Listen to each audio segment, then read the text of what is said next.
Welcome to Crimson Guitars, welcome to my home studio, and welcome to a bass build, and a bass build that I am thoroughly enjoying, and a bass build that is coming to fruition. He says, remembering that there's an issue there that needs to be fixed. Okay, so we've got a bunch of things planned for today. I ended up last week by applying a coat of the water-based wipe-on lacquer or varnish from Crimson, and it worked out fairly well, except for the fact that I don't particularly like the coloration on the back of the neck, and there are a few minor issues that just need to be dealt with. The inlay is not an inlay; it's an etch of the logo on the headstock. That was done with a V-gouge and isn't quite as precise as I would like. Now, we live in an age of perfection and precision, and everything around us is made on a CNC machine or in a mold or something. It's beautiful and precise. And guitar building never used to be that way. It was handmade, and people expected the imprecision of something being made by hand. The problem is our eyes have now been trained over the last probably 30 or 40 years, if not longer, to have everything absolutely perfect, which means that even the slightest inconsistency comes across as being bad, I tell you, which is not necessarily a good thing. However, I'm not happy with how this turned out, specifically because I ended up putting some ink inside, and that ink accentuated how rough it was looking. Let's see if camera 3, let's go to camera 3, shall we? So here we go. The ink, the pen that I put in there, showed how scratchy the carve was. Now the carve on its own, fine, no worries, but it's just not visible enough. So I need to do something. I need to do something in here. We will fix that. We will sort that out. I want to change the color a little bit of the neck by using guitar finishing oil, potentially. So I'm going to sand the neck down a little bit and build up a finish there. And in the meantime, I have added 3 or 4 coats or 3 or 4 applications of the wipe-on varnish, built up a little bit, and I want to dial that back a fraction and add a coat of oil. After all of that, we're going to put shielding paint. We're going to sort out magnets on the back plate. We're going to install hardware, wiring, maybe even put in a ground wire at some point. And yeah, let's see if we can finish an instrument. And if time is on our side and I do this in a relatively consistent and rapid manner, we're not holding out too much hope, then I'll move on to the baritone that also needs a little bit of work, and there's bits and pieces going on there. So we'll have a full day of building no matter what happens. Anyhow, that is by way of saying good morning, you fine people. Thank you for joining us. We're here, and it's going to be awesome. On the keyboards, we have Mrs. Bunnigan. The children are back at school. How do we feel about this particular happening? It's been a couple of weeks of insanity. So yeah, Tanya's back until later in the day. Say hello. Hello. There we go. Who do we have? How many people? How many? Oh, well, I suppose the quick thing is, especially with this build, the super chat is the absolute way to both show your support, and we do appreciate that, but also guarantee an answer to the questions. The amount of comments that come through as the stream gets on, we generally end up with 500 or 600 people watching, and the comments come through thick and fast. So if you really have a question, I'm happy to answer. We're happy to answer. And but super chat's the way to do that. There we go. Housekeeping done. How's it going? Yeah, we're at 137 on the viewers. And so I saw that we had Paul and Beth immediately with some of the original original people in. Who we got? That's the sort of normal crowd. Who have we got? Fukamai. Emma. Tutankhamun. Let's see here.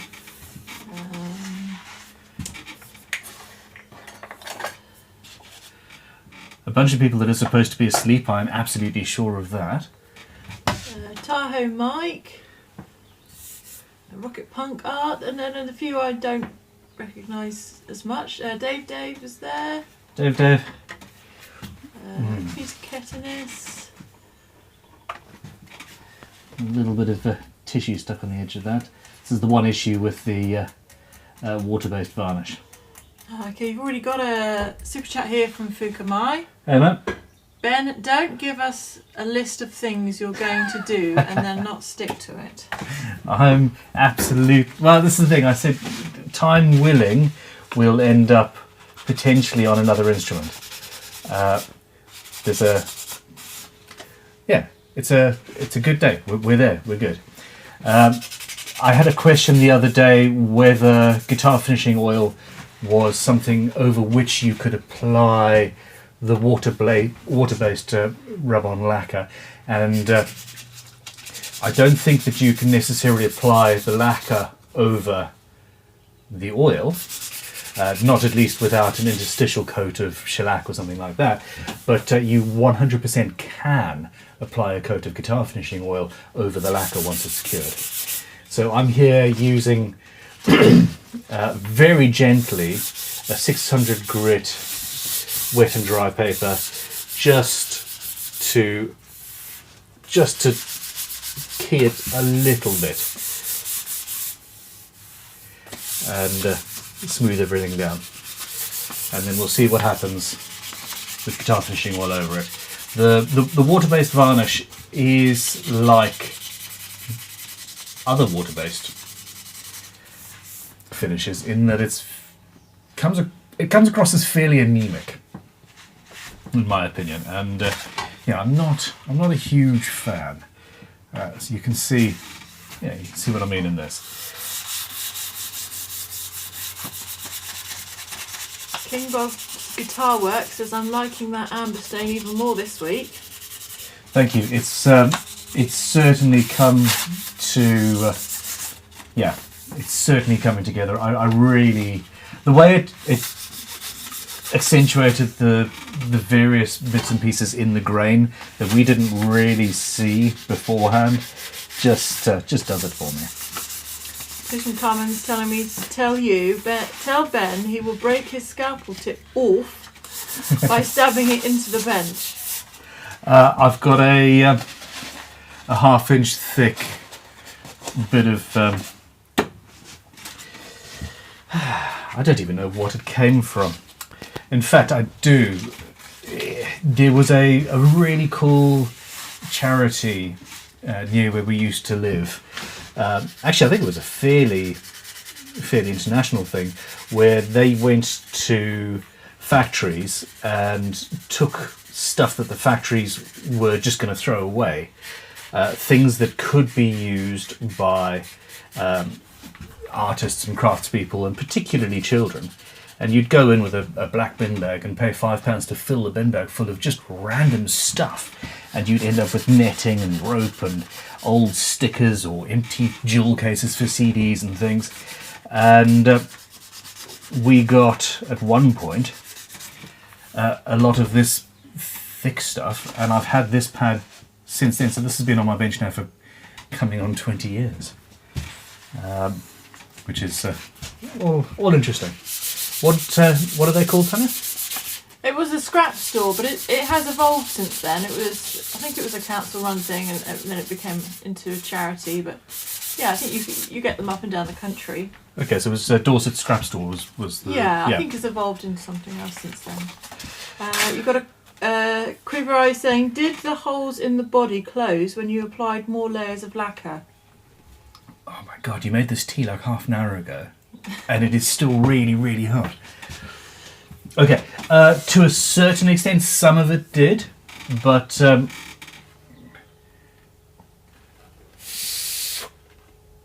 Not really. You didn't see that. Hold on. Oh dear. So that wasn't as impressive as last time. Neither was it as fun, because when I discovered that could happen, it filled me with utter joy.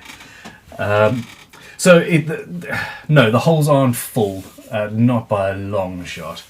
Let's have a look. So yeah, you can see. Now this is the finish as it currently is, which is really not bad. Just 3 or 4 coats applied, rubbed on, cures within about 5 minutes or so, and you're good. But I want to make it a little bit more homogeneous today, which won't take too long. Tim Carmen says, tell Ben I will let him off then. Lol.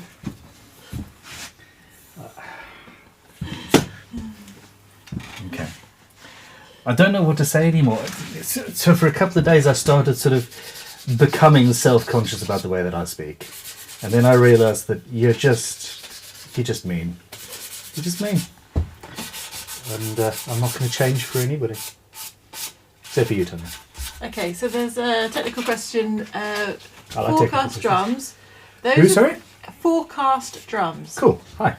He's saying, those with more knowledge than me, updating a bass I refurbed some 12 years ago, wiring is rat something. A rat's nest. Yeah. New plan is 250k volume, 500k tone, 0.047 UF orange drop, split P pickups. Does it sound realistic? Yeah. Yeah, absolutely. Well, watch this space. I've got a split P bass pickup and a bridge from a J bass. It's going to be going into this one, and I'm going to be using pretty much what you described there. Although I'm also just going to Google it just to make sure. So, in all seriousness, I don't build basses particularly regularly, although I would like that to change at this point. I'm enjoying this process. So yeah, I'm going to be Googling away and saying, hey, is for example, a 47 capacitor worth using or not? It's a microfarad or is it a farad? My gosh. Honestly, you guys shouldn't be watching me. I am so... I still have so much to learn, and so much information just doesn't stay in my brain, specifically stuff like that. That being said, there is a wiring book coming at some point soon. Tanya, could you remind me that I've got a wiring book to finish writing? It's all there. It's all on the computer. I just need to actually write a few chapters. Okay, so there we go. I've just flattened the finish a little bit. Now this water-based wipe-on finish does raise the grain a little bit, which somewhat surprised me. Not sure why it surprised me, but there we are. Super chat from Mumbling Productions. Hey! Hi, idea for next build. 2 guitars built in tandem, one for you, your dream guitar, and one for the you. matching guitar then raffled off. Win Ben's ideal guitar twin. That's a good idea. I like that. That is really not a bad idea. I'm going to be, in all seriousness, so we are going to be prototyping. We've done a bunch of work, you guys have seen it on the main channel. I'm starting to move into headquarters. We're building the workshop there, and we are either completely rebranding or at least redesigning what we're doing as a guitar manufacturer. And the model that we build there is, I hope, going to be my dream instrument. Or at least the beginning of my dream instrument. So actually, we could make, I could make on by hand, or potentially with the team there, the first prototype of the final thing, and then raffle off the very first production version of that instrument. So instead of me making the same thing twice, which I think everybody could get a little bit bored with, myself included, I prototype something, you watch it, and then we watch the Luthiers team build the final version of that prototype, and then we raffle that off, and it's the very first of the new models. That could be quite cool. What do you think? Or I could just build 2 guitars and be done. Super chat here from Terry Love. He says, I watched Sweetie's guitar's latest vid. He did a nice touch on his headstock that really made it look so cool. Okay, I haven't seen that yet. What did he do? Well, we'll have to watch it, won't we? The big units, capacitors are sized in picofarads.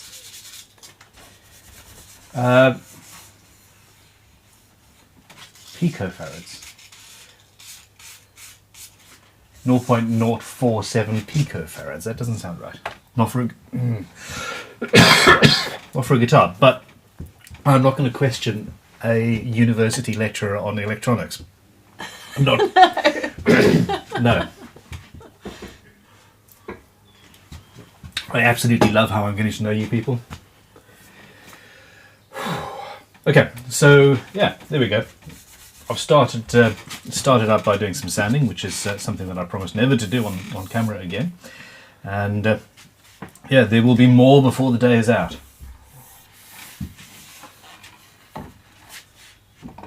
Now there's some tear out on the side of this fretboard that I'm not happy with. And I need to find some ebony. Let's see if I can... Hold on. So it's just there. And I'm not entirely sure what happened. I think that was something that I saw while sanding on video and then completely forgot to fix after the fact.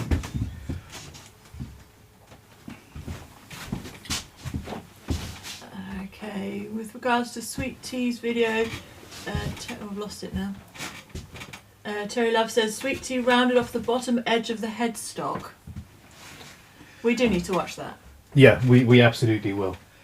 Headstock design it's one of those things.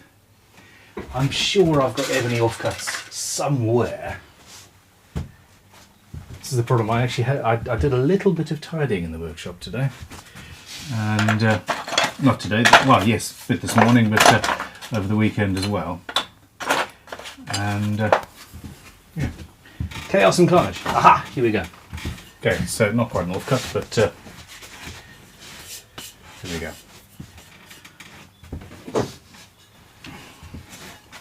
Here we go. This question from Franz Truter. Wait, what? It's Monday? I know. Just. Haha. I can't do that without something really flat. Hi everyone. I certainly won't be working much today. Bass looking awesome. My Monday just got better. Thank you very much, and yeah, welcome. Now, yeah, I must say, and this is a little bit more housekeeping, that there will not be a live stream build next Monday or the following Monday. Oh my gosh, I've lost everything. All my sandpaper, everything. Because I am going to be at Makers Central next week. That's better. I'm going to be at Makers Central next weekend, which is going to take... I think I'm up on Friday, Saturday and Sunday, and then coming back on the Monday. Even if I'm not driving back on the Monday, it's going to be absolute chaos and carnage, and I'm not going to be up for a build. I will reschedule, and I'll probably do a live build towards the middle of the week. And then the same thing the following weekend, we've got the Birmingham Guitar Show up at the NEC, and that is going to be amazing. And really, really hard work, so no live stream then either.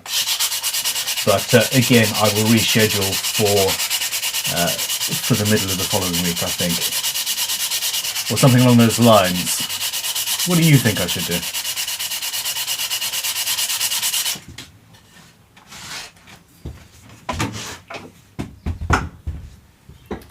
Super chat from JS Trucking and Guitars. Hey.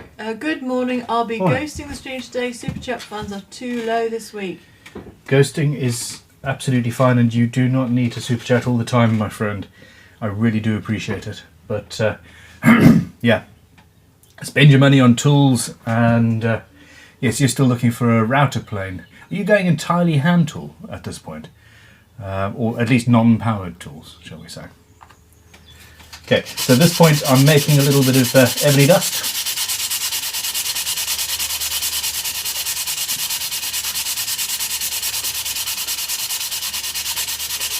You don't want to use coarse dust that you get out of a machine sander if you can help it.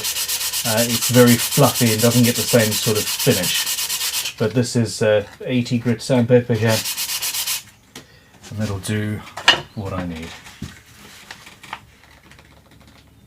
In fact, more than I need. There's been lots of chat about this pico nano microfarads. Microfarad. They've lost me. They all know what they're talking about. And the big unit came back with another super chat saying, the higher the capacitor PF, the darker the sweep. A 0.022 PF cap is what we usually use. 0.047 PF will get quite a bit darker. A 0.104 PF cap will sound like mud.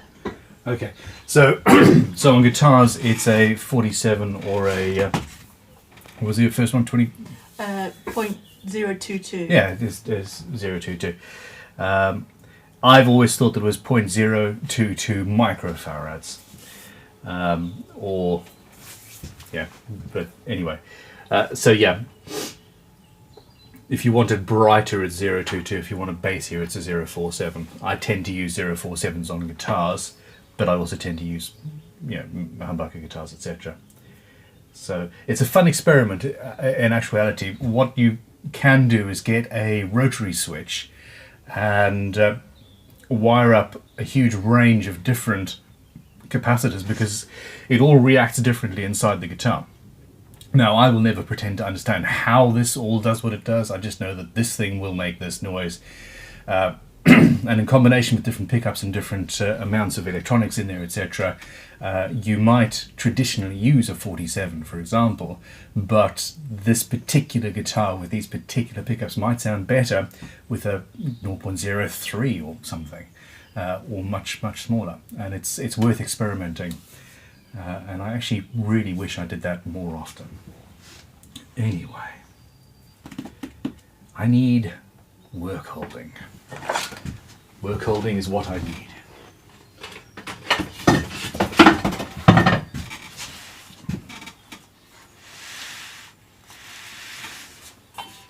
Another super chat from Sawdust Passion.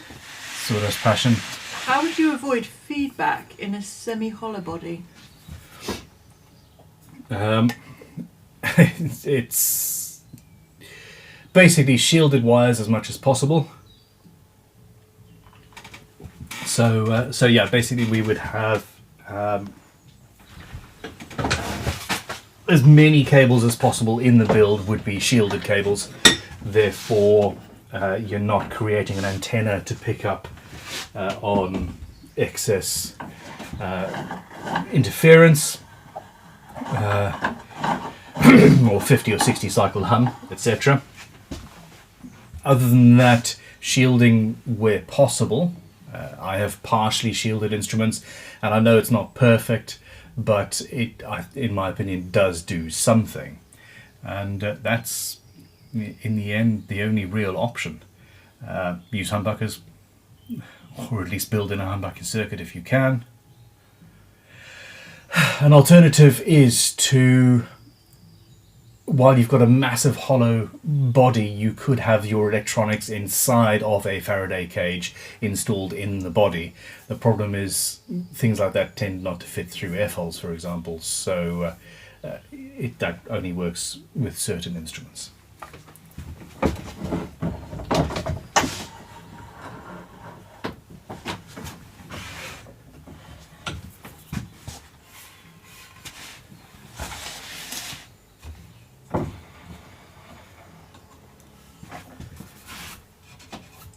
Terry loves testing the water here.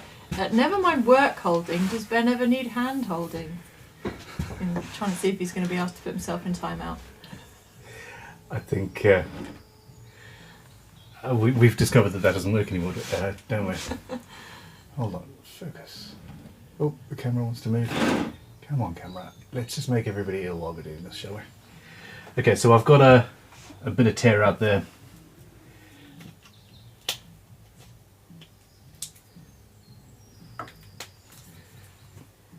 Gary Simmons says about the semi-hollow comment, he says he was asking about feedback, not noise. Oh, that's a very good point, and a distinction that passed me by entirely. Where's my masking tape? Yes, I'm doing this in the wrong order, of course I am. So super glue in first, then dust over the top of it, and then, yeah, pat it all down. Okay, so feedback in a hollow-bodied instrument like that, same sort of thing. I don't think I'm wrong in saying that. I don't think I'm wrong in saying that shielding and humbuckers and all of that sort of stuff will also help fix a feedback issue, rather than 60 and 50 cycle hum, depending on which country you live in the world.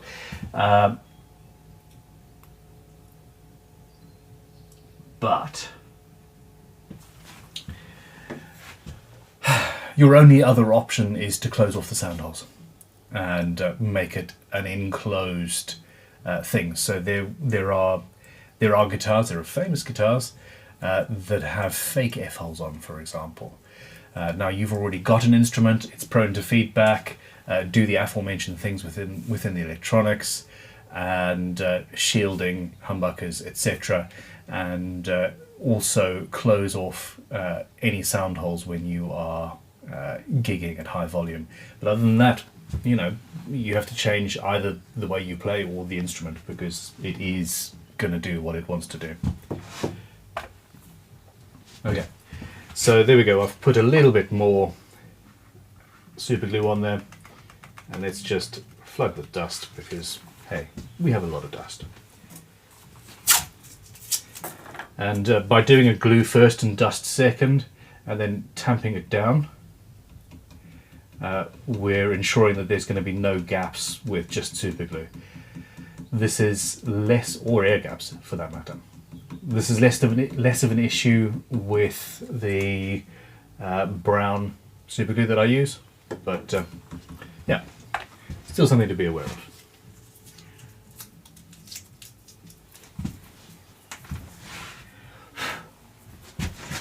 Followed by accelerator. Okay, so the Artful Dodger said a super chat. What are your plans for Maker Central on Saturday? And what time are you on the Triton stand? Looking forward to it. I'm block plane shopping. Block plane shopping, okay. Any in particular you're after? If there's anything on the Vintage Tools site that you want and want us to bring and set aside for you, I'm more than willing, even if you just want to look at it, give me a shout. Unless you're going to my competitor, in which case I apologise for assuming. Who should he email? Shop. The tool shop? Yeah, shop@vintagetoolshop.com. Valid question. Okay, I'm going to go in with a fine, actually a crowning file will do this quite nicely. Let's change the view.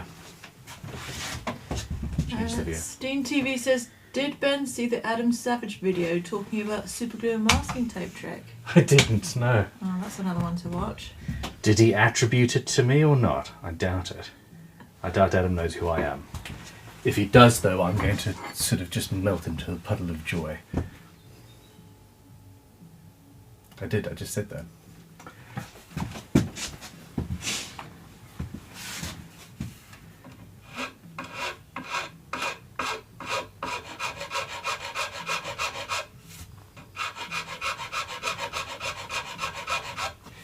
I really should have done this before applying finish. This is what happens when you are perennially distracted. Terry Love says, Tanya, do you make Ben go through a decontamination process to keep the dust out of the house? No, I really should. It's quite windy when he steps out the door, but I should make him sort of brush off in an airlock before he comes in the house. An airlock brush off would be great. When I first shaved my head, it was entirely due to the fact that at that point I was doing a lot of carving on a regular basis with mahoganies and padukes and things like that with an angle grinder. And even if I blew myself off, which I do with an airline, etc., after those sorts of days, I would come back in and after a week or so, the back of the sofa would always look just horrendously dirty. So I shaved myself because I can then just use a wet cloth and basically be clean. So yes, I have, my entire look is based around not making the house too dirty. The issue is that I'm a messy bastard and need to learn how to be more tidy. Tanya is not disagreeing. I'm sorry, I was concentrating on going back. JS Trucking Guitar sent reply to you. He says, yes, I'm switching to all non-powered hand tools, except I'm keeping the oscillating belt spindle sander. Which is one of the most useful machines of all time. I would, that and a router. Honestly, I wouldn't build guitars without a hand router. A router plane is fine, but so slow. But hey, it's a life choice, and I have head tattoos. I respect other people's choices. Okay, the big unit says, per last night's convo, Hey. I think I figured out why my resin isn't glass clear. A lot of videos show using buffing paste like turtle wax after 1500 grit wet sanding. Yes. I'm going to try that next. Okay. So yeah, I assumed that you were doing that. If that isn't the case, then yes, you have to. 1500 grit is only the very beginning of the finishing process. Turtle wax, Crimson's ultra mega versatile multi-use guitar polish, for example, will help. But yeah, a buffing compound used for getting a gloss finish on lacquer is what you need on acrylic. I apologise for not picking up on that. Yeah.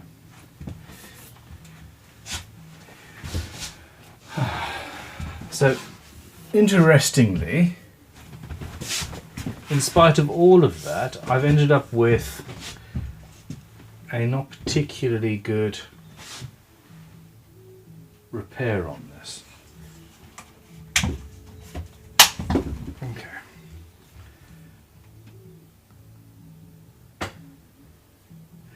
By the way, can you hear my neighbour's music?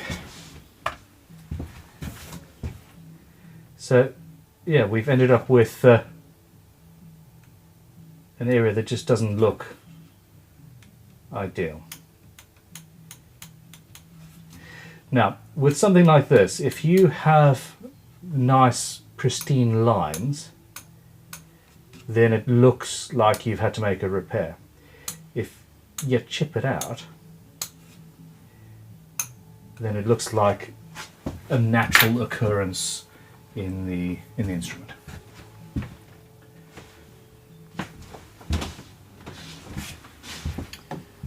Lewis Wingrove has said, Ben, one thing I noticed about guitars is the garbage wire from manufacturer. I understand low voltage, but I just can't waste my efforts on junk material, lol. Yeah. Guitar builders tend to not be people who know that much about electronics, nor care, and we are utilising a system designed in the 40s and 50s, and yeah, it's something that it's easy to buy good wire, but most guitar builders don't know what defines good or bad wire, I would suggest. Okay, so this time I've got the tape on my finger.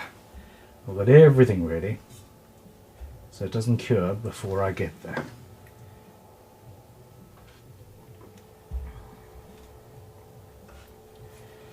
JS Trucking and Guitars is replying in the comment to about resin. Yes. The first step to getting a glass clear finish is to vacuum chamber the resin and remove the air bubbles.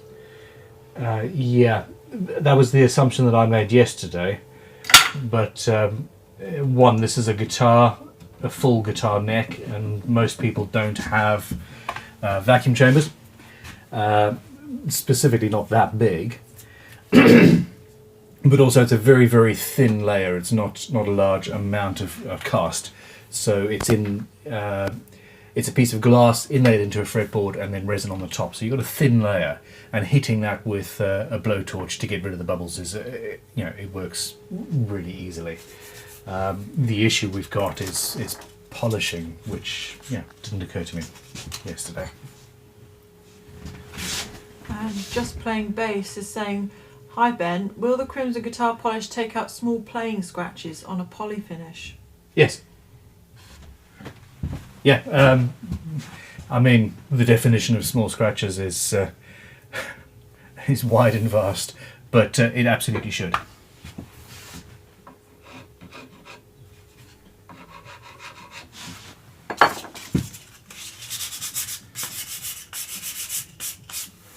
That's a bit better. Obviously something's gone on the front of the fretboard there, which I'll need to deal with. Interesting comment from Lisa Harshberger. Remember Lisa. that clear resin will yellow with time. If you use a tint, it will negate the yellowing. Okay. So I don't know if like a blue tint, I suppose. What's the opposite of yellow? I'm going to go with that. I want to do courses. I want to go and learn various things, and colour theory and colour wheel and sort of stuff is something I would love to. If I could guarantee that I'd actually remember what I was taught. It's something I am lacking in and want to spend some time studying. You haven't you, Tony? Oh, only basic. But I would think, again, with resin, I think there are levels, aren't there, of expertise. And with anything, there's always more to learn. Absolutely. There are also different manufacturers, and due to the popularity of resins, etc., over the recent sort of 5 or probably 8 years or so now, there's a lot of development in resin technology. Now, for example, basically I think that some will be non-yellowing. I'm almost certain of that. Okay, so that's a repair. I've gone through the water-based varnish that was in that area, but I'm not too worried about that.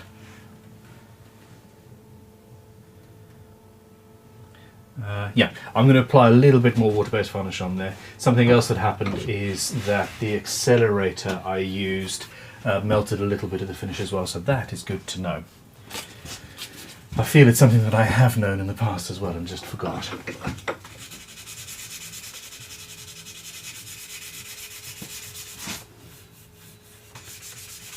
It didn't really melt it too much. We still have the finish. Okay.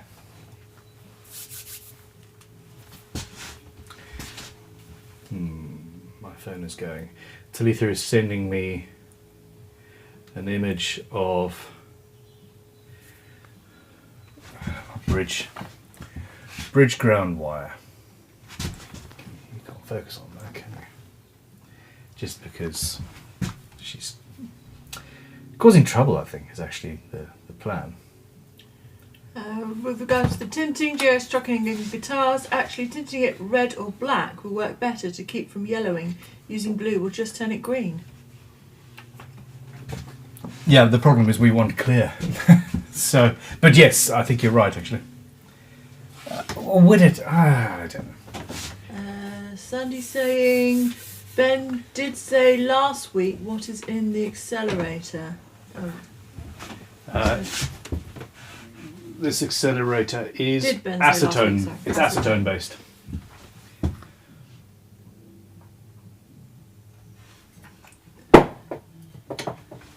Okay. Wipe on guitar lacquer. This stuff is rapid. So if I apply this now, I'll be able to rub back and apply my oil finish a little bit later today. No worries whatsoever. With regard to the hollow body debate, a lot of people have said that they've seen people stuff foam and rubber to stop vibrating and cut the feedback. Yes. That is something that is done. The problem is foams and rubbers tend to disintegrate over time, and that's an issue. It is...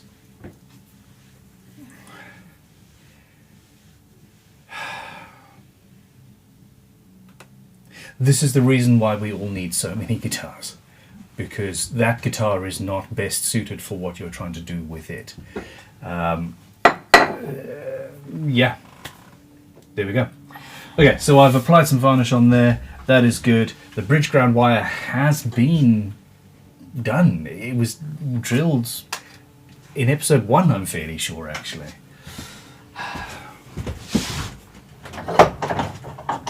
Anyway. Lisa Harshberger says, "Hi, Mrs. Bell. Let Ben know I'm sorry my bass is giving him a hard time." Sorry, I forgive you. I forgive you. So this instrument will be up for raffle during the at some point when the videos start going live on the main channel. I've just realised that I need to change this main establishing shot camera. For the live stream Q&As, I bring it in a little bit closer, but for this you want to see the instrument on the bench, so I'm going to move that around in a second. Here you go, have a look at the bass.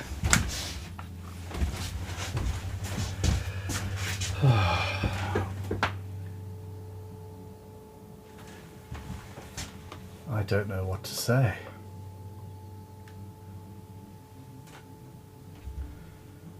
I can't wait until we've got until this whole thing is moved into the extension. There we go.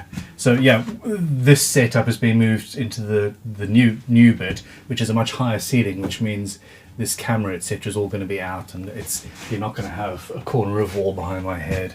It's just going to look better, and also allow me to work on basses without constantly worrying about hitting the ceiling too much.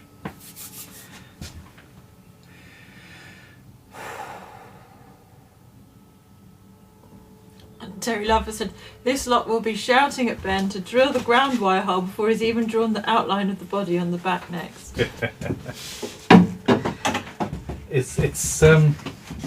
It's kind of like the fact that when a child is developing in utero, the first thing to actually develop is the anus. Therefore, at one point you were entirely an arsehole. I think that I could potentially design an entire guitar around the bridge ground wire. And it could be the first thing that we drill in the blank of wood before even processing it. What I'm saying is you guys are arseholes. And I love you for it.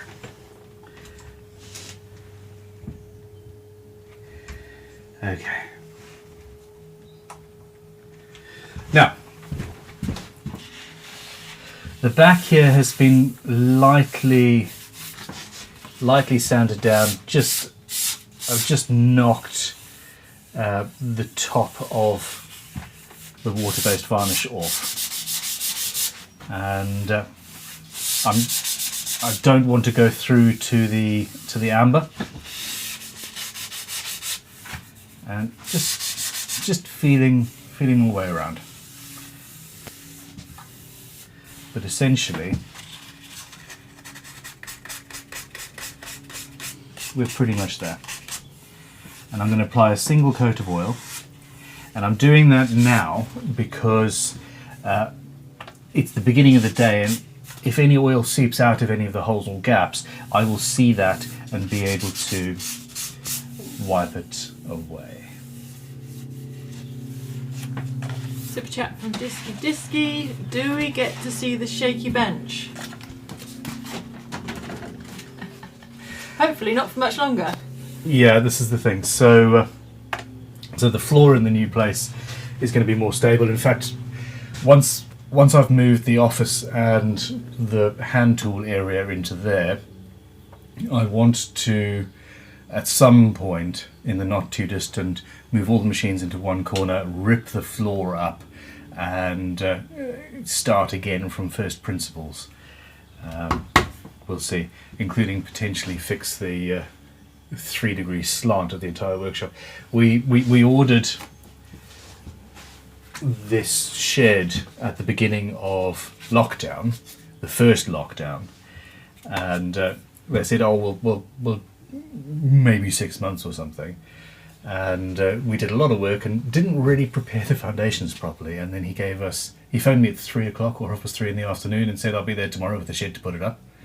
And we desperately ran around with bricks and stuff and made a foundation that wasn't actually right. So, preparation, not my strong suit. But we all knew that, didn't we? Okay, same thing here. I'm just gonna rub this finish back just a fraction. Super chat from Sweet Tea Guitar saying, "Good morning, Tanya and Ben. Morning. Peace and love." How are you, Dad?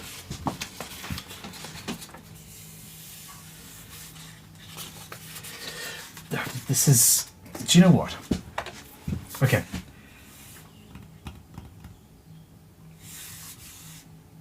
Let's do something else. The sandpaper is fairly rigid, and the edges, and this is a delicate finish. I played with this earlier and it might go horrendously wrong. But I don't think it will. I've got a great big... Trucking Guitars prefers smart asses to arseholes. Ah, wow. Okay, fair enough. There it is.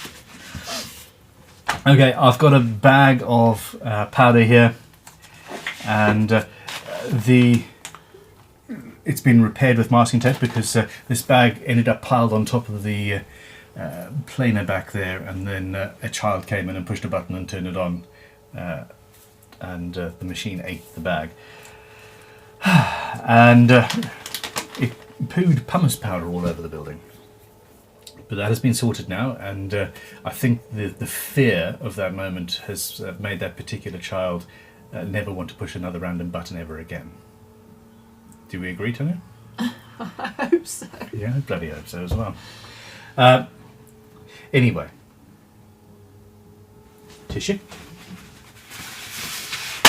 and I'm going to go in dry. So essentially,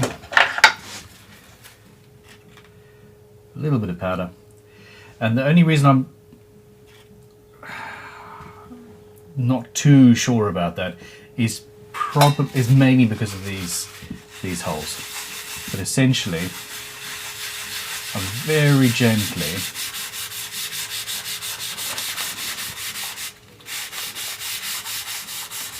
matting down this finish.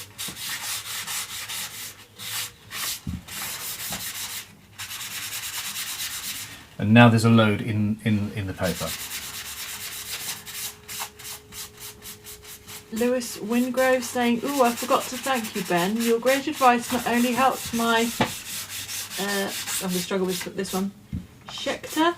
Oh yeah. Is that right? Schecter's correct, yeah. Schecter. Bass guitar neck. I was able to work over a 90 Mexican strap for my best friend wedding ceremony. She came out sweet." Perfect. That yeah, it makes all of this worthwhile. Thank you very much. And yeah, I mean, learning. It's what all of this is about. And experimenting on camera with Hundreds of people watching. Judging you. And judging me. Yeah, thank you, Tanya. I forgot about that bit.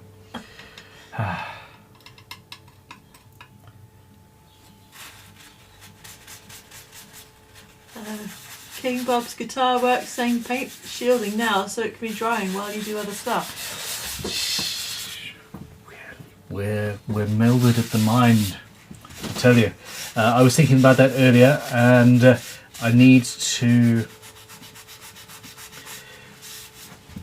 Yeah, I need to apply the oil, and I don't want to do that when the shielding paint is in, because that could get particularly messy. But yeah, it is something that should be considered. Okay, this has done what I wanted, really. It's made it matte. It hasn't gone through. It's just carefully taken the top off. Now, finally, I'm going to go along in the length like this.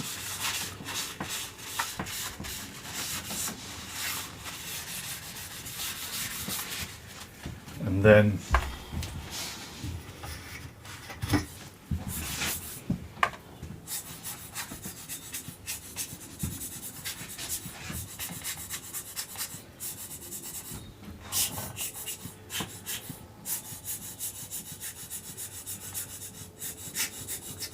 why is this so fun? Well, that should be one of those satisfying videos, shouldn't it? I tell you.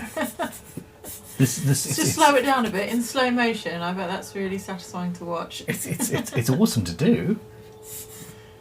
There we go, slowing it down. Now, pumice powder is used as grain filler sometimes as well. And when I apply the oil, it will disappear.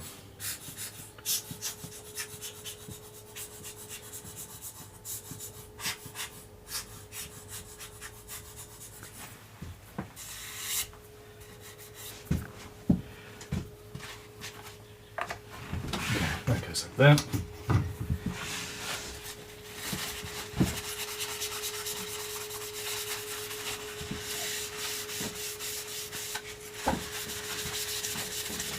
Now the paper itself actually has an element of abrasiveness too, and if we come in closer, you should see that.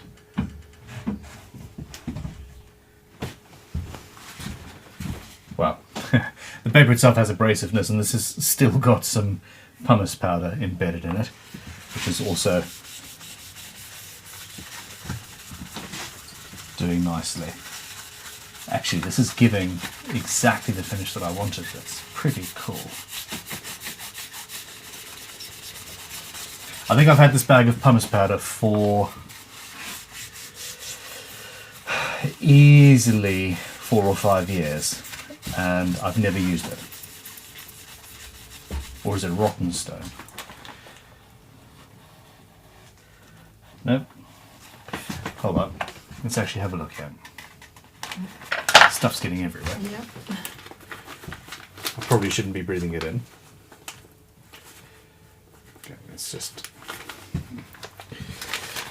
come on a live stream and watch Ben struggle. Well, while you're good with that, I'm going to read the super chat.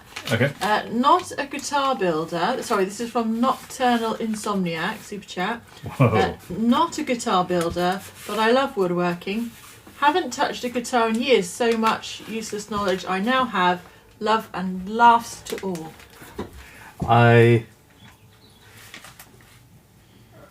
FF grade pumice powder, whatever that stands for. Look, seriously, doing what I'm doing right here, this pumice powder is absolutely applicable to furniture making. In fact, I only even thought of it because I was watching a random video with somebody a few weeks ago doing French polishing, and this is something that they use in there, and it's absolutely, you never know when inspiration is going to hit. You never know what is going to be useful to you in your normal day-to-day life. even outside of a workshop. And yeah. However, I fully expect at some point you to succumb to the temptation and build an instrument. Because guaranteed you can. Okay. So here we go. We've got a much more homogeneous and attractive finish than we did before. And we just need to apply oil. But yeah, I'm going to rub down the entire thing first. Okay, Pawnee says, hey Ben, regarding my screwed up neck, I think Yes. I worked out how to sort it. Okay, good. Involves so he's put a hashtag 4. Does that mean 4-star, or what does that mean to start with? What does that mean? Hashtag 4. Yeah, does that mean to start with? Then fabricating a headstock round what's actually a part of the neck. However, that's for later. I don't think he means hashtag. He's used the little hashtag symbol, but Okay. Number 4. Oh, number 4 plane. number 4 plane. Okay, Potentially. number Sorry. 4. Yes. So yeah, I didn't quite understand last night on the Q&A live stream exactly what went wrong with regards to the truss rod routing. But yeah, it didn't sound like you had something that was irretrievable. That's the word I'm looking for. Irretrievable. I'm just dipping my paper in pumice that's spilled. JS Tracking Guitars. Ben, you still need to fill those voids, remember, the sounding Nope. board from last week? Nope, I don't want to void. I don't want to fill anything. I'm absolutely loving them as they are. I don't want to fill anything except for your Monday morning.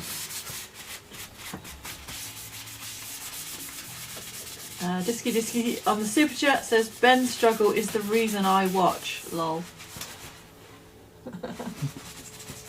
My current struggle is with how hot this thermos is keeping the tea. I'm going to take the top off. Then it will be too cold in a minute. You'll forget about it. I will, absolutely. There's like a 30-second period. Okay. My batteries are charging.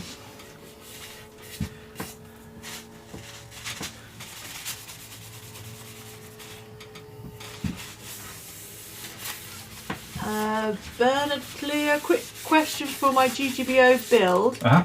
Is oiling of maple neck with penetrating oil and high build a good idea, or does it get really dirty over time, or am I better off with the water-based wipe-on lacquer?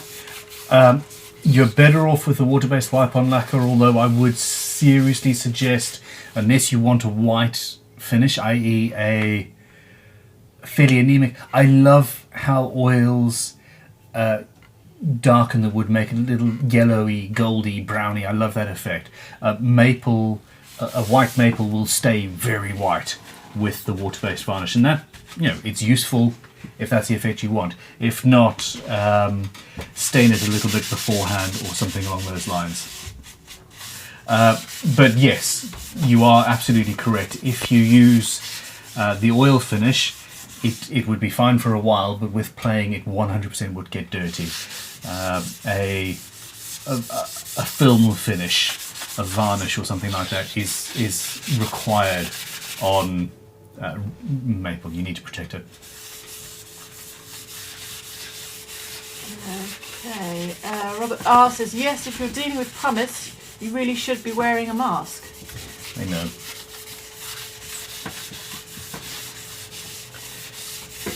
We need to have... This is the excuse I've been waiting for since I was reading Zero Dark 30 and things like that. We need sort of skull contact mics, so I can wear a full mask but you can still hear me like fully. No? Yes? Yeah? I think it would still be a bit mumbled in there, wouldn't it? The sound of it would be strange, but I'm sure that technology will develop. I don't know. It's worth an experiment. Anyway.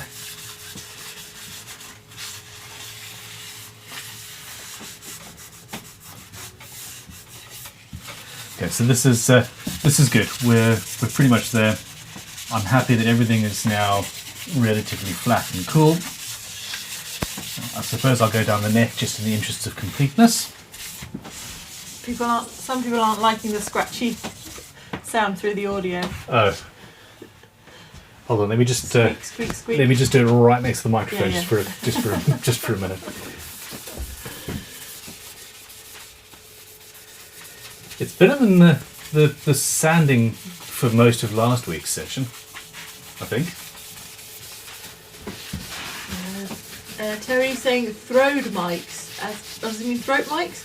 As used by the US Air Force in World War II. Is that when it's mics down here, is it? On your actual vocal cords? Yeah, it must be. Yeah, okay, that's cool. I think we should just get along and invent reliable telepathy, to be honest. No, we don't want them knowing everything we think. Oh shit, very good point. Yeah. This is actually quite interesting. Hold on. It would make for good watching. I think it would be very funny. You're watching me try and yeah, you're not wrong. Okay, I'm going to pick up some pumice here. This bench is far too small. It's been perfect for guitar building, but this is a bass, and it's problematic. Okay. Let's move to camera 3.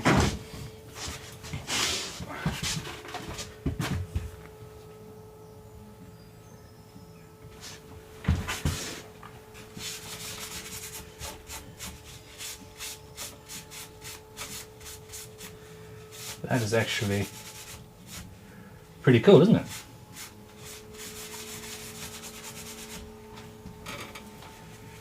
So that doesn't look, it does look homemade, but it's not as yucky as it was before. So I suppose what that means is we're going glow in the dark powder.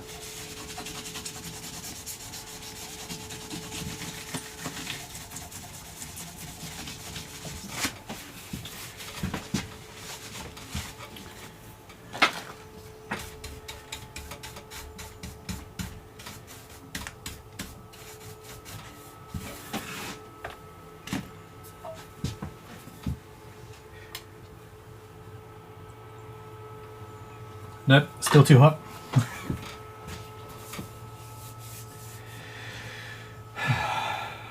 Okay. So I need to fix up the mess of glue that I left on the fretboard here, and then we're going to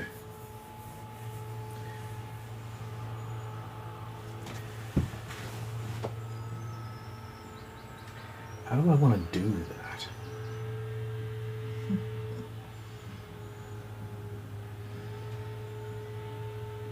Just playing bass says hi again, Ben. I may be getting ahead of everything. Can I ask how much every entry into the raffle will be, or have you not decided yet? Thanks, Jason. Okay, I think it's going to be £2 or maybe £2.50.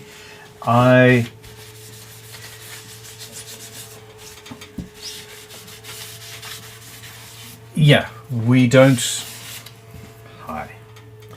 So the fee for the raffle company is 10% of each vote, and if somebody only votes only buys one vote, then they take 10% of that pound. But their charge from the credit card company, etc., is a minimum of 30p per transaction. So on those smaller votes, they lose money, and I don't like being a part of that. So yeah, £2.50 or so brings it closer to them not making a loss. Now, most people will buy, I don't know, £5 or £10 worth of tickets. That's a bit of a flutter, and that's cool. But it's just something that I think I would rather they didn't put their fee up. And if I can help that not happen by making them lose a little bit less money on those smaller votes per ticket costs, then that's where we'll go. Stephen Baker's got a good name, a great name for the base, the Problematic. The Problematic. That's just my. That's just me, isn't it? Yeah, I like it. I think that should be the name for the workshop, to be honest. Ben Crowe's Problematic. JS Trucking Missiles is asking, Ben, what is that tool currently hanging behind camera 3 just under the files? Looks like keys or something. I'm not sure which one he means. This? I don't know, it's like keys.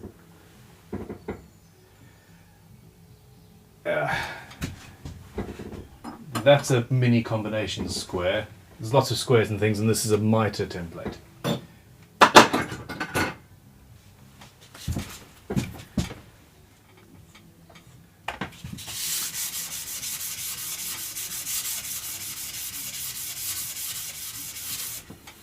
Okay, now while I'm here, I'm actually going to rub over the edge of this fretboard with coarser paper. Oh, we're an hour in.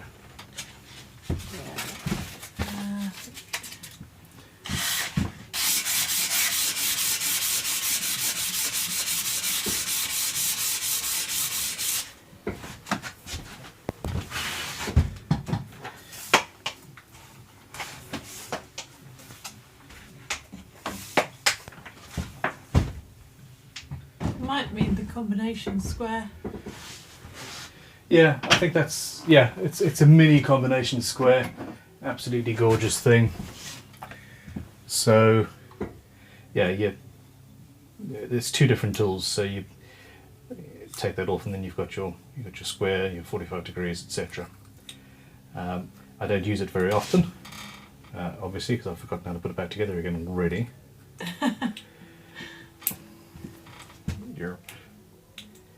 Go on. There we go. But yeah, it's a 4-inch combination square by Starrett, I think. LSS and Co. Yeah.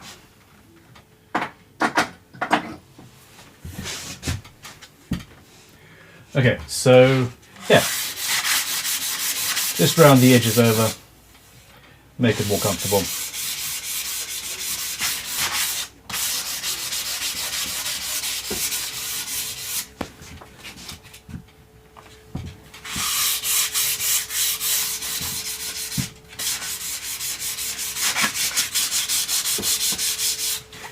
Cut the nut slot as well.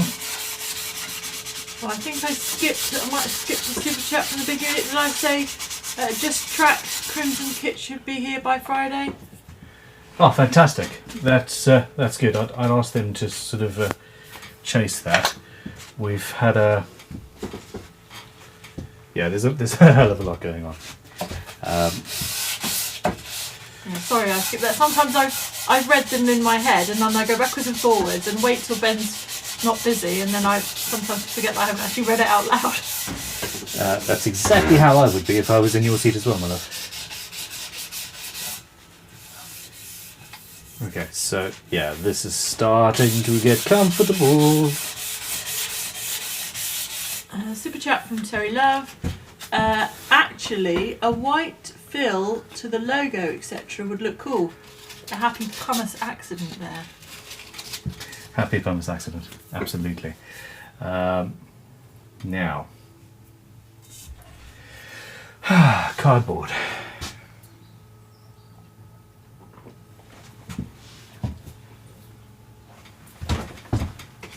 What's this? Okay, here we go. This is a.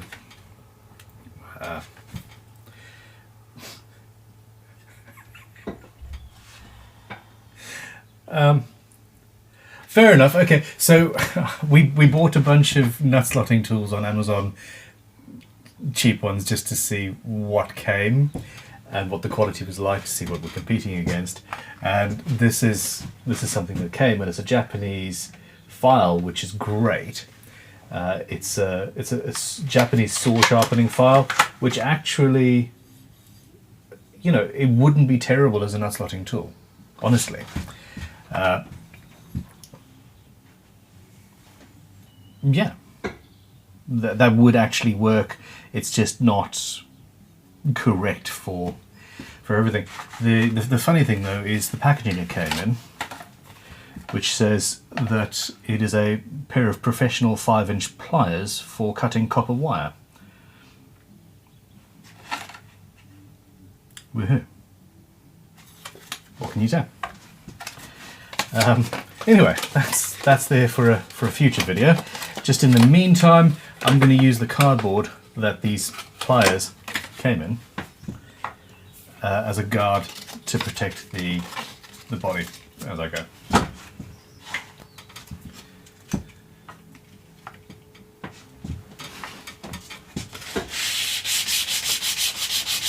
Super chat from Dave. They say, just showing off really. My wonderful family got me a Triton belt and spindle sander for my birthday. Great timing. They just came back in the UK again. They're back in stock, fantastic. And seriously, congratulations. You are going to... I'm not going to say you're going to love it as much as you love your family, but it's a close run thing. They're incredible tools. One day, you guys are going to see Tanya throw something at me from behind the thing, just come off camera, just smash. I'm interested to see at what point that happens. You be careful what you suggest, really. I need a little bucket of wet sponges or something. No. The poor tools, the rust. The rust.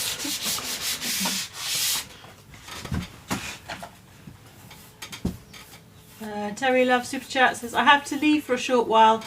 Someone once said, I'll be back. I should have done it in the Arnie accent, but...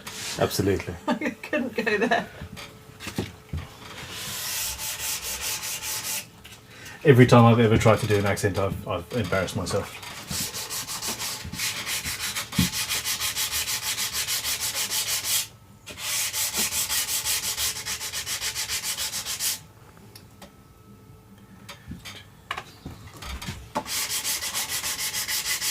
BB Guitar's got a technical question. Okay. Ben, do you have any issues with the fret ends sitting flush to the board when you round the edges prior to installing the fret wire? What's the workaround if so? Shall I read it again? Do you follow that one? Please read that again. Do you have any issues with the fret ends sitting flush to the board when you round the edges prior to installing the fret wire? Okay, so you talk...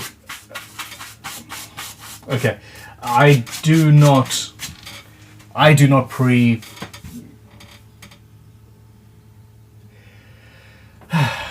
I don't do that to my fret wire beforehand. I apply it long, I file it down to the fretboard so it's easy and quick, and then I radius the ends and do all the setup. In my opinion, it's just much quicker and easier.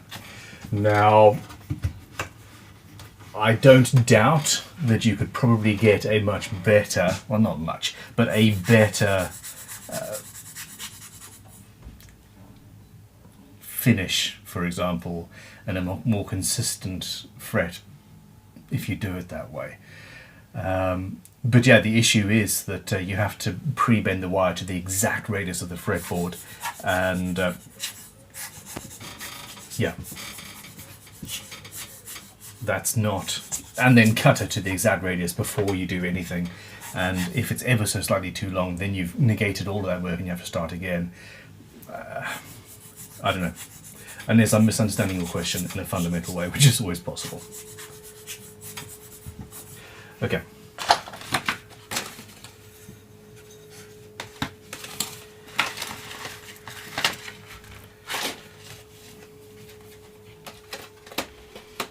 Gothrodo Creations as an alternative to my wet sponges. It says, Mrs. Bunn, I'm happy to post you some mini bean bags. I think I really shouldn't have suggested any of this, should I? What have I done? I'm sure we're going to get some lovely creative ideas come through the comments. Okay. It's probably just a straw and a piece, spitballs you or see, something, yes, yeah. I was thinking. or little balls of rice. I had one guy in school who used a rubber band and paper clips, and that wasn't good. Okay, I don't want to blow all of the pumice that's currently on this tissue up into the air, so I'm just going to do that and replenish. BB Guitars says, no, not rounding the wire. When you've rounded the edges of the Oh! fretboard, does it leave a gap as the radius isn't consistent at that point? Okay, sorry, I did completely misunderstand the fretboard. No, you round the end of the fretboard off after you've installed the frets. Basically, it's you put the frets in, then you radius the edge of the fretboard, which is kind of why I've ended up doing this now. In my head, it's one of the last things you do prior to fret polishing, etc., and leveling, crowning, and polishing. And I do that after the finishes have been applied generally, and get them. Although that in itself is a question of practice. So no, put the frets in first, then round the ends over, and you sort of get a slight wave potentially, but you're rounding the frets at the same time and putting in that break angle. So yeah, in fact I do it when I am setting the fret end angle, bevel, process thing. Words. T. Ian M is suggesting not bean bags, a sack of baby shark plushies. We'll all have the song in our head. It would be bad for our mental health. Bad for everybody. No. And Paul C says, Mrs. Bunn, Nerf gun. I can do that. Yeah, we've got You more. have to keep PPE on there, won't you? Otherwise, I'll get. It'll be on camera that I shot you in the eye. Yeah, but I'm pretty sure everybody would agree that I deserve it.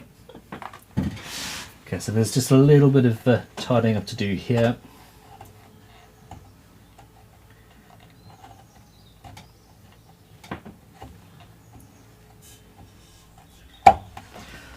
Probably not necessary, but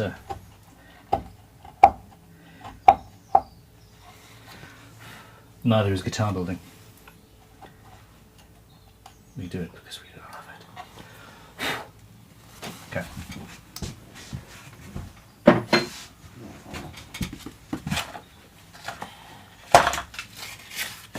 Super chat from the big unit. Did anyone else catch that Ben opened a new tool just to utilise the packaging? Lol.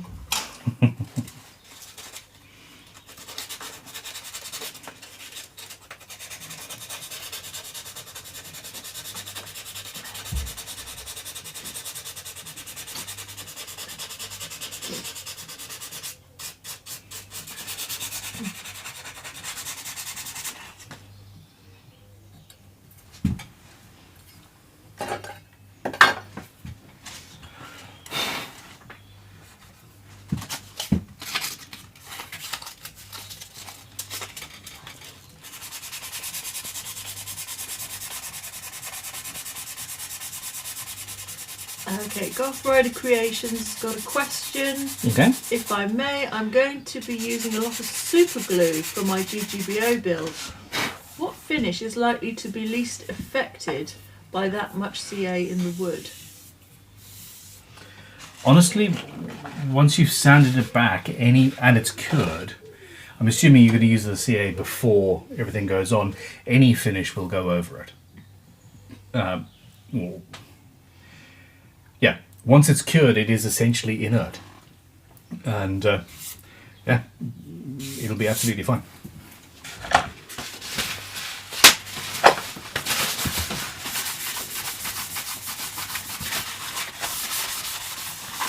All right. So we have drilled the ground wire. What we have not done is drill the truss rod access.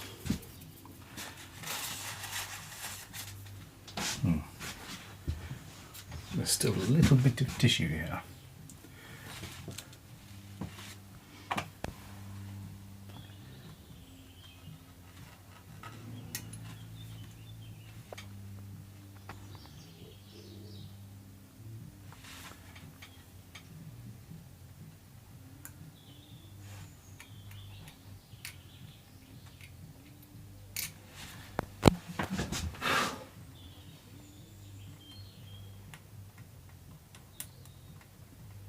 Dimebag One said, "Is it just me, or does anyone else try and blow the sawdust off as Ben is sanding?"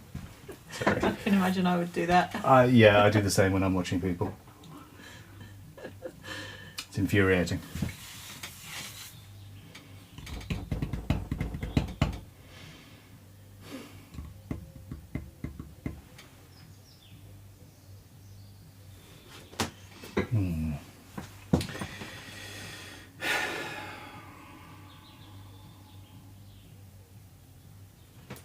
Yeah, well, okay. I'm just going to drill the. Yeah, that. That's it. It's drilled out since I mentioned it, and we're going to sort out the logos quickly.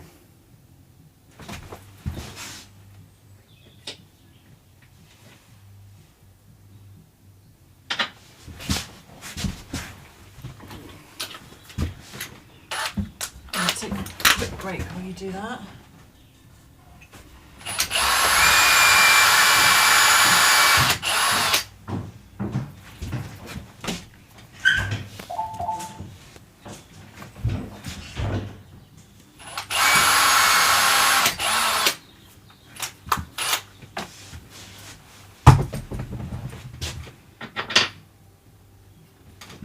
Okay. My problem is I don't actually know where the hooks are, so I'm going to have to look for that in a bit. Potentially in this bench. Oh, look at that.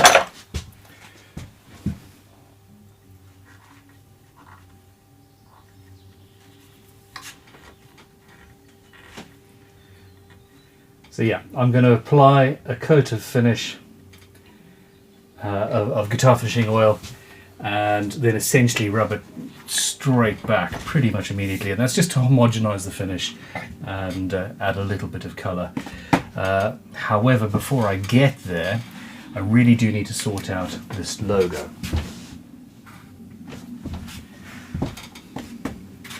I'm not entirely sure how I'm going to do that. Really not.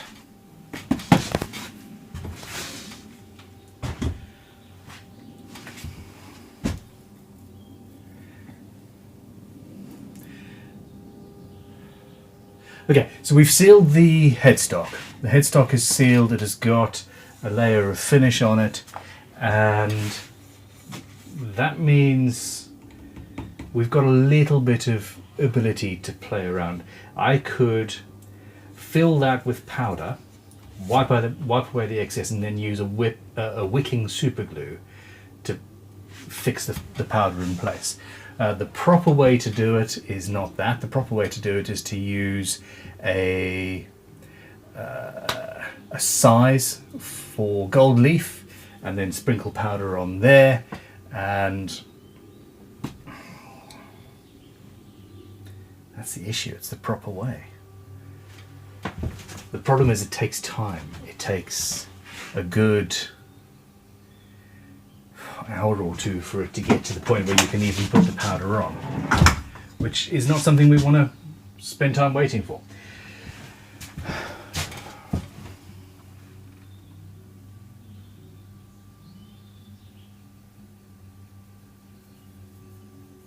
I don't want to do either of those things.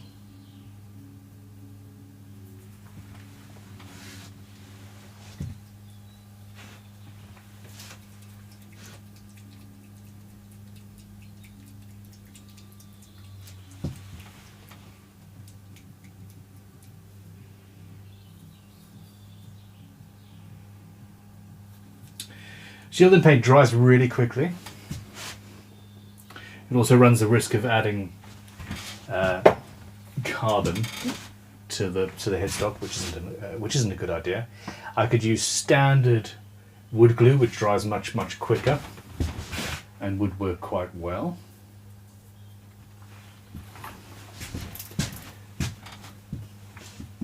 It feels like I'm a kid in art class, sort of at 8 years old, just playing around.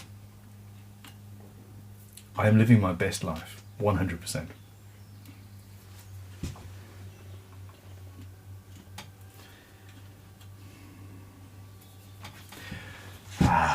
No. Other way around. Super glue. Super glue first, then flood it with powder. That will do. Okay, so the question is, why is that cow looking at me?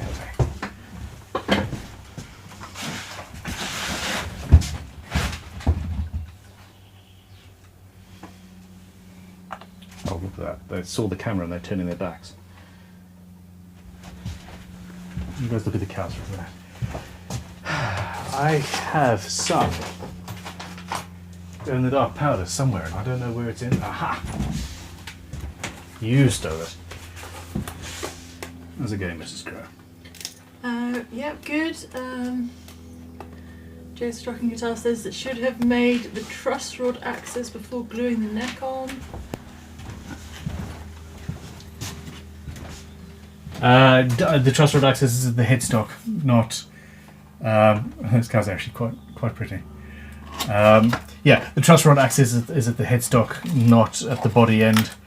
They don't like body end fretboard access. Okay, so blue-green is what we ended up with. Or sky blue, no, I think.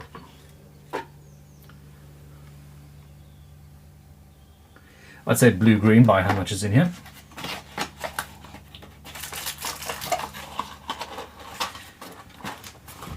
Glow-in-the-dark powder pigment. Yeah. I've got to grab my camera.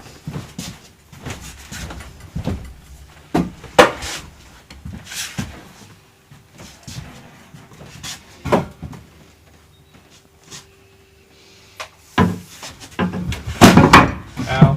Oopsie.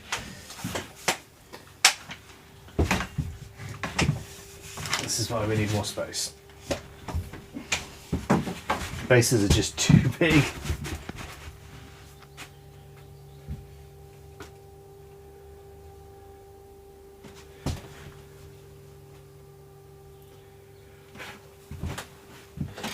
Okay, alrighty. So we're there. I am going to run a quick test because that's the smart thing to do. Here's some thin super glue. And Did you change your mind while I was gone? oh, 4 times. 4 times. You were gone for a while, and my tea's too cold now. I drank most of it. Yeah. At least 4 times. How many times did I change my mind, people? Okay, so here's a little bit of scrap.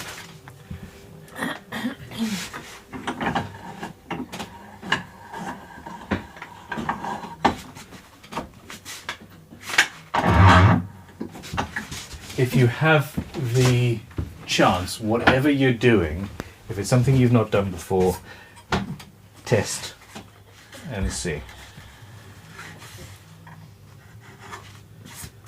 Okay. Now the only difference here is that this wood hasn't been sealed with the finish, so the super glue might flood. It might expand a little bit more. We've got our powder sorted. This is thin wicking super glue, and I think I need to replace that wicking tip.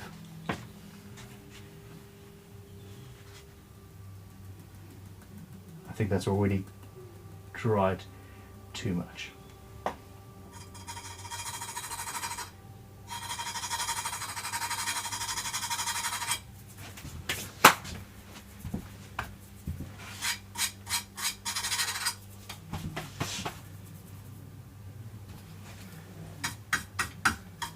Oh, look at that.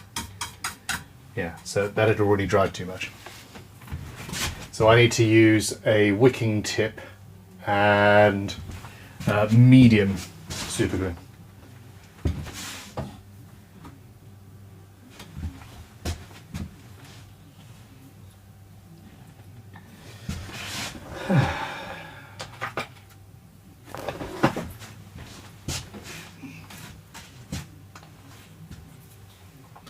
don't understand this star bond. It destroys the cap material somehow, which is a pity because the rest of the package is just amazing. But yeah, these caps disintegrate over time, so I'm now having to customize this so that the wicking tip will fit on it.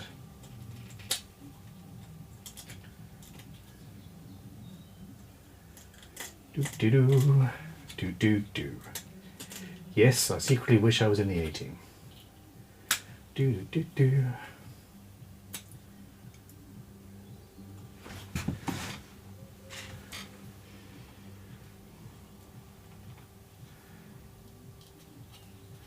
Okay.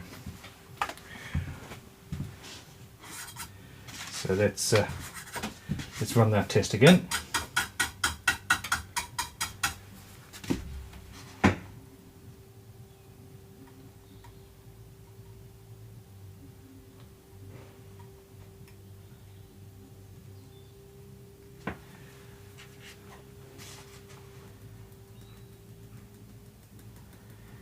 Now the superglue should cure pretty much immediately as the powder hits it.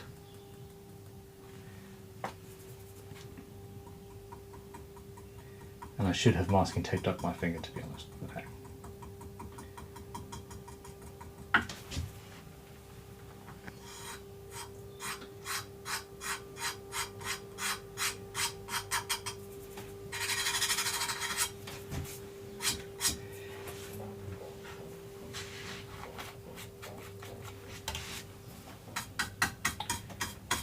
There we go. Finally,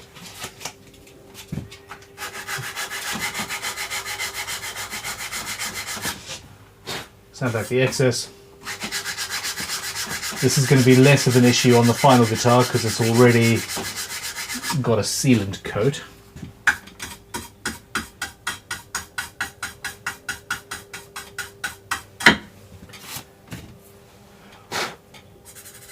I think this will do nicely.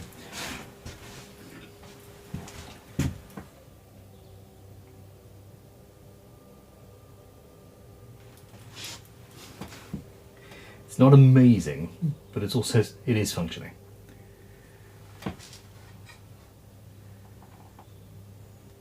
Creeper says your finger will glow in the dark now. I think it'll look like E.T.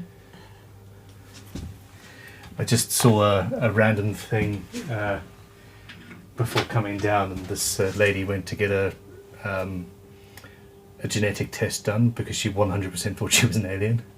She thought that her dad was an alien, and they filmed the whole thing, and she was like, because it proved that she was biologically human. The internet is full of the most amazing things. It blows my mind. That's all I can say. It just blows my mind. I try and divert myself entirely cows from guitar building in the sort of hour prior to a live stream, and that's where I ended up. Okay, cool. So we're there. Do we have any questions or comments, criticisms? Yes. I like this comment from Making Music Online. Have joined for every day of this build, but I'm usually joining late and watching in 1.5 speed. My wife was shocked at how quickly you were routing things. I always have fun watching things faster.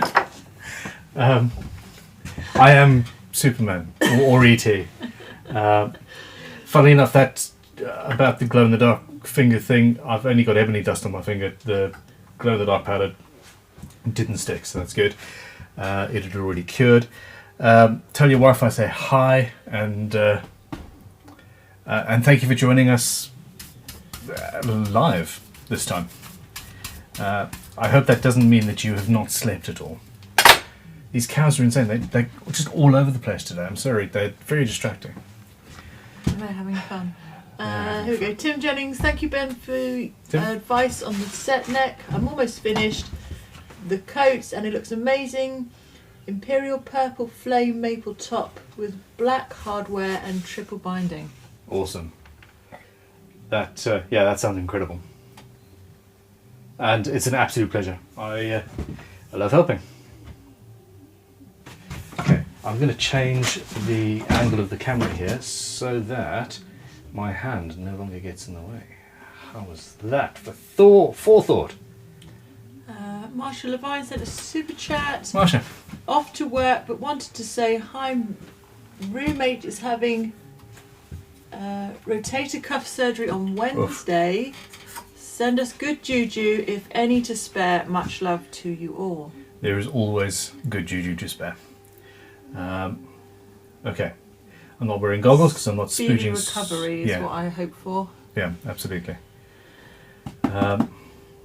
We're just going to go for this. If it makes a mess, it makes a mess. I don't need goggles because I'm not spooging stuff. I'm just flooding it. I wonder if I need to... I might need to do this in 2 passes, but we will see. I'll cross that bridge when I come to it. Okay. So.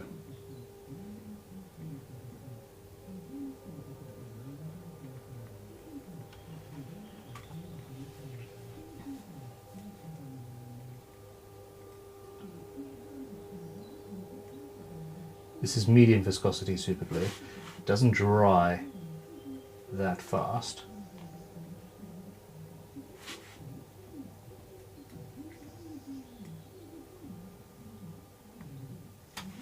I think we're going to be okay.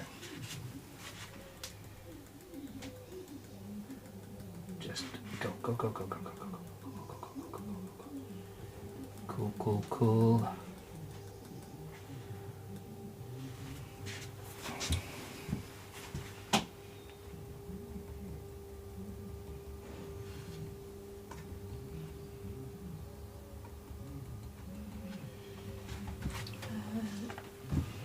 Dakarias, I think something like that. Dakarias? It says, loving this build.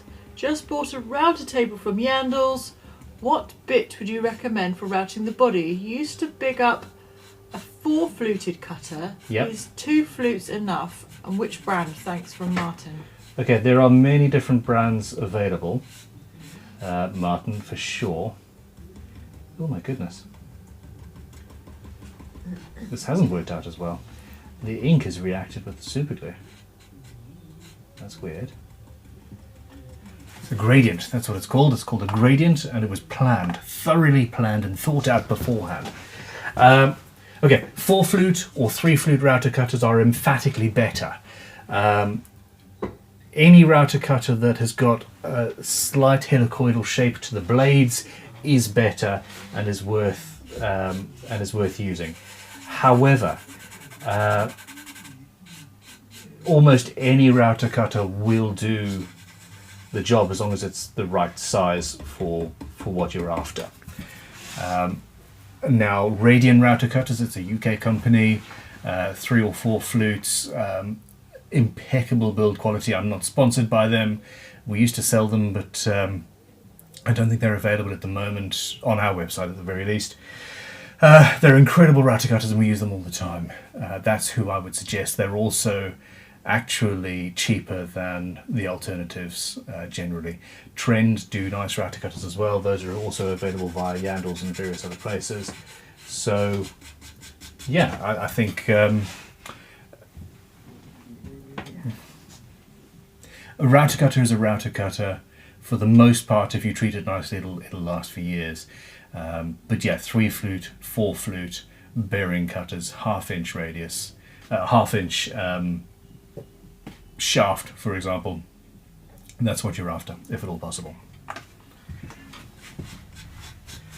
So here you can see it's the black ink has come through from behind, and we've got a dark to light gradient, which is exactly what it is on the Crimson Guitars logo, which is just incredible. So yeah, I'm going to sand that back and see what we end up with after the fact, and see what happens. I'm hoping I don't have to. Yeah, I don't particularly want to put super glue on the top, but then again, I'm going to be putting guitar finishing oil over this as well, so Decisions. On with the... On that point, Sigil.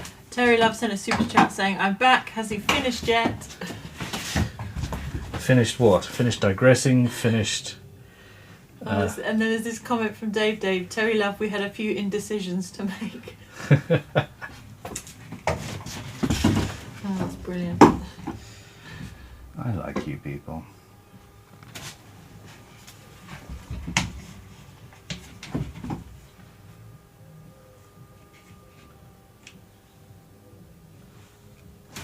Okay, so just for fun. Yeah, just for fun we'll carry on and see where we end up.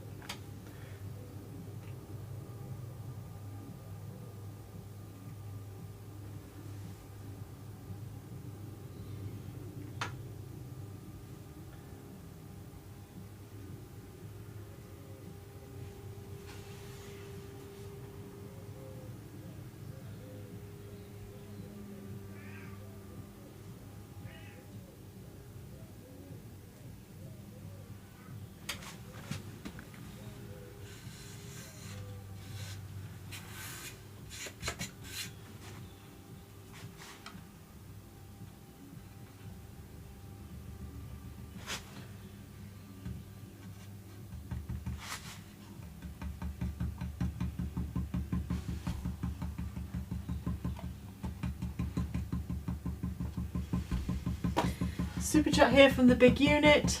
Hey. When drilling / chiseling an inlay, how bad is it if you go all the way through the fretboard to the truss rod? What? Okay, it's not bad, it's fine as long as you fill the cavity, but how the hell have you drilled 6 to 8 millimeters? I suppose, no, look, I know what you're doing. You're putting a piece of glass in there and then covering it with the resin afterwards. It's going to be thicker than usual. Honestly, it's absolutely fine, except for the fact that as long as you fill it properly, basically. Fill it full of stuff and you'll be all right.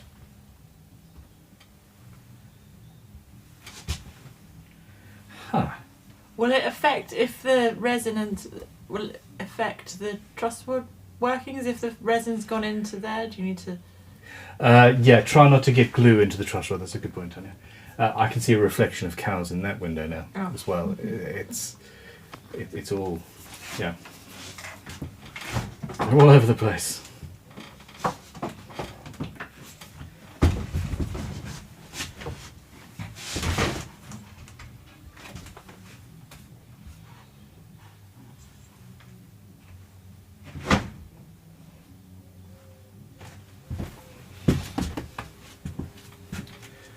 Okay.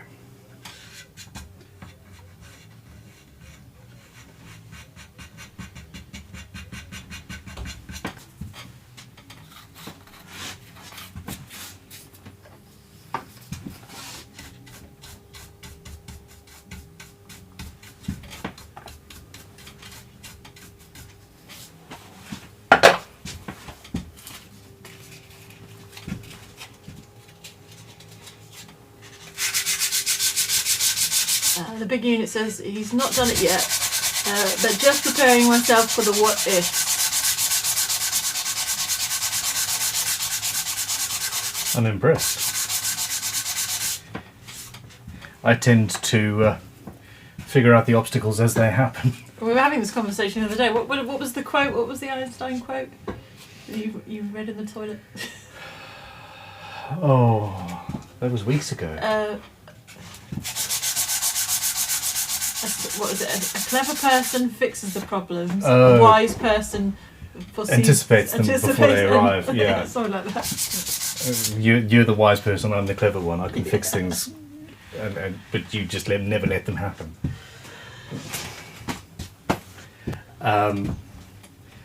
We were at a particularly nice restaurant for our wedding anniversary, and the bathroom had all sorts of quotes and cool things on the wall. So yeah.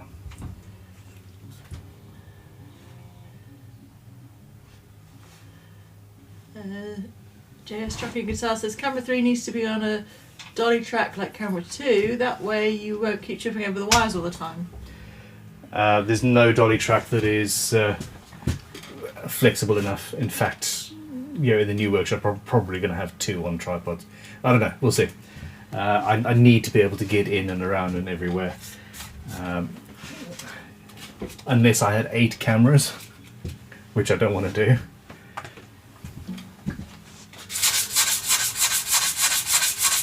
There will be some sort of design features you could think of, though, like having the wires hanging above and things like that, right? Yeah, potentially. I don't trip over the wire. My real issue, actually, with camera 2 is the fact that the tripod legs stick out so much.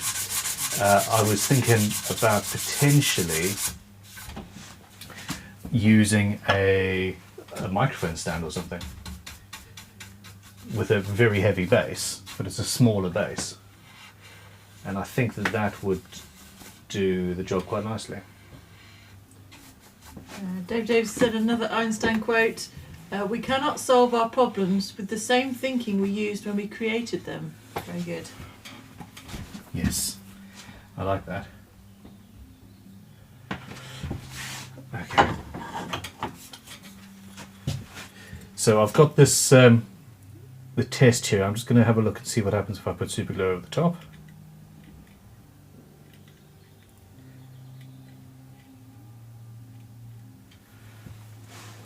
As I said earlier, it darkens the proceedings quite a lot.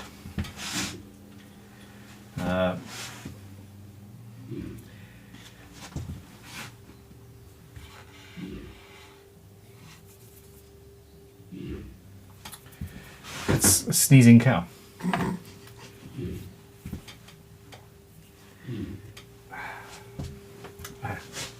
There.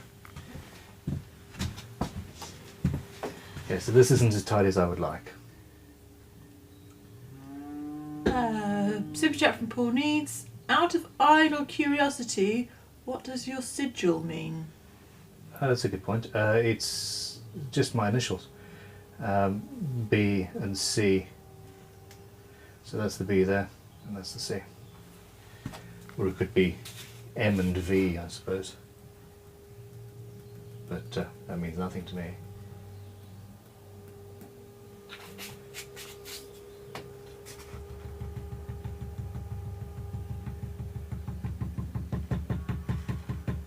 I think superglue is one of the most used things in my arsenal. It really is. That and prevarication.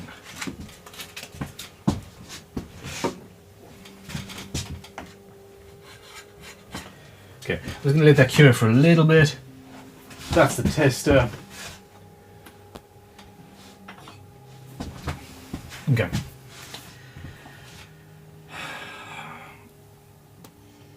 There we go. Somebody says, Webelistic, Ben, if tripods are in the way, get one of those Manfrotto variable friction arms attached to your ceiling. That's essentially what we've got here. Oh yes, yeah. So this camera here is on a track, but the track's only, so long, and I've got not a Manfrotto one, but it's got a sort of an arm thing. So with these 3 cameras I can do that and get a lot of shots, but camera 3 is the roving one that has to be able to go anywhere. It needs to go underneath the bench for those pretty shots, or above or around. That's the one that goes into the other part of the workshop when I'm doing using the machines or anything like that. It's it just is what it is. My issue is I'm currently using my travel tripod, which is great for that, but it's not particularly right for the setup I've got. Yeah, somebody said Stu J, Millennium MS mic stand would be perfect for small footprint camera stand. Yeah, could you photograph that and Yeah. I'll look into it. It was literally when I was not sleeping at 2 o'clock this morning after nearly falling asleep during the live stream last night. I don't know, that I was thinking about mic stands as a possibility for this camera.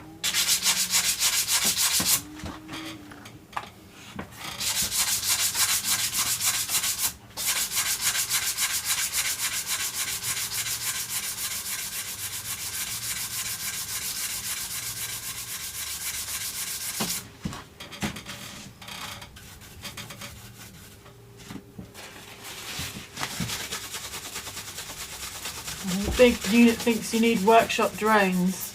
Oh my I'm not a gosh. very good pilot. Would it be? Would they be self-piloting? I think we could probably get the viewers to pilot things like that. Super dangerous. Oh, no. Just reminds me of Big Bang Theory when they got people from India controlling the lights or something like that. But yeah, with something that could actually injure you.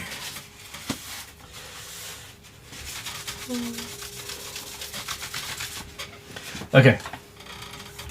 I'm happy with that. Adding the oil finish is going to darken it down a little bit for sure, but yeah, it's an interesting effect, and yeah.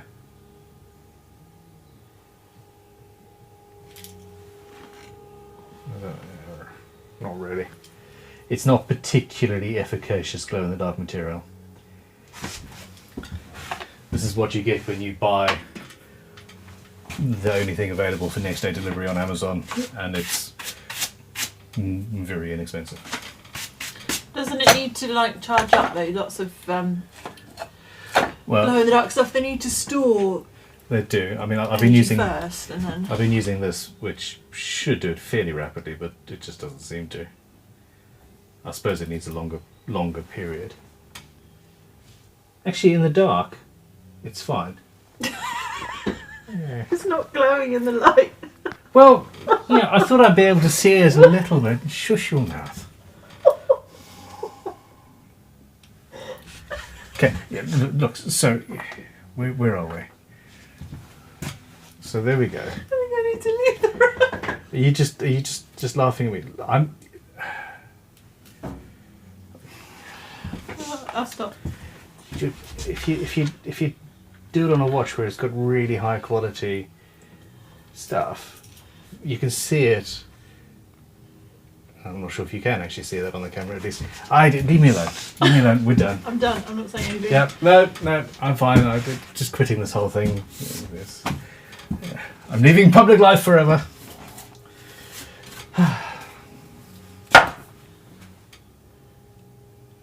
Questions? Comments? They're talking about the drones. His takes? Although I think the drones would be amazing. They really could be cool. Alright, that's done.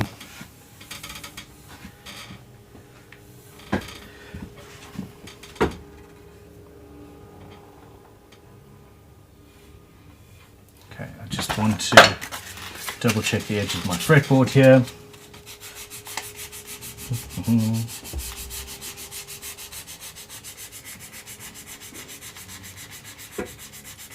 The wipe-on lacquer cures so fast that it just gets...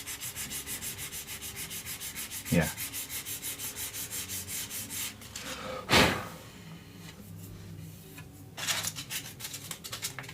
That's good.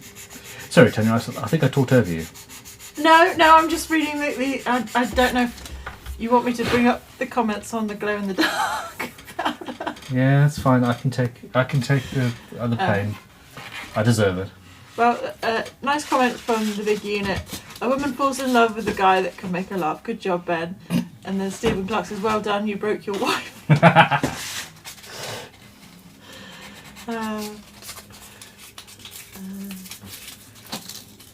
She's laughing at my stupidity, though. Fair enough.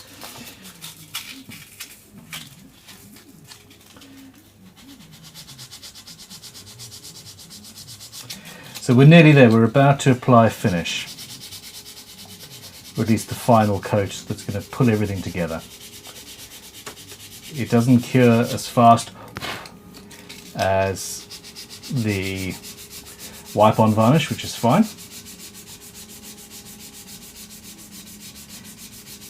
I really should have sanded the edge of this fretboard better before gluing the neck in.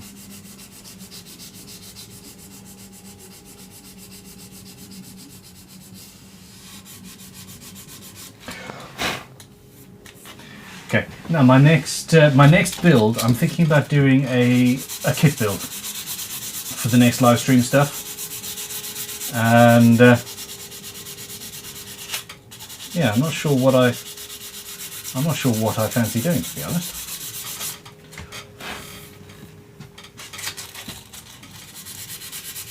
I hadn't really given it any thought up until last night's live stream.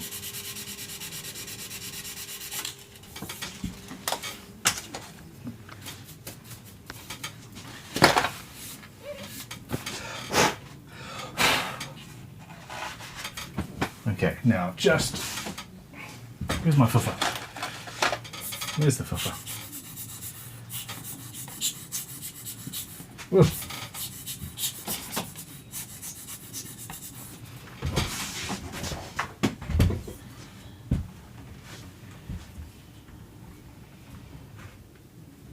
Lisa Harshberg's asking if you filled the fret slots yet. Is that one of the next jobs? Fret slots are all filled. Oh yeah.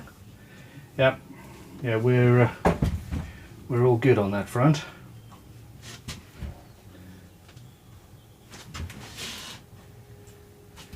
Okay, I don't understand this this tripod.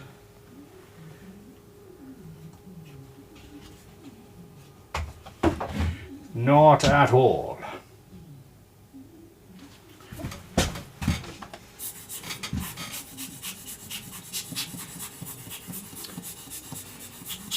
Leroy William Perumal is asking, would this be a base kit in the future? I don't think so. I think I do actually want to put this one into production. However, we could do a similar kit for you. So yeah, absolutely, drop us an email.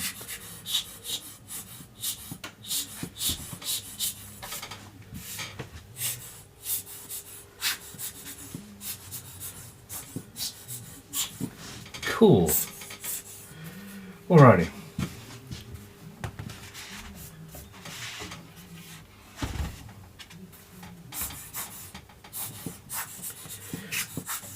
Preparation is key, said Ben Crowe never. Anonymous Botch says, any plans to produce a kit guitar with a neck through body?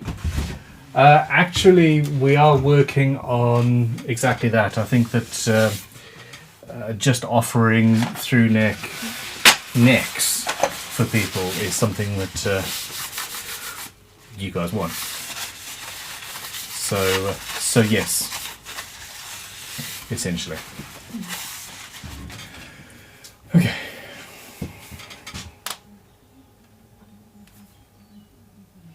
Terry Love said a super chat. Kit build ? Airfix Reveille ? Is that, I don't know if I said that right. Revel, Revell. It's got an IE on the end. Yeah, it's his autocorrect, I suppose. Okay. I suppose my autocorrect didn't correct my speaking. A Star Trek kit bash ? I want to do all of these things.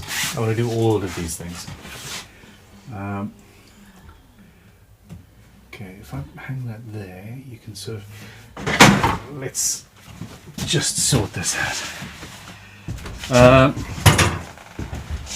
Okay, now before I do this, I could actually do with a quick break. So I'm going to leave you... I'm going to leave you in charge. You're going to leave me here? Oh no, this is the bit I dread the most. Everybody be nice to Tanya. Well, it's not nice, because I don't know what to say, then there's just silence. No, don't be silent, just... Okay. Okay, everybody, ask Tanya, would you rather questions. Would you rather Oh gosh. a tidy Ben or a sane Ben? That doesn't really work, does That's it? a really hard one. Yeah, there we go. Both of them, please. Given that I don't think I'm particularly sane. Yeah, would you rathers? And Tanya, you're not allowed to stop talking. Oh no. Well, Yeah. just waffle then. And...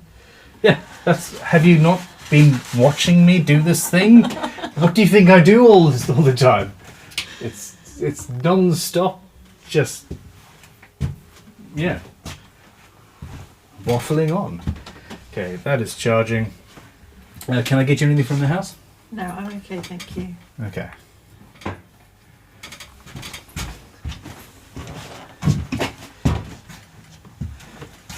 Would you rather?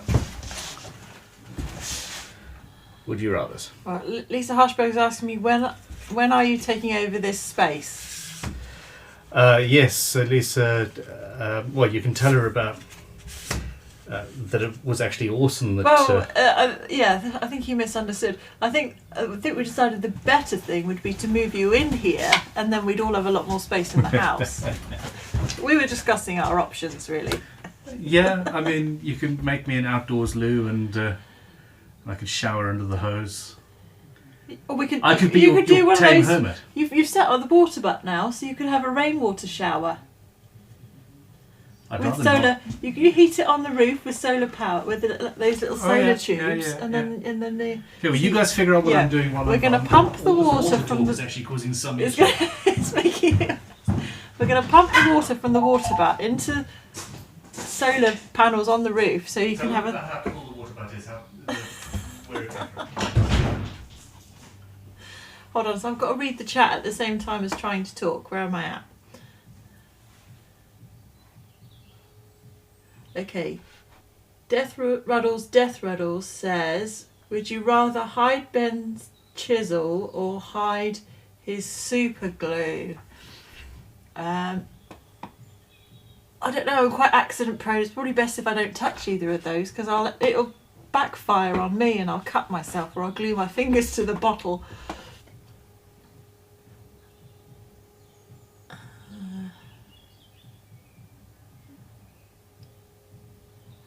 What would I change about Ben? Oh dear. I don't think we've got long enough for that one.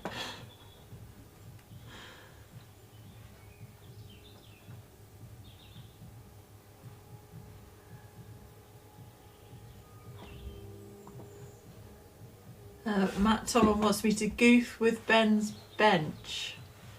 I still haven't sorted out a way I can do that without getting in the shot. IFAX, what does Ben hate to eat? And if he doesn't do as we ask, can you serve it to him? What does Ben hate to eat? I can't think right now. He is a little bit fussy, but not so fussy as he'll moan if he doesn't like something, but he'll still eat it. So I think I can't think of anything particularly he would not like.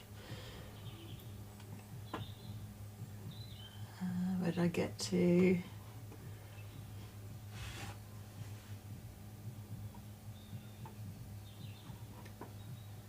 Oh, Ben forgot his tea mug.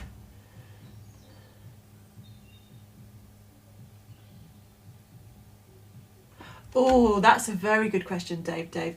Would you rather get all of the guitars and tools out of your home, or have Ben be a chef instead of a luthier? I would like to have a chef. I think Orson is heading in that direction, so I look forward to the day when he can cook some of the meals instead of me. I used to love cooking, but since everybody in the house has got fussier and fussier as they get older, it's become more of a chore, and I don't like doing it as much. So I would love to have all my meals cooked by somebody else. Would you rather have only tea or coffee to drink?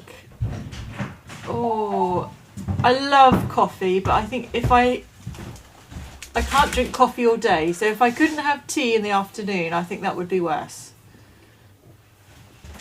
I agree. Hot take. Okay. So Terry Love's suggestion is a hammock for you to sleep in. You can pee in the field next door. Pooping is the only problem. Yeah, a compost toilet. We went camping, and a compost toilet's lovely if it's just for you, but a compost toilet back to back with another compost toilet when you're sharing with a lot of campers is not good fun. It actually, Byron came back a bit traumatised. I didn't poop the whole weekend. He didn't want to go to the toilet at all. He really did not like that. It was 3 days, 4 days, just just power through that shit. No, a compost toilet that's just yours, I'm all for. But sharing one, no. Horrific. I struggle sharing the loo just with my family, let alone random people. This bass, by the way, looks incredible. I just thought you guys should know that. Okay.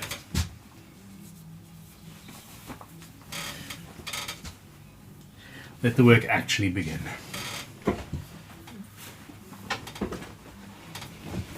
Okay, you do have a chat here from Gody the Roadie. Hey man. Ben, have you seen the Leatherman tread tempo ? I'm surprised they haven't sent you one. I know it's something you would like to own. Tempo. Tempo. Shall I take a photo so you can check it out later? Just flash it to me on your screen and I'll Flash it to... take the photo, then show me the photo. Find the picture, you mean? Oh, What do you mean? yeah. Find a picture of it. Please. I thought that we were on WhatsApp and you could just... There's my foolishness again. Hold on. Okay, I am happy with how this has turned out. I am going to end up with guitar finishing oil on the fretboard as well. I'm going to slather this whole thing in guitar finishing oil, and then we are going to pretty much immediately start rubbing it down. This isn't how you apply oil normally. It is being done over a substrate, and it's here just to homogenize the finish. And yeah, we'll see how it goes. Oh, it's a watch. Okay, that is what I thought it was. Yes, I have actually asked for one, and if they don't send me one, I'm going to buy one. At the very least, the bracelet is supremely cool, and yeah. Don't you agree, Tanya? Super cool. It's cool, yeah. Okay. We're still on Would You Rathers. Stephen Clark, would you rather only watch the same movie every day for 6 months, or only watch 2/3 of any movie for 3 years? I can figure out what's happening in the end, so I'm quite happy to do that actually. Figure it out within 15 because minutes. I quite often walk away from a movie if I think it's too predictable. I was listening to an audiobook this morning, and something was hinted at heavily, and then about 10 minutes later I realised what had been hinted at, and I was like, oh, this is what normal people do. They actually think about things. I listen to things or watch movies while I'm thinking about other things. But you actually well, I studied film at college, A-level film studies, so yeah, it's all there, isn't it? What's coming? Yeah. Okay. PPE. I'll put some gloves on, and please keep the Would You Rathers coming. I really do enjoy them. Would you rather a flood of Would You Rathers, or never have one ever again? I would rather the flood.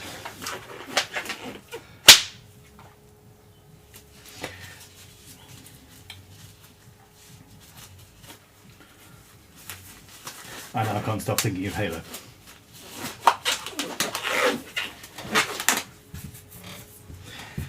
Okay.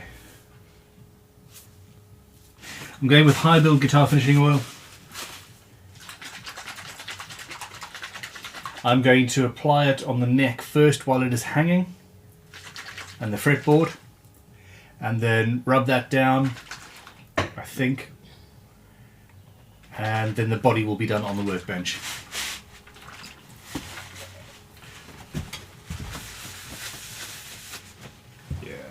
Okay.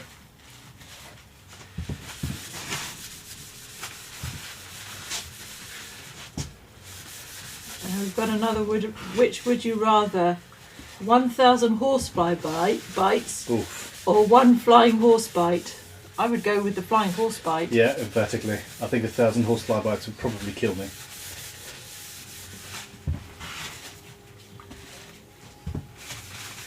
Jay's Trucking Guitars, this one's for you, Ben.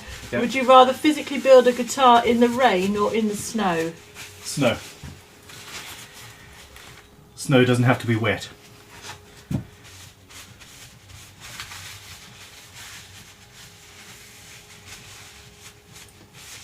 Terry Love sent a super chat saying, I like that bass, I'm so tempted to buy a raffle ticket. Woohoo! You don't play though, Terry. If you win it, you 100% have to at least endeavour to learn how to play. Deal? Another would you rather from Caleb O'Brien. I think this is for you. Would you rather any watch of your choosing or any tool of your choosing? Any watch. I already have or have access to pretty much any tool that I could dream of. Or at the very least, I'm in a situation where I could foreseeably imagine them becoming available to me if I just stick at this for long enough. There are many watches that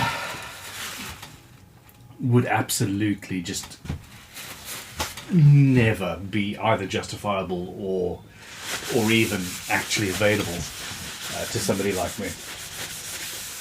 So, for example, the Grubel 4Z handmade, is it handmade 1?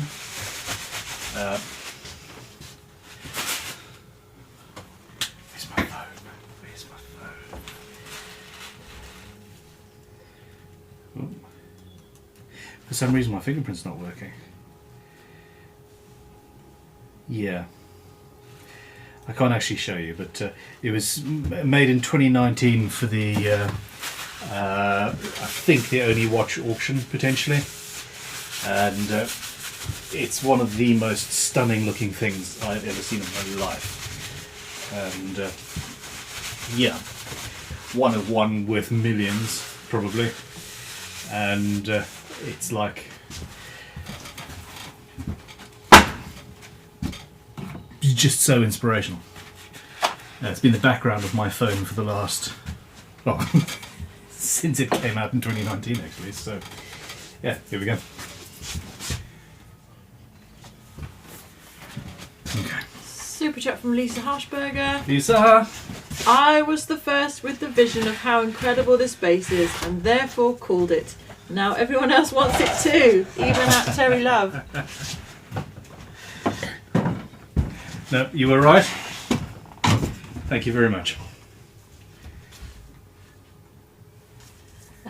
Question here from Tim Beaton. Okay. If by some miracle I won in this raffle, would it be possible to relocate the fingerboard edge markers to exactly where the frets are? Yes. Yes, absolutely. I would probably... Well, I would try and convince you to leave the ones that are existing, because that would be a ball ache, and just add more on the side of the frets. If you win, I would also happily replace the fret markers with something a little bit more visible. But that's, yeah. No, never mind. There's a few other good comments, but this one from Simon Hitchcock. Did Ben just rub his snot into the neck? Yep. No. I shouldn't have read that one out. No, this is what the live stream's all about. Hold on, my microphone wasn't on. There we go. No, it's still not on. I've run out of batteries. Okay. No, people, I just itched my head a little bit. I'm covered in guitar finishing oil. I picked up a new piece of fresh, clean tissue and then used it to scratch the itch because, you know... Somebody did comment about as soon as you put gloves on, your nose itched. Absolutely. Emphatically. Now the problem is I have to change the batteries in this thing.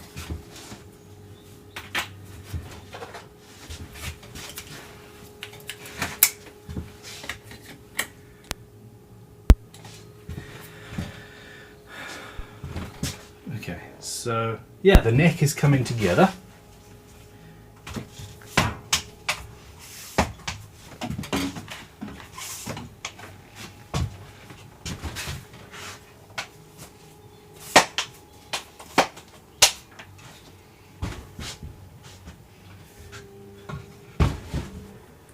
Okay, so another good would you rather... Where's it gone?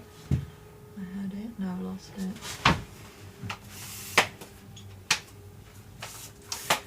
Joshua Valverde. Hey Joshua. Sadly, both are long past, but who'd you rather have built a guitar for? Jimi Hendrix or Prince? Prince. Prince, emphatically, and with bells on. I mean, either Prince or the guitar with bells on, I don't care, but both. This one's freaking me out a little bit. Thomas Gall, would you rather have one eyelid stuck permanently open or your nose be upside down? I think...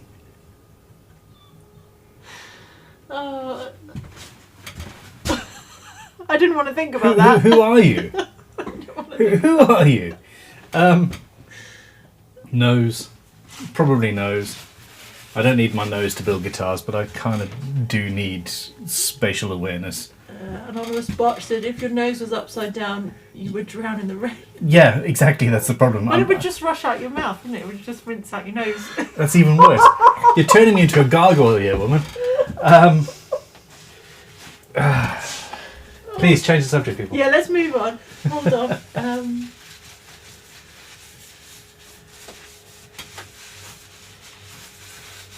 This is high build guitar finishing oil.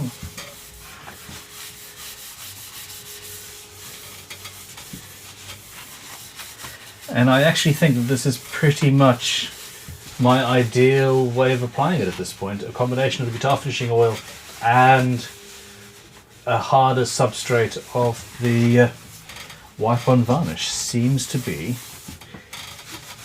giving the feel and finish and colour that I want to see, while also giving a lot more support and protection than the oil just on its own. So, woohoo!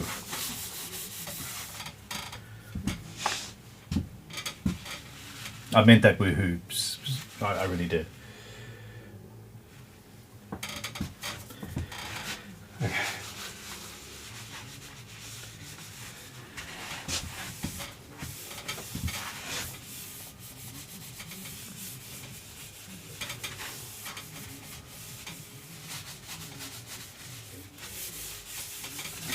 Would you rather a world without guitar finishing oil or a world without guitars?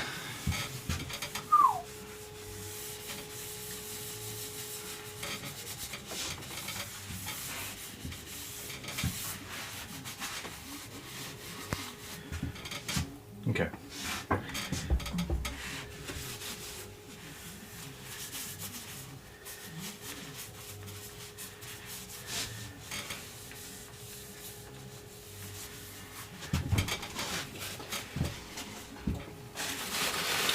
All right, yeah. Question me. Okay, yeah,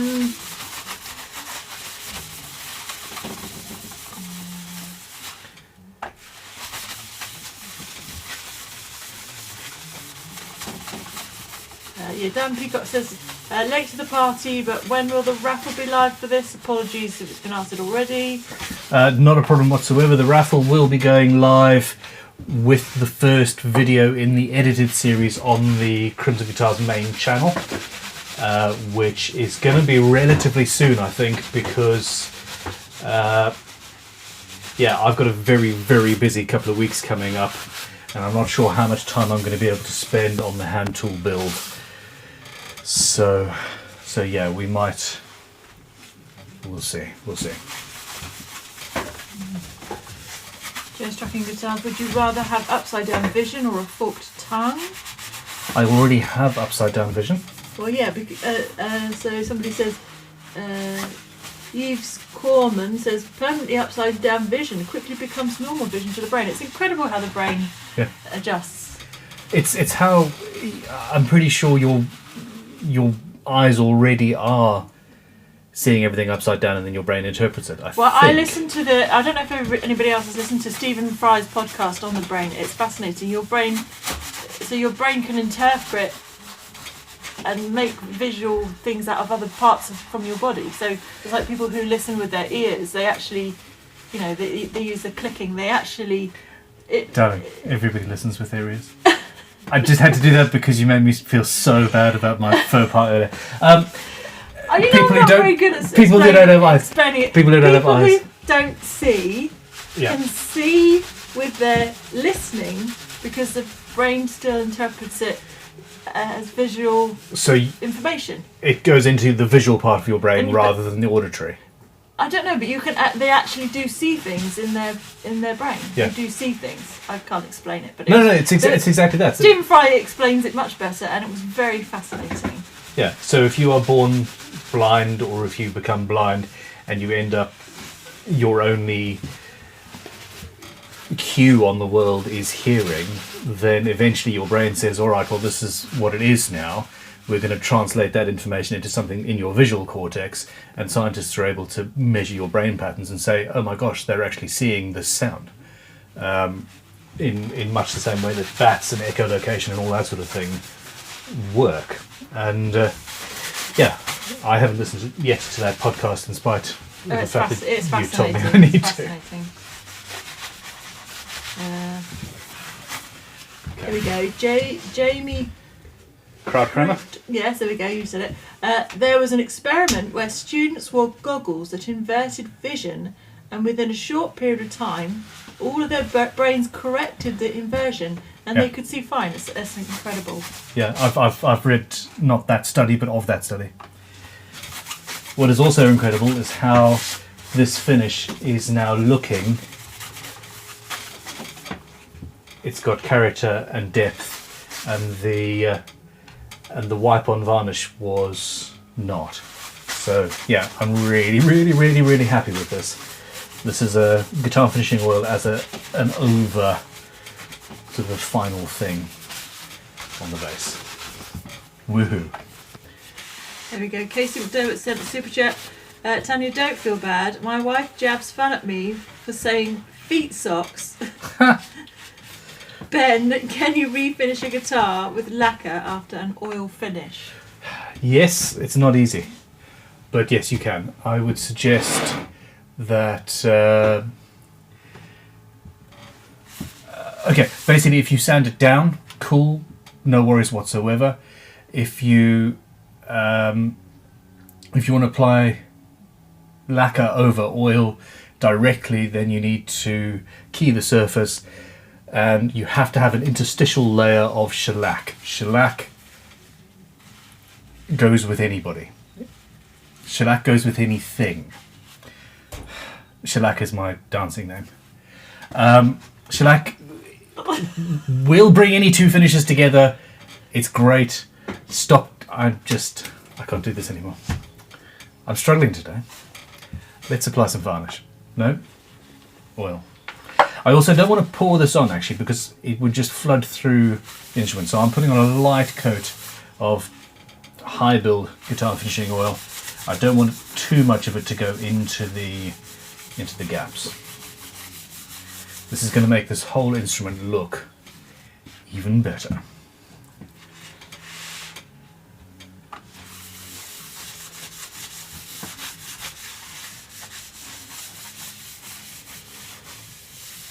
Joe Strucking Guitars technical question. Can you use an oil finish over sanding sealer? Yes. Emphatically. Now, let me just qualify that by saying that there are many different types of sanding sealer. So you should be able to, yes, but always do a test beforehand if you can help it at all.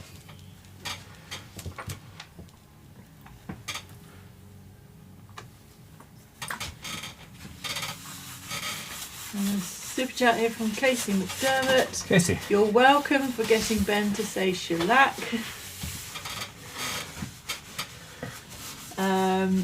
Dave Davis's bass name, Holy Moly.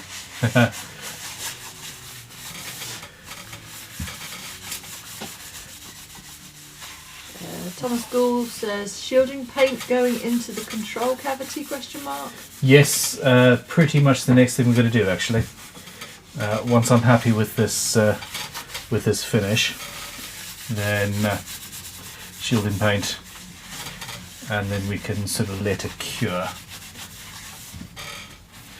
Okay, so I've applied it relatively sparsely. If I'd used the penetrating oil, it would be flooding through all of these holes to the other side of the guitar. As it stands, I don't think that has happened. And now I'm immediately drying it off with a relatively clean rag.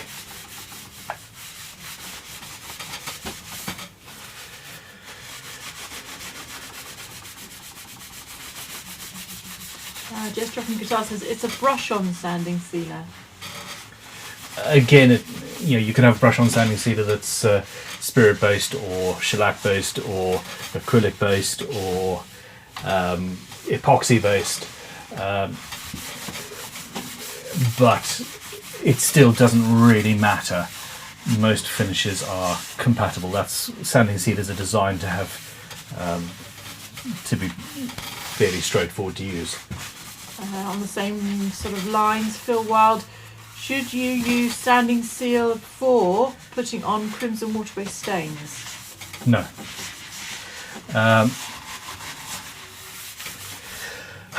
No, most of the time you are putting a stain on a maple. Now, I am going to be running some experiments at some point. It is possible to get a relatively blotchy stain. In fact, this isn't the best stain I've gone. It's a little bit blotchy in places. You can't quite see because the wood is so interesting, which is good. Yes, no finish went through. So a sanding sealer rubbed down and then stain on top is something that people have suggested to me and suggested that I try. I have not yet tried it, but I will. Another thing is using egg whites as a sort of a sanding sealer thing. I've seen that done to reduce blotching on spruce tops, violin making and jazz guitars and the like. So that's something that I want to play with, really. At this point, I'm seriously considering dialing back the amount of videos that I currently put out, or at least the amount of videos that I promised to put out, and just spending some time not actually filming while trying to hone my craft and experiment with things like that. But we'll get there. Now we've reached that time in the morning where I just desperately require your praise and adoration, really. Look for some praise, John. No, what do you think? So I have not yet applied guitar finishing oil to the front of the guitar, but I have reached a finish on the back that I am very happy with. I also didn't knock over the bottle. But if we have a look here, I'll see if I can make you seasick, actually.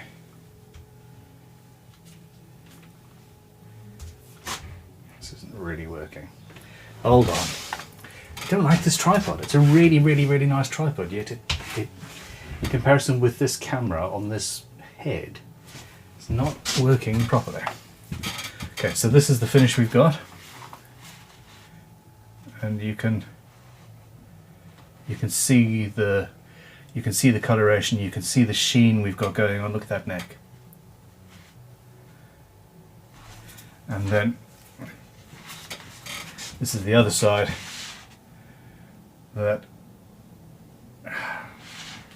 Well, you see, to me it looks completely different, but looking at the camera, it's actually fairly similar. There you go, that's the camera to do it. The neck is entirely different. Anyway. Okay, got a few super chats here. Stephen Rigg, I was going to upgrade my little Trend router to one of the Triton routers, but I hear they're bringing out some new ones. Do you think I should wait? You stumbled all over my answer there. I was like, I'm going to be able to tell him that there's some new ones coming out and he needs to wait, and you've already heard.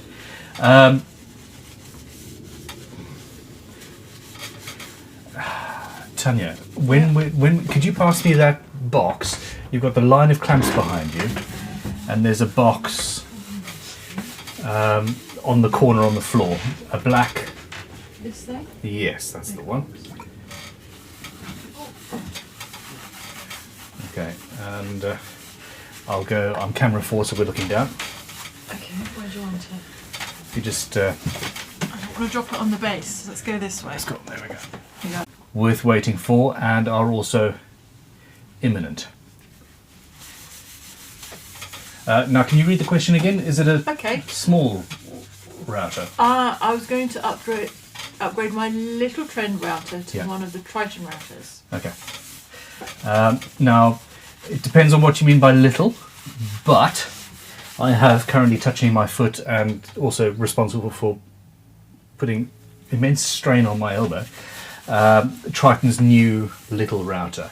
I think it's actually currently available in the States. It is not yet in the UK, but will be soon. And I haven't even looked at it yet. I'm supposed to be doing that on camera, but I will give you a sneak peek. Now it is a trim. This is their new trim router. It's not a replacement for any of the Triton routers that are currently available. It is 1/4 inch or 8mm collets. It doesn't go up to 1/2 inch, so yeah, it's the smallest router they've ever made, and I suspect it's going to be amazing. We will see.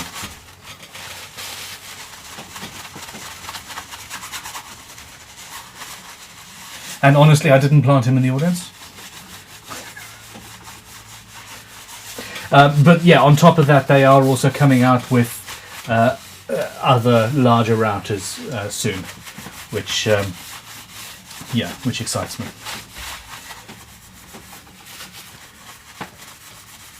Okay, so super chat from Lee Ben. After years of avoidance, I'm making my first layered wood veneer pickguard.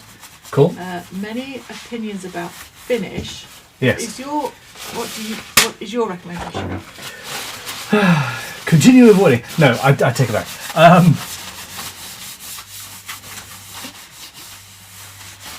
A wooden pickguard can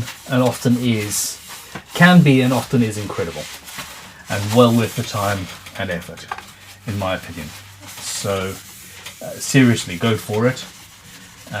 Go forth and make sawdust, and I think that you will thoroughly not regret it. Now, finish.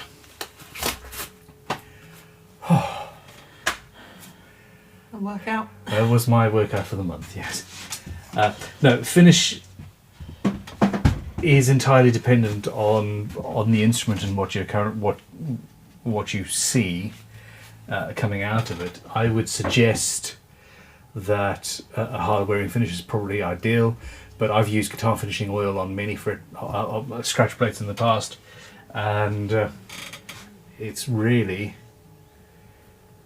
absolutely not a problem. He says checking the guitar finishing oil. Super chat here from Zach Dory. Would you rather have the ability to build guitars yourself or own the company that can? Asking the wrong person, really. I do both. I have both. I think we'll put that to the viewers. Yeah, okay. I'm going to throw this on the floor for now, but later I will get it all out and in a wet bucket so that it doesn't catch fire later.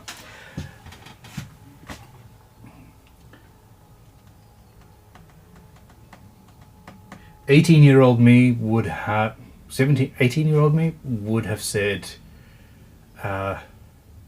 both. Actually, again, I can't decide between the two.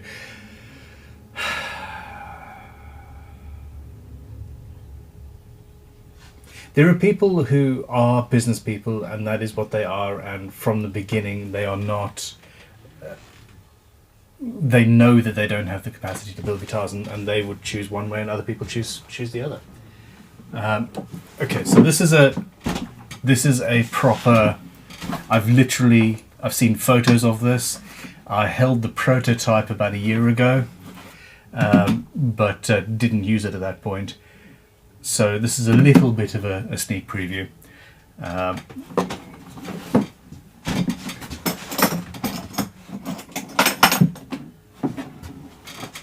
And there we go. So we've got a little trim router. You've got the ratchet system. That is a nice. Oh my god! Ow! It pinched me. That is utterly the nicest lock-off mechanism I've ever seen. We've got height adjustment. Okay. And then obviously will flip out and go onto this base. So you've got a spare base. Is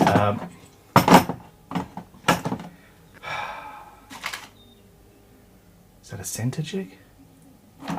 That's bearing. Oh, okay. Look, yeah, this looks incredible. It's got everything you need. Okay, now it's not going to go back in.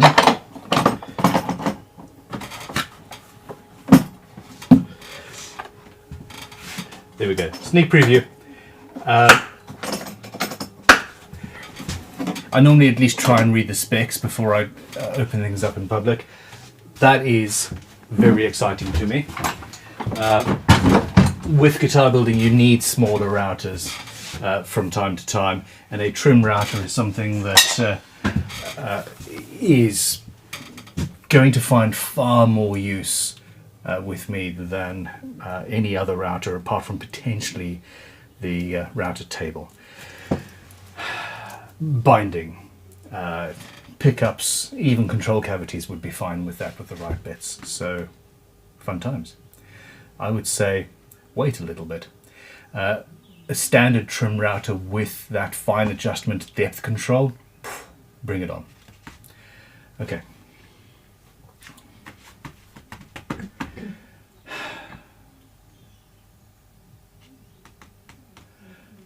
I need to paint that control cavity. I do. I'm going to put this down. And where are we? 2 hours and 40 minutes into this. Super chat from Tim Beaton. I think he's referring to the bass. This needs to be used for a cover of Spinal Tap's Big Bottom. What did we... Oh, that was it. It was Fat Lady we called it last time. It's the Fat Lady bass. But I'm happy to call it the Big Bottom Girl too, I suppose. Is this allowed? Tanya's studiously ignoring me. Sorry. It's the Fat Lady bass, or do we call it the Big Bottom Girl? No? Both? No comment. No comment. It's not up to me.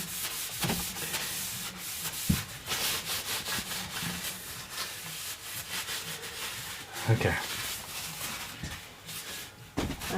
Okay, super chat from Stephen Rigg.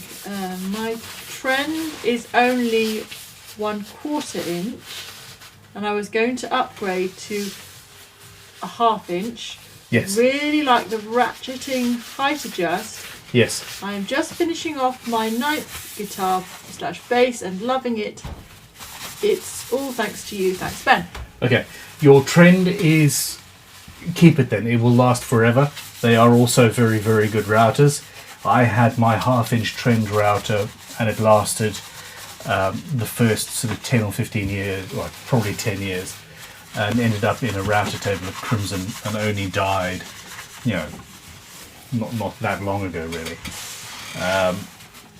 So yeah, keep your trend for that, for the smaller stuff. Don't waste money buying a new thing that isn't an upgrade. However, Or that is only a small upgrade. Let me rephrase that. However, wait for the new mid-sized trend router. The current ones are incredible. I am a huge fan. I use them all the time. I absolutely love them. And I cannot wait for you guys to see how good the new ones are. Considering that the old ones are already amazing. You will not regret it. You will not regret it. And 8 guitars in, did I hear you say? It said 9. 9 guitars in. I'm just finishing off my 9th guitar bass. Perfect. Right, that's incredible. Okay. Just going back a bit with regards to JS Trucking Guitars sounding seal. It says it was alcohol based. Yeah, basically yes. It absolutely should be compatible. But again, always do tests beforehand. Specifically with finishes, do not assume, based on some random weirdo on the internet telling you that it should work. And it should work. But, yeah. Assume nothing, test everything. Yes, that's a good motto. Terry Love sent a super chat. I need to get back onto the GGBO site and start checking out competitors' builds. Yeah, I need to figure out what the hell I'm doing. I don't know.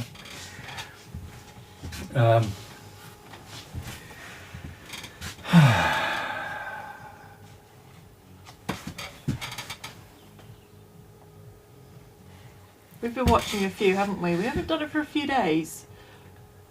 It's still early stages, people sort of just starting out. Some people have whizzed through already though. There are a few. Yeah, what was that lady's name who's built 2? She's already put her final video out. Gabrielle Retty, I think That's it the is. one, yeah.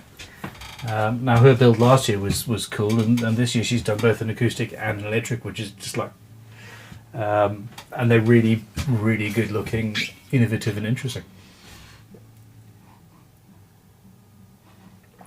And I learned a few things watching them as well. Okay, Paul Nees is saying, I really have probs with my big router, but suspect that one will be beyond my means, but rapidly concluding I need a trim router with sufficient depth available via the base for cavities. Yeah, well this will do it for you.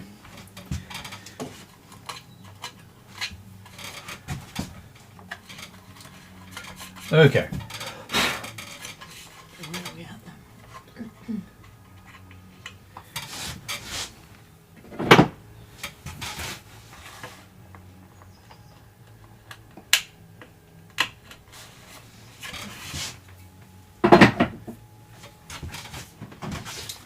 Old School Barbie says, afternoon T and B. I saw Ben stoning one of the newly adjusted Descendants with black and green.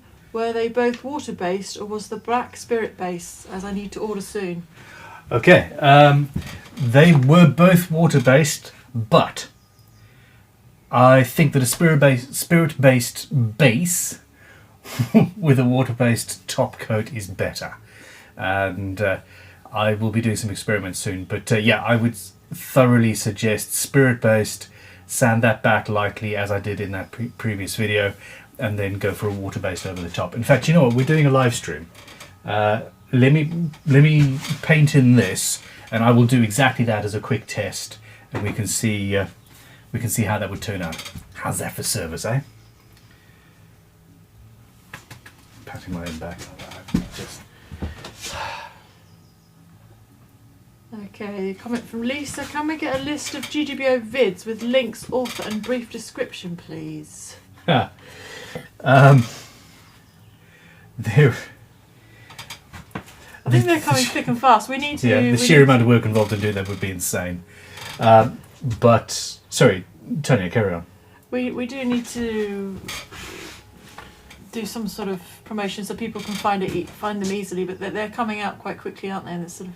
It is, yeah. There is is it Bonehead Guitars who has a very, very good I think that's right. YouTube playlist Yes. of the whole competition, and the playlist was something that I was considering, or at least I thought we were actually doing already at Crimson. But yeah, Bernard is doing a really good job of that, so we're just going to leave that with him for now. And other than that, the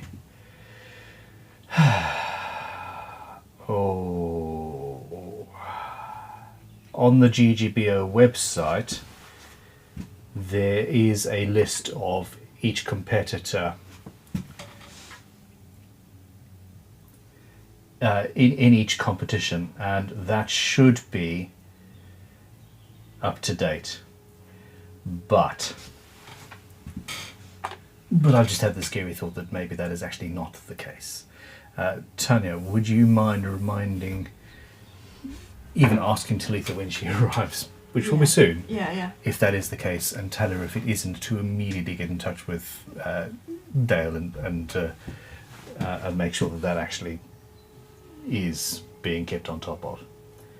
That's one of the most important things that we are doing, is keeping the list of competitors and the links to their profiles up to date, so that people can go through and see, okay, this person's building X, this person's building Y, etc.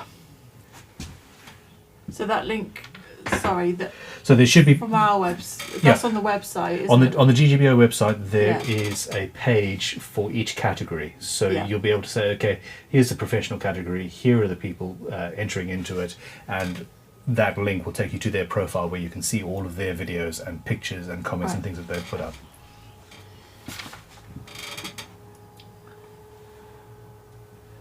Okay, Bubbly Juice with a question. That's a cool I only just been able to join, so if you've already spoken about this, sorry.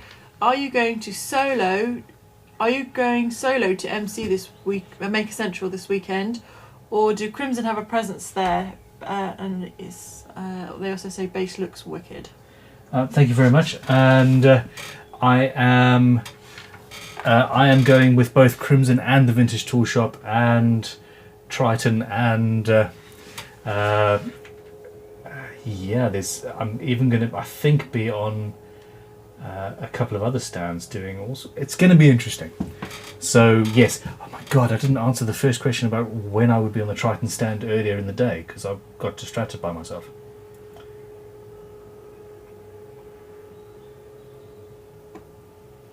So I'm trying to read some comments. No, it's funny. I said I got distracted by myself and then didn't answer the comment. Didn't answer the question again. Yeah, it was funny. It was a joke, but it's fine. I'm going to be on the Triton stand on Saturday for 3 hours at around about lunchtime, putting together a kit guitar, which I really need to check has been pre-manufactured for me. I suppose that's my job for tomorrow.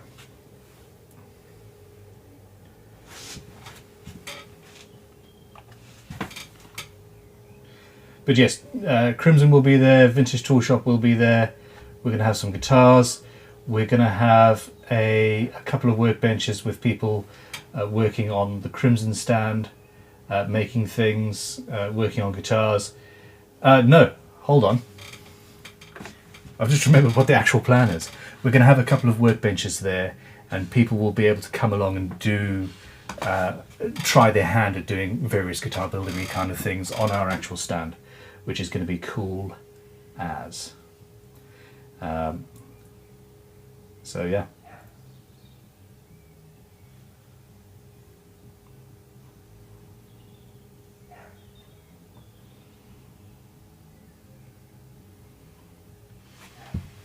Okay, Terry Love, Siri. super chat. Ben has clones for Make Essential, so he can be in 5 places at once.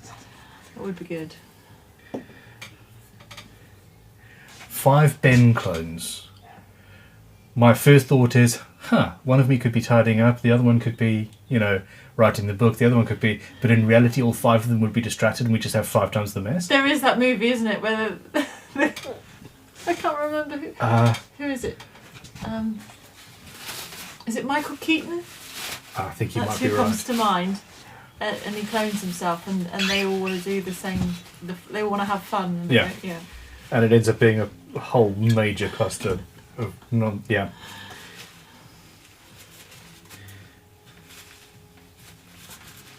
Going the road, say, would you rather forget the bridge ground hole until it absolutely needed, or have me remind you all the time? So when you remind me of something that you know full well I've already done, that's, you know, a bit of an issue, Mr. Rody the Goody. Actually, it's all in your name, isn't it? You're goading me. I would rather you remind me than I forget it, if I'm being brutally honest with myself.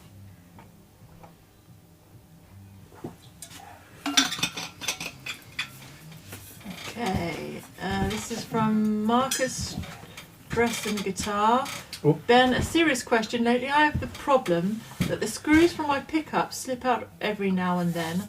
I thought about filling and re-drilling, but I'm a little shy, rather to a luthier. Can you do it himself? Is it pretty straightforward to... Rephrase the screws that hold the pickup. So the screws that hold the pickups and slip out, so they're too loose in the... Yeah, honestly, you don't even need to re-drill, just put a sliver of, a splinter of wood, shave down a toothpick or something like that, put that in and put the screw in and you'll be fine.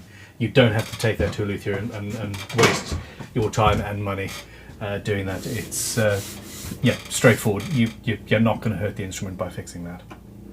Okay, I'm going to hang this up and we're going to have a quick interlude, a quick staining interlude, just for fun. Okay, so that's there. Yep, we didn't have any shielding paint go through the front. I still haven't painted the back of the cavity, but I also want to install some magnets, which I should have done before the shielding paint. So there we go. I think Talitha is here now. Somebody says you missed a bit with the shielding paint. I'll go let her in.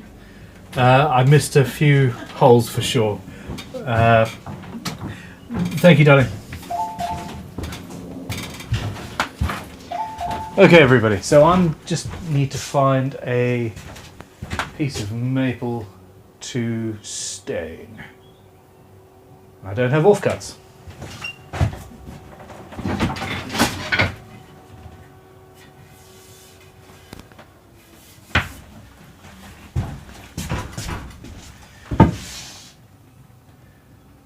But this will do. Okay, come on then. I know what that is.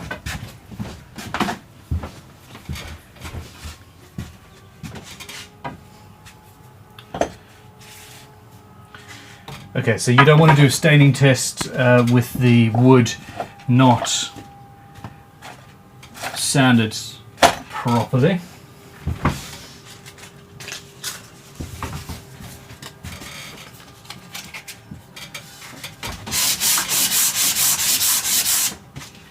Is that a particularly... There you go, that's a nice area.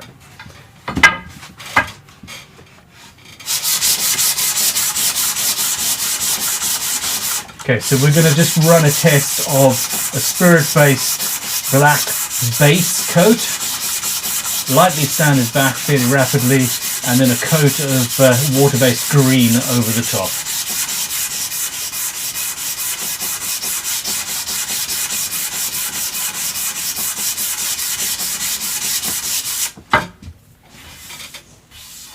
Okay, that's 180.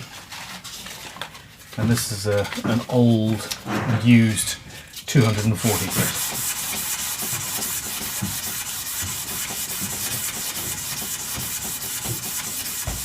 Talitha, how are you?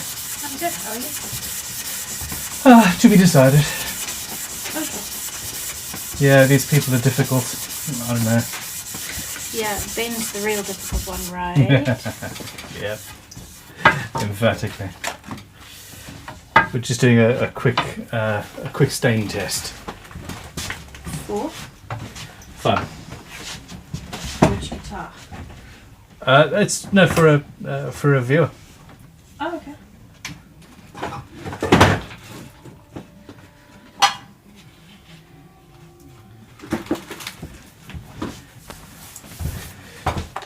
Okay. Oh.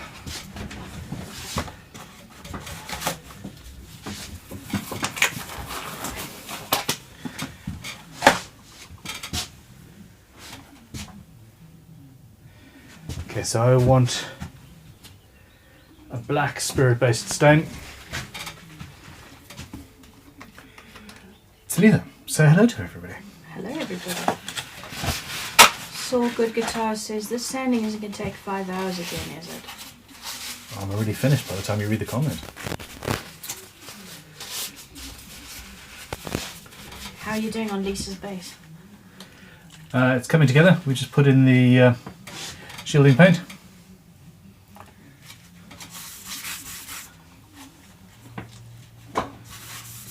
I could have spent a little bit more time sanding, but this is fine.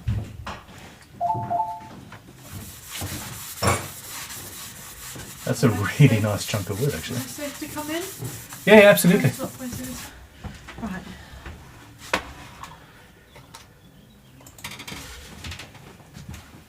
Yeah, that's. I don't think we've done that one yet. There's two materials.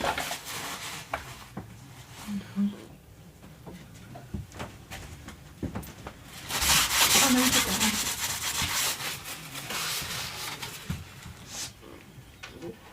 No, we're up to date on that one. Okay.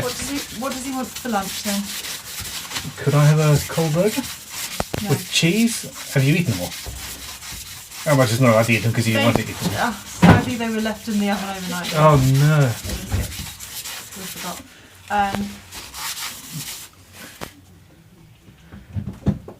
To do, we've got some rolls. I could do a cheese and I've got some of those deli meats. Or I could do Yeah, surprise me. Something, a roll. anything really. Anything in a roll. Yeah. Anything. I am regretting certain life choices.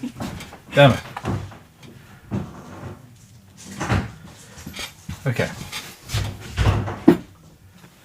Terry Love says, tell Tanya not to be so shy. She's much better looking than Ben. Damn right she is. There. Okay, so that there has now already off-gassed and is fairly dry. So either with the 240 or if you really want, go to the next stage and find a 320. Where is my 320 grit paper? Huh. Aha! Here it is. Anonymous Botch wants me to tell you to check the lower edge of the control cavity. You missed a spot. Yes, that's where the... oh my gosh. Well spotted, Anonymous.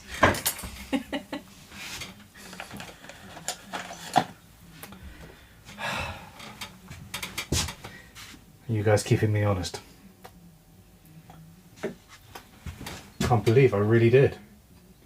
I thought you were just pointing out the bit where the jack was going out. And No, it's a genuine missed spot. it's a genuine missed spot. I can't believe I doubted you. I see baby cows in the field. There are baby cows in the field. How cute. They are cute. It's sad that I think some of them are boys and they're not going to last long. Okay, I need to clean that properly later. Aha. Here we go. So shielding paint is just clean with water, not like clean with thinners or something special? Yeah, it's water based. Okay. So if the water, if you want to make your shielding paint go a little bit longer, or if it's too solid, if you have a pot for too long, then add some water and you'll be fine. Good to know. That should be like in the instructions or something. Yes, it should be. Okay, so here we go. I'm just going to lightly sand that back.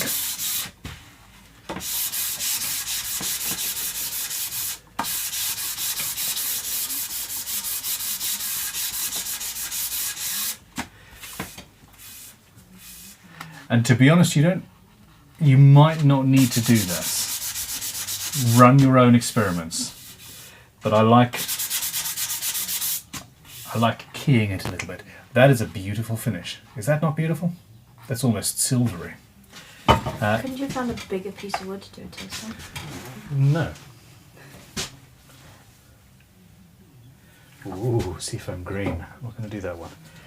We're going to go with water-based standard green.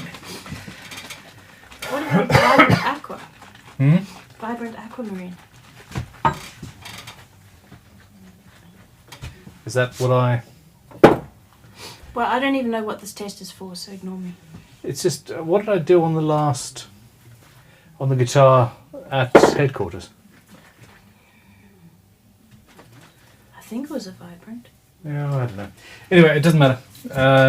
Water-based. We're doing a spirit base and a water-based over the top, just to see what happens.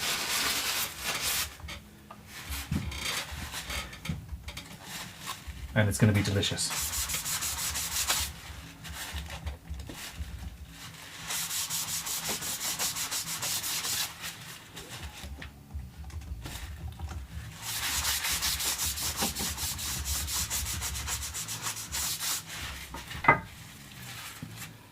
I think Gertie might be lying to me unless you actually have given him permission to keep bugging you about the bridge groundhole. Okay. Put him in a timer. Godey sent a would you rather. Would you rather forget the bridge groundhole or have me remind you all the time? And I said I would rather you reminded me, except for when I've already done it and you know full well I've done it. That's a blanket permission. That sounds... Yeah, I'm on Godey's side. Yeah. Anyway, so there we go. It's a test. I could have sanded it better. I could have raised the grain, which would have ended up in a better finish. But yeah, mixing the two is a good way of doing things, in my opinion. So yeah, essentially the water-based over the top doesn't dilute the black that's underneath. And if you want a much darker and more vibrant effect, just while we're here, because I'm having fun and I'm waiting for some paint to dry, literally, let's do the other side.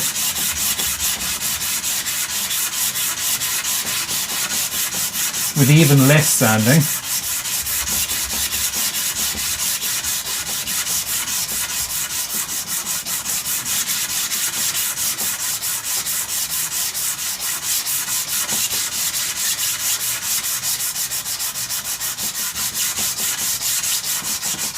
Have you talked about Maker Central today? Never. Yes, a lot. Okay, good. Did Tanya ask you about the pages on GGBO website linking to people's profiles? No, she let me in the front door and let me out the side door and I came down here. Okay.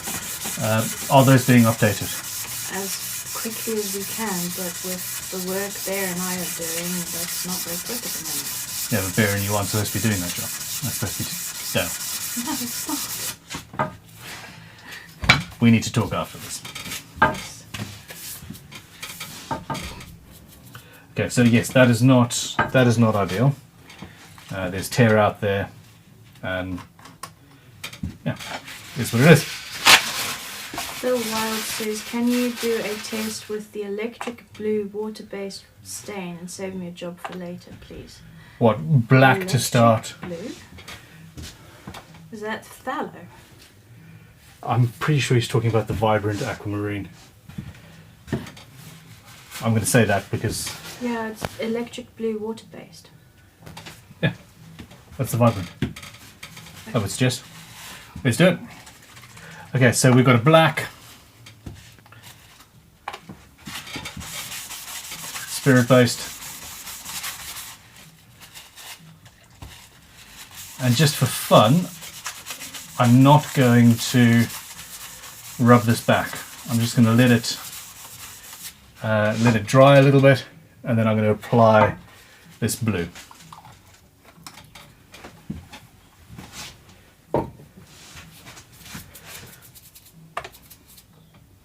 Tahoe Mike says the Descendant you refinished looked a bit more pea green than emerald. Than the emerald I'd be looking for. Yes. Is that just the green, or can you? It would have been the green. some- I didn't use the seafoam. Dude, watch the video. I don't know which colours exactly I used. I think it was just the water-based green, or I can't remember. I have no idea. It was like a week ago, maybe even 2 weeks ago. But yes, with experimentation, I would very much suggest the spirit-based first, and then the water-based afterwards. Okay. So I'm just wiping away a little bit of the excess with this tissue. With an open bottle of stain precariously there. So far today, I haven't actually knocked anything over. Yeah, who knew? Yeah, water-based always shake.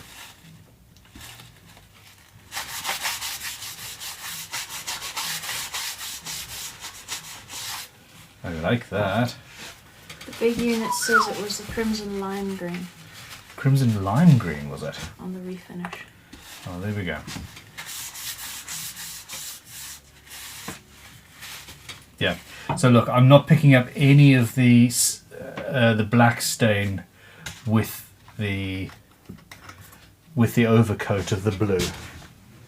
So yeah. That's rather attractive, is it not? Ba-ding. And that's much finer. It's also now dustier. So yeah, the black without any sanding back will get you a really, really cool finish. Looks like velvet. It does look like velvet. Black velveteen. I probably shouldn't actually sing things like that. Just don't sing point blank. Oh, I still got you. It was beautiful. It sort of opened them and took. I'm getting you lunch now. Ah.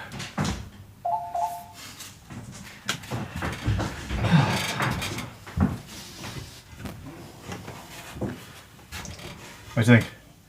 1, 2. Choices. That's just the. Yep. Ba-dum. Yep. You like? I like Cool. Thank you very much. drinks. Are you alright for now?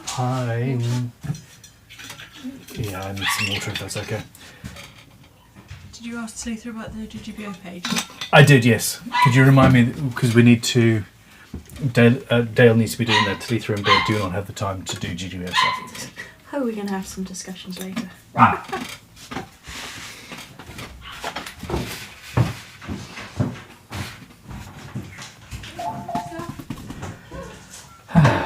Okay, hello everybody. We've been going for 3 hours. This instrument is pretty much ready for hardware. The oil is curing. It has been buffed off. We have put in the shielding paint, which is almost dry. I'm about to have some lunch, and Talitha's putting out the brightest pink notepad I've ever seen in my life. How do you write on that? Does it not blind you? No. Wow. Impressive. Yeah. We might even hear this bass sing today. Although, of course, this has taken 3 times longer than I thought it would to get to this stage. Anybody surprised? I am not. Okay, I'm going to mute my microphone. I'm going to have a quick bite to eat, and then we will move on to doing some work. Ask your questions, please. Super chats 100% will be answered, and other than that, Talitha is in the background. She, thank you very much, swears she will not be doing any Instagram rubbish. She will not be looking at her phone. She will just be reading your comments and answering questions and things. Thus, I do swear. No. Rebel. She's a rebel. Danny Marquez says, and I'm back. What did I miss? Luther for Build says, there was a crazy car chase. You should have seen it. Stephen Armstrong, do pickup cavities not need to be shielded? No. No, not generally. The pickups themselves are basically shielded. It's a coil of wire, all that jazz. But they have base plates on them, and the wires are generally shielded as well. So it is not standard practice to shield cavities. And any time I've ever tried, there's a chance of shorting out the pickups and causing issues, which is less than ideal. Enki asks, can you build up layers of water-based stain to get a deeper colour? Mm-hmm. You can also use the shots and then you diluting it to the intensity that you want. Absolutely, although be careful with the shots. If you don't dilute it, if you just put it on neat, it's not designed to go on neat, or close to neat even. You have some issues because it's so strong that some colours will eat through finishes.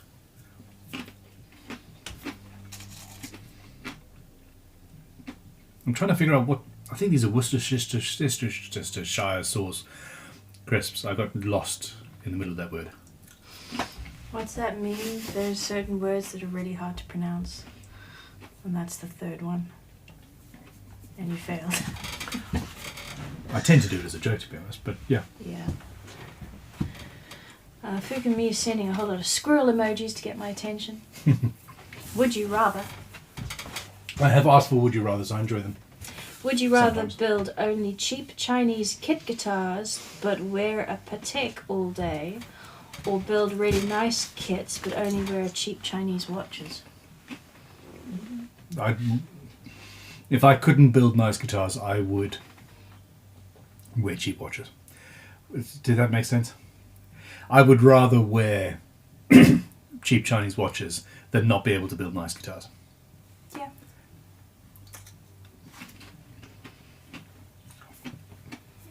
Check out, if you're interested in watches and you want them on a budget, check out Seagull.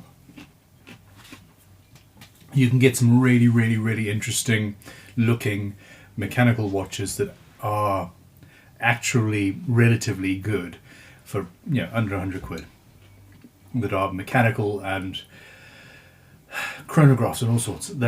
It's surprising what they can do. So yeah.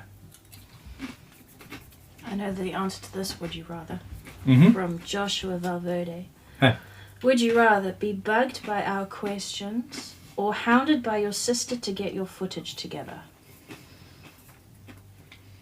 It's generally the other way. You tend to find things to distract yourself with and just leave me to it, and then I'll get you something and you're like, oh crap, I don't have time. And I'm like, Yeah, not this week. no. I would rather your questions. I like your questions. You guys make me happy.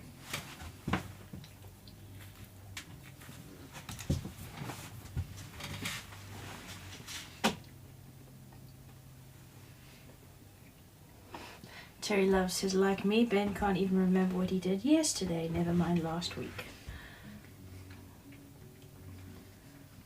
What did we do together last week? How was your weekend? Terry, what were we doing?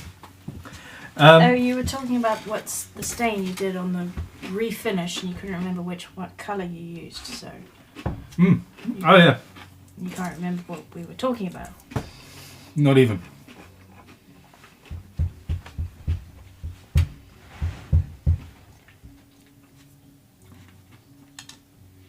I've got chorizo and cheese. Woohoo. Mm-hmm.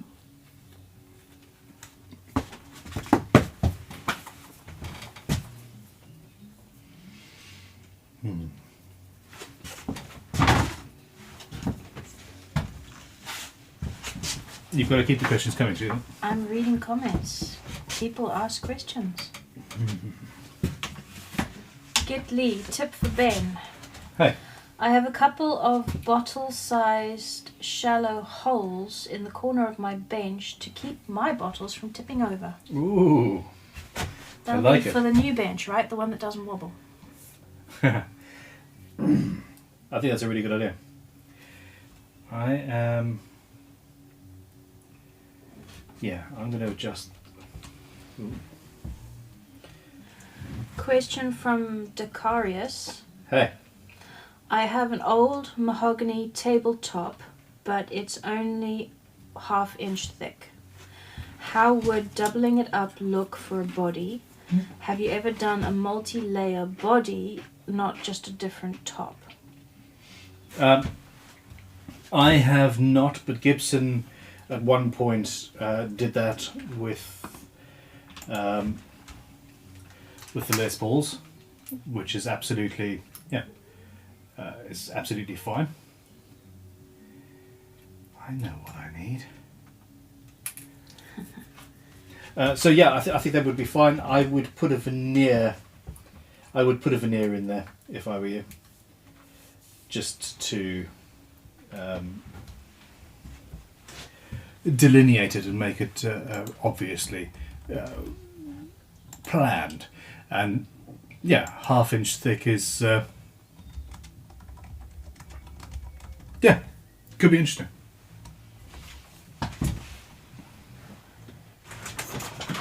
Okay, sorry, I'm taking the time.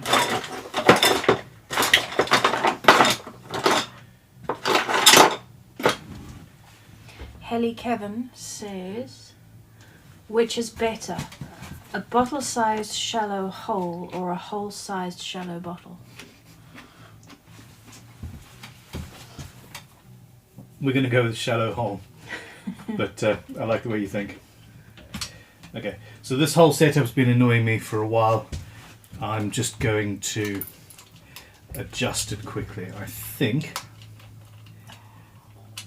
by adding this extra base on, I'm going to be able to fix this camera. And I'm also having lunch and I'm asking for your questions. So, Gustav Holmstrom, hi. would you rather be fed with food or fed with questions? A bit of both. Did you call them chips or crisps from R. Sean? I call them crisps. I used to call them chips, but Yeah, we got ridiculed for that. well, not ridiculed. Just people didn't know what the hell we were talking about because we live in a different country now.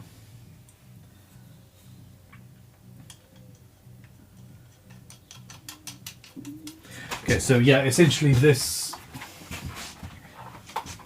is lifting the camera up so that I can get it on this particular tripod easier.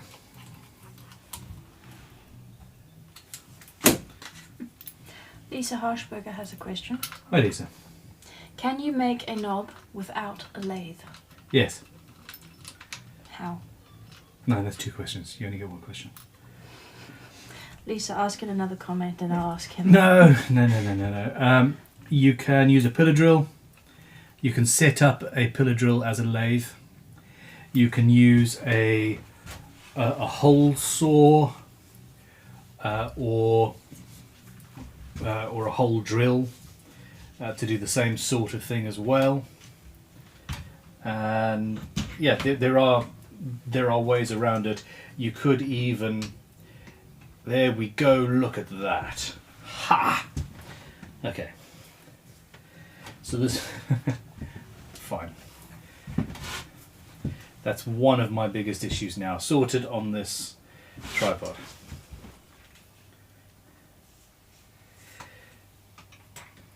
You could even just basically hand carve one and do it by hand if you wanted to. And try and get it totally symmetrical. Or it doesn't have to be perfectly round. It can be any custom shape you want. Super chat from Terry Love. Then, how about a bottle holder that fits into one of the bench dog holes so it can be removed when not needed? You guys are being Stu Mac. You're fixing problems that aren't really a problem. I haven't knocked over a bottle for a long time. Now, if I was, I would take a... If I did, I would take a leaf out of Adam Savage's book, and I would glue a big magnet to the bottom of every single bottle and have another big magnet on the corner of the bench and just click, click. And it just sits there. There's no fumbling around, there's no... If it's a really strong magnet and you have the lid off, then you... Yep, it would be beautiful. TV gold, and you just miss the surprise for when that happens. Time. Yeah.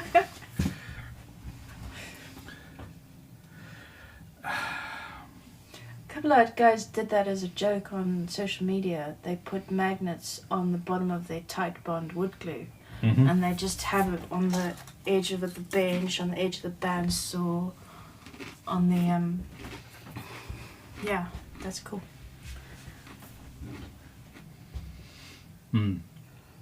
Those old Bakelite rooster knobs, I very much like those. I want to make some out of ebony at some point.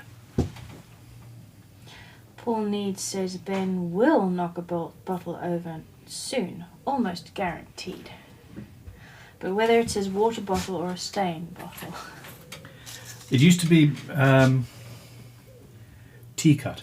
I used to spill that all the time. But this is 20 years ago.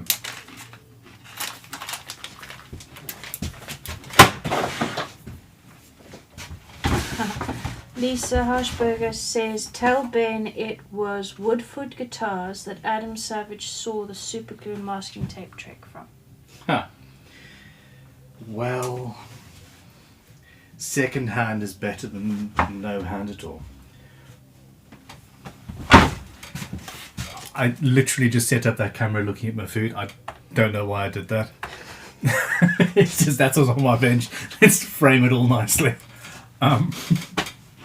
Getting some comments saying, just eat, hurry up and finish. I'm sorry. Okay, fine. And then Renee Monsoya says, quick, somebody give Ben a carrot.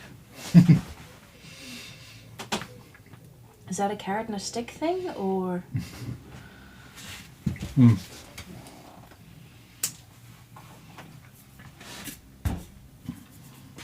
Okay, we're ready. I've been preparing for the rest of the build. So, yeah, we're good.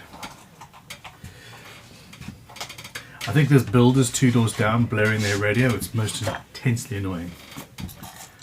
I don't know if any of you can actually hear that. And it just shuts off. Silence. Wow. They heard you. That's hilarious. No, back. No, it's coming back. JS Trucking and Guitars. Then, when you mentioned earlier about using egg whites as a sanding sealer, was it whipped egg whites or liquid? Google that. Liquid. It's liquid. It's not something I have done yet. It is something I want to experiment with. So I will just be Googling that myself. But no, not whipped. You basically paint on egg white and then leave it to dry and then sand it back a little bit in much the same way as you raise the grain with this, and then that evens out the stain, apparently.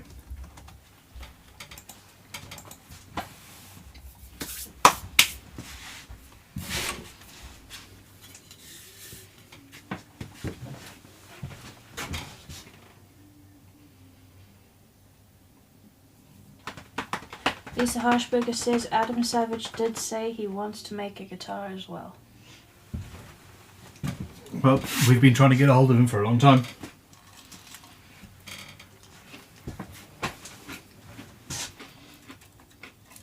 I would happily help him. Any updates on GGBO Invitationals?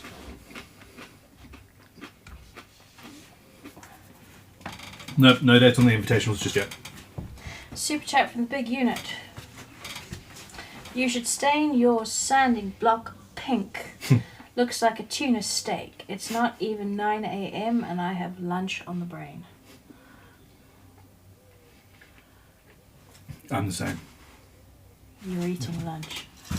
Yeah, but I think about lunch from about sort of 9, 10 o'clock. Matt Tommins says, have a great day. Talitha Bug Bane for me. An entire line of exclamation marks and then half the next line. All I hear is crunch, crunch, crunch. I've turned my microphone off. I have. Do you want me to actually turn my lapel on and then I can really crunch it? No. Paul needs question. I missed it earlier. What product did Ben use on the fingerboard? Just guitar finishing one. And that won't come off when you play. It won't. It absolutely will, but it's more hard wearing than standard fretboard oil. Okay. And what, you just top it up with the restorative as and when? No, you top it up with guitar finishing oil. Okay. Dan Peacock says, having done medieval style illumination with egg whites, I hadn't thought of using it as a sanding sealer. What medieval style illumination? Yep. Calligraphy, manuscripts, ink drawings. You're so cool. Be my friend.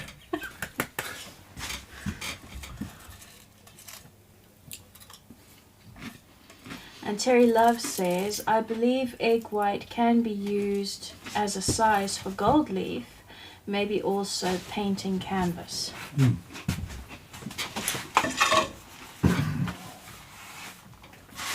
Yes, but the technique for gold leaf, having used egg white, is that you have to burnish the gold leaf down to the egg white using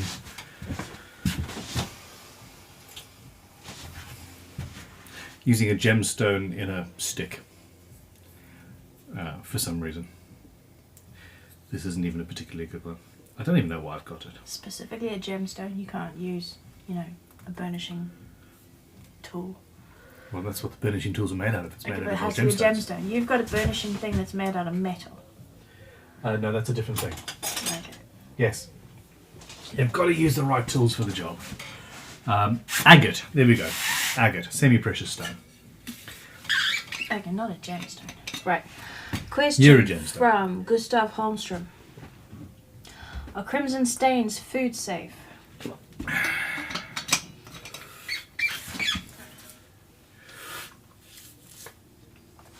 And I'm back. My microphone is on. I'm not going to chew in your ear because I am not, nor have I ever been an asshole. Wait. I have been and I am. It depends. I mean...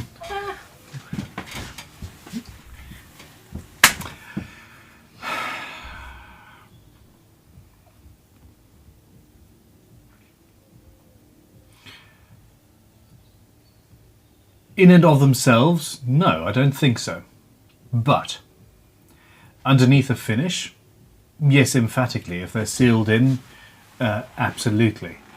I think that the water-based stains are probably food safe, but we would have to check the documentation of each individual colour because they vary. Now, once a finish has finished off-gassing, once you've applied your varnish and it is 100% cured, be that in a day or 30, it depends on what the finish is, at that point it's basically food safe unless it's lead paint and you're chewing it. That being said, I'm not going to say yes or no. I think it probably is, but you would need to check the MSDS, is that the correct term? Documentation. It's just staring off into the field. Counts.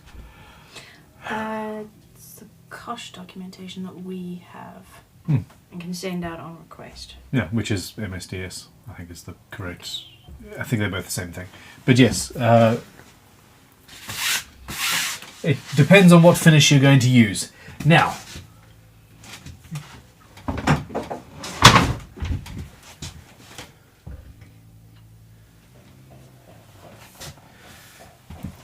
I am truly liking this base.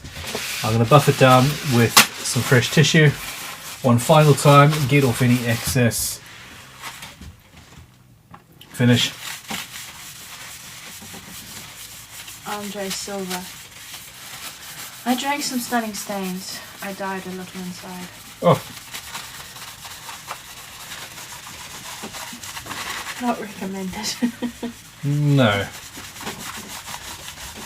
Someone last year in the GGBO challenge, one of the... He made up a bottle. He drank a bottle on his social Is this Mumbling media. Productions? No, it was... Sounds like Mumbling Productions. It was Scott something, can't remember his brand name. Stain... Oh, is it Bonehead? Bonehead! There we I'm go. fairly sure it was Bonehead. Yeah, those are the two funnest people in the whole competition, in my opinion. Apart from maybe Aidan Guitars, who did the Doctor Who one. Anyway, carry on. Okay, I need to find that one. Anyway, yeah, he stained his guitar blue and then in the social media video drank it, took a swig of it because it was water-based, and then later confessed that no, it was food colour. Yeah, no, 100%. But Nobody's... his teeth were blue and everything, his tongue, and he showed it off, and he was really... Oh, Bah. he went full on.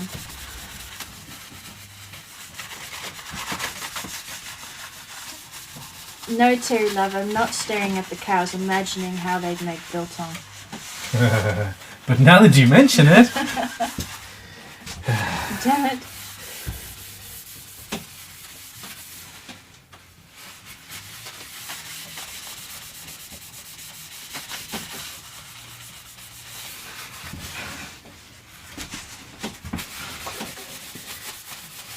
Interesting fact from the big unit. Hey. Acidic foods can leach lead from lead-based finishes. For years, people believed tomatoes were poisonous.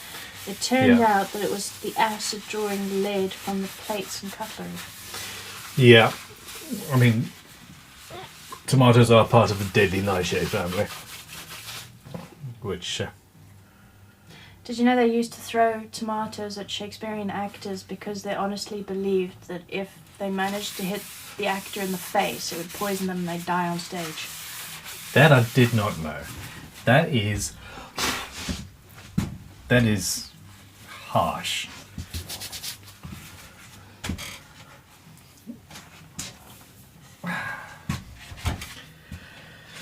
Okay. Tia Buxton says, Ben, check the shielding paint inside the rear cavity. I think you may have missed a spot. Yeah, we've covered that. I did. I'm triple checking. We're fine at this point.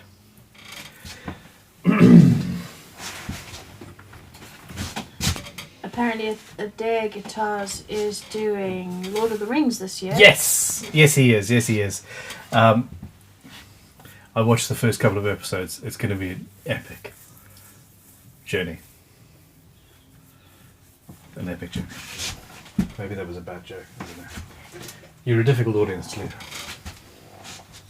Yeah, sorry, my mind is on other things. Okay, so I need to...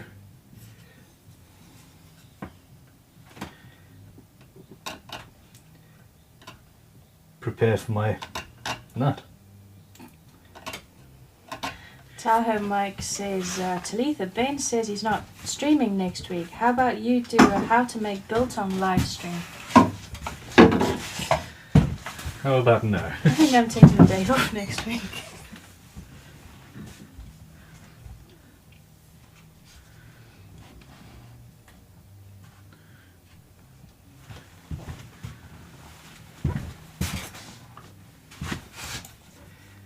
Okay, so from one side towards the middle, and then I'm going to have to come in from the other side of the workbench going towards the middle. If I push that out, I'm liable for tear out. That would not be good.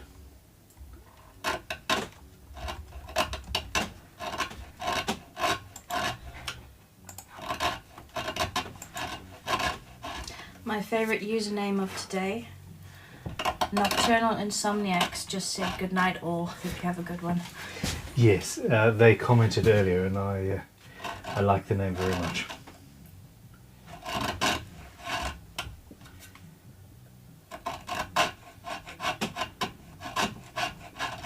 Interesting Shakespearean fact from Lisa Harshberger. Okay.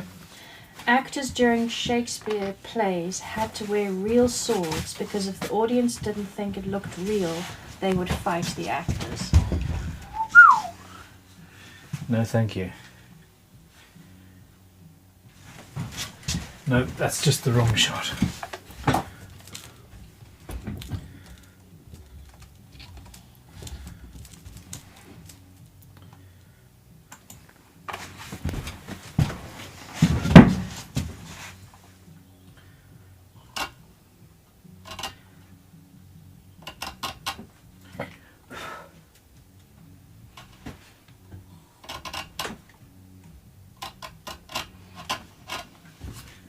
Did I cut these fret slots, etc., by hand?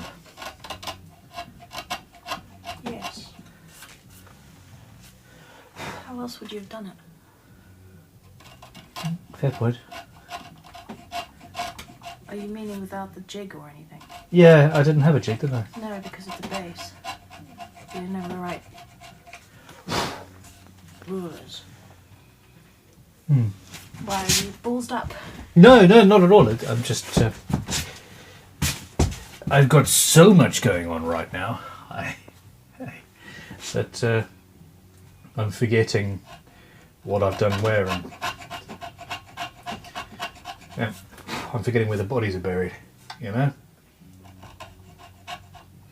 Question from Daniel Marquez. Hey, Fun. How thick do you make your cavity covers? as thick as I can reasonably get away with. Wood likes warping. So, yeah, I mean,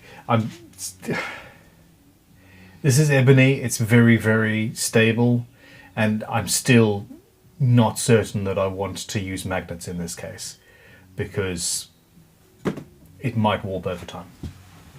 So, yeah, is what it is. Okay, I require a nut.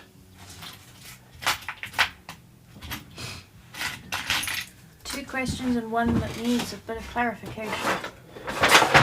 Clarity. First, Lisa says, what do you think about compensation at the nut? I think that we should all be paid fairly for our time and energy, and carving nuts is, you know, skilled work, so... Ha ha.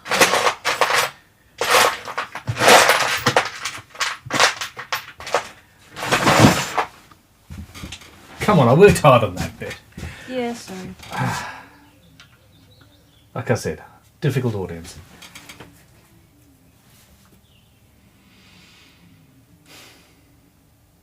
It works to a certain point, but that certain point is when you fret a chord. In my opinion. Well, it's physics. It's, you know, once it's fretted, it makes no difference. So compensating at the nut will make for a better sounding, maybe make for a better sounding, this is all relative after all, open stringed thing. So for example, yeah, when you're doing an open G, it should sound better than it would otherwise. But I don't know, it's a difficult one. Have you ever done that on one of your builds? Yes. Okay. And personally, I didn't notice any difference. Not even on one of my builds. I've done it on at least half a dozen or so. Okay. None particularly recently, I must say, but yeah, enough. Okay, I'm grabbing a little square file because I don't have all of my tools. nut file is at headquarters.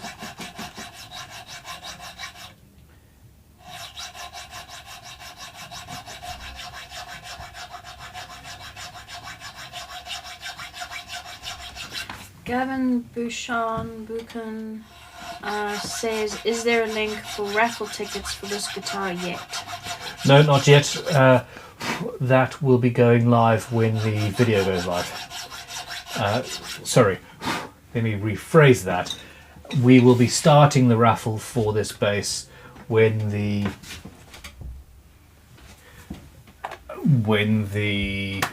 edited videos start going out on the main channel, which will be relatively soon.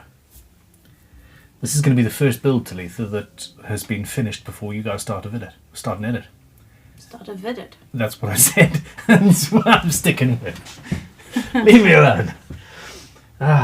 Between you and Tanya, I'm seriously questioning my own ability to talk. So let's just shut up and build. It's an option. Ben saying he has not enough tools? Who'd have thought? From Daniel Marquez.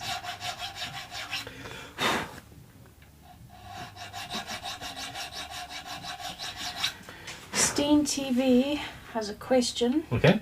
Could you stain a white nut? Perfect. I don't see why not. I mean, it's bone, it's a porous material. I think that if we dipped that in probably spirit-based stain, I think it would stain. You have teeth, do you not? I'm not sure about you, but keeping teeth nice and white is not an easy process just through drinking horrendous amounts of coffee on a regular basis. Would you have to coat it in something to protect? Not necessarily. It's a porous material. It's got not quite capillaries and stuff, but it's got a grain. Okay, so it might absorb stain more in some places and end up streaky. Potentially, yes, absolutely. But yeah, it's a natural material. Okay. But yeah, basically, you absolutely could. While you're working on the nut, Joachim van Zolen has a question. Okay. It looks like you might have a problem with the break angle of the strings over the nut. Aren't they going to catch on the little bit of fretboard above the nut? Nope, not at all. Not even there. Even if I go... You can't see that, can you? No, basically it's not an issue. That's about where the string post is going to be, even if I went there. The problem I do have is that the cavity is a little bit wide, which is annoying. So I'm 100% going to have to glue this nut in very solidly. That really annoys me. And that's why I asked earlier whether I cut these myself or not. It would be nice to be able to blame somebody else for that.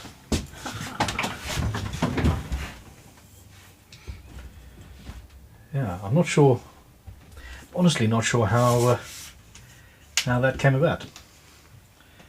But anyway.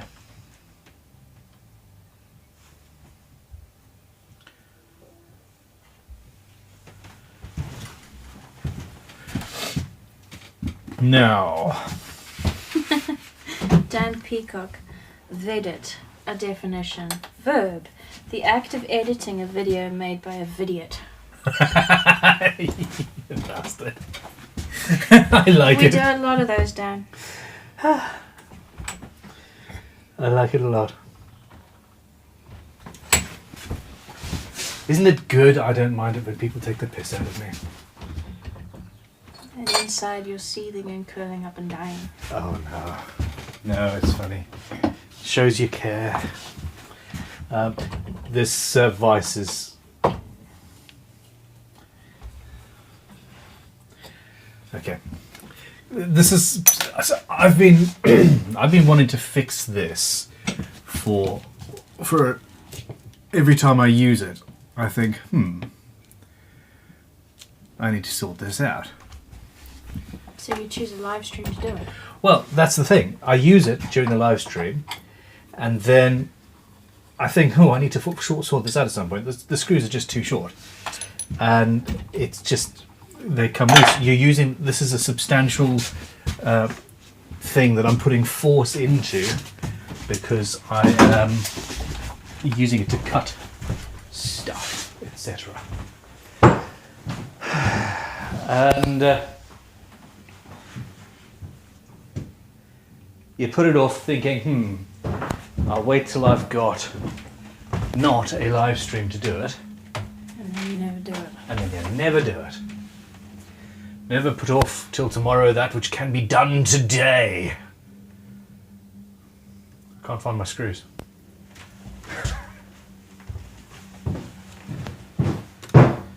These will do. No, these will do. Here we go.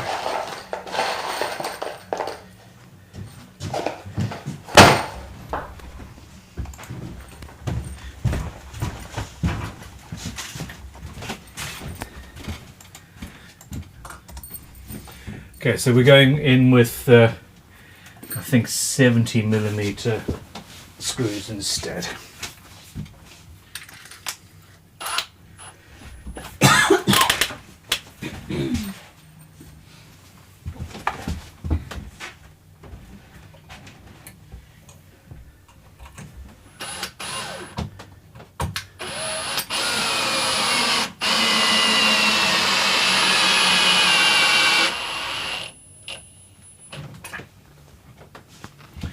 And a few of those and we should be all right.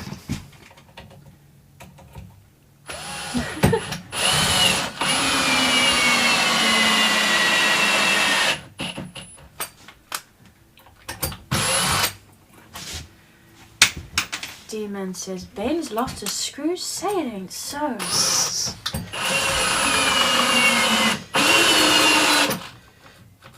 Oops, I lost my battery, that's for sure.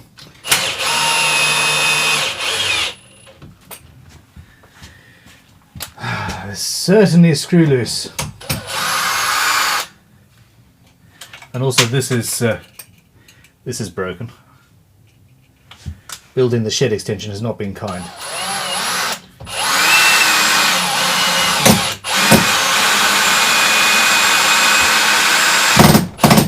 Okay, there we go. That is absolutely not going to move. Now, the best saw with which to cut a bone is a hacksaw with fine teeth.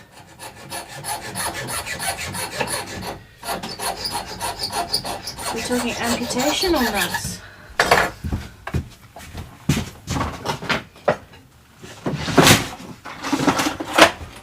We are not talking amputation.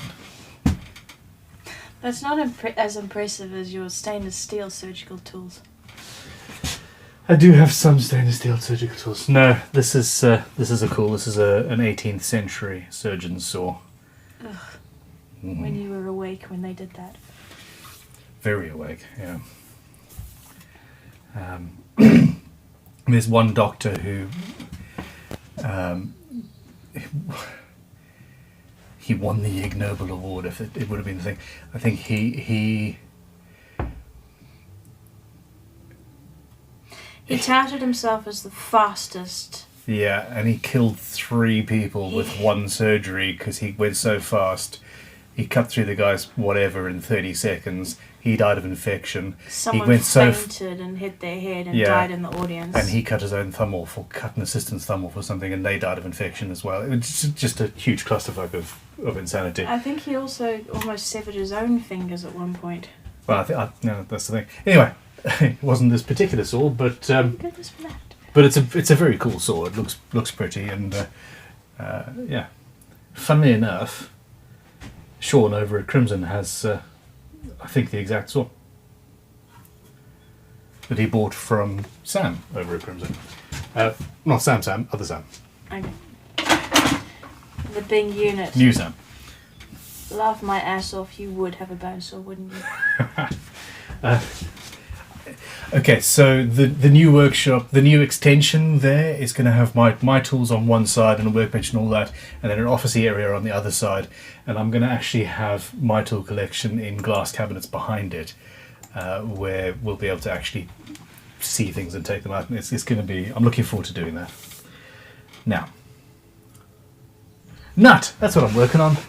You distracted me, so these are talking about bones. Oh, I'm so sorry. And saws and amateur surgery. Amateur surgery is frowned upon. Ask me how I know. It's not. Just general common sense, I know, because of general common sense and base level of intelligence. There's lots of comments asking why you don't have a brass nut to match the lovely brass insert for the truss rod. Dagnammit!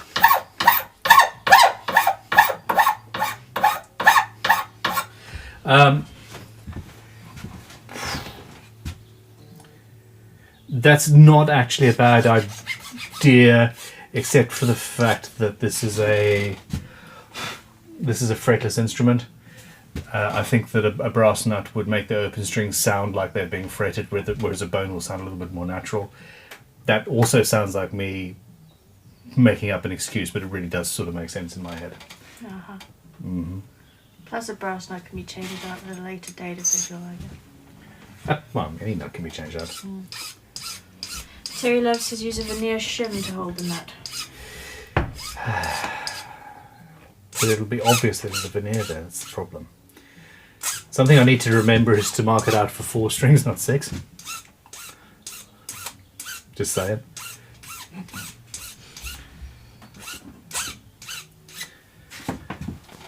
Terry Love, common sense is in short supply these days.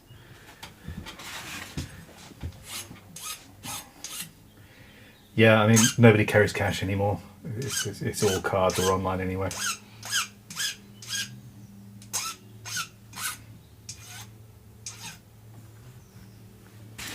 Wow. No, not going there. Super chat from Renee Monsoya. Hi. How Hi. about a piezo for acoustic double bass sound? It's far too late in this build. Far too late in this build. Okay, now my nut is sitting far higher than it needs to be, and that camera is not actually focused on anything. So yeah, that nut is sitting higher than it needs to be. Specifically, we've got, it's fretless, and it's also a little bit loose. So I am going to cut this slot deeper and hopefully resize it a little bit so the nut sits nicely. Option the first. Option the second. And just because it's a cute buck Tottenham Court Road saw with a lovely... So you prioritise over cuteness. I mean, if I...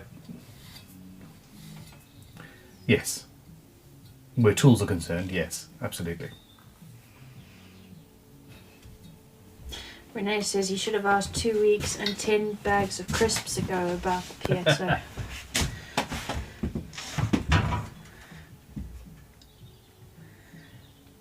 Question from Dave T. Dave.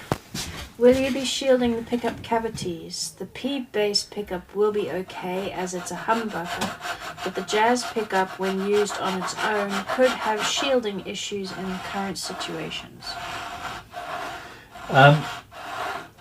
You're the second person to bring it up, so I will consider it. I mean, it can't hurt. Let me have a look at the pickups. And we'll go from there. Now this slot right up this side is, I'm doing it exactly where it needs to be. And I'll try and bring the other one in a little bit. I wasn't focused on the camera. Yeah. Hi. Do it again. Okay.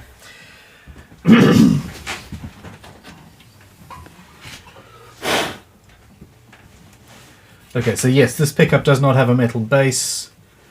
therefore, and it's not a shielded wire, it's just individual things. I will shield the cavity and then I will place some electrical tape underneath it so that I don't short out proceedings as we go. And it just, it can't hurt. And here's the brush I'm going to use. Huge shielding. So you laugh at that. You don't laugh at my sort of people don't carry cash anymore joke. You laugh at me holding it up. Fine. Hard audience. Hey, you said it. Tough crowd. Tough crowd. Garage Master Guitars has just come back. Okay. Right, I finished banging in D metal bits. What's going on? I've been bullied into shielding the cavities, the pickup cavities.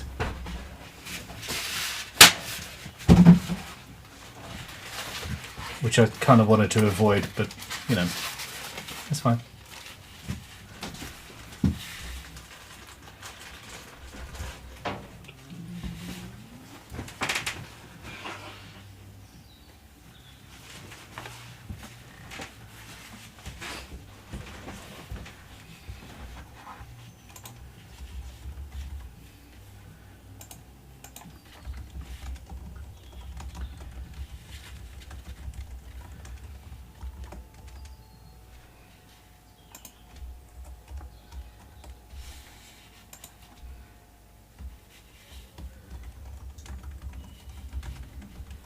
I should have checked before putting this paint in how well the pickup's fitted.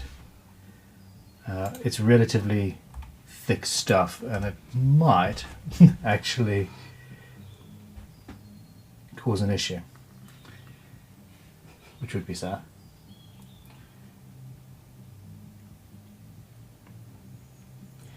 So Hand Tool Build says, Hey. I'm distracting myself from my work by watching Ben distract himself every 5 minutes. Sometimes I wonder what's wrong with me. We are two peas in a pod. Help us, there can't be more than one of you in this world. Multiple.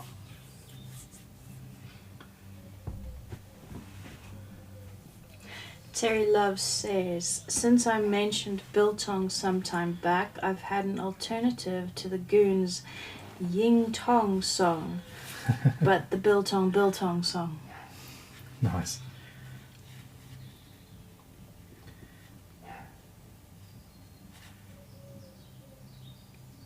Paul Needs, question about grounding. Yeah, I think that a good relationship grounds us and makes for a much better sort of foundation for mental health and you know, work, because it's all about work, really. Happy home life, happy business life. Yeah. Or were you talking about something else?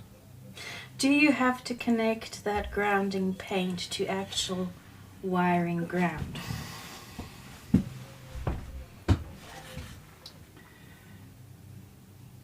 I honestly don't think so, but again, let's ask the big unit.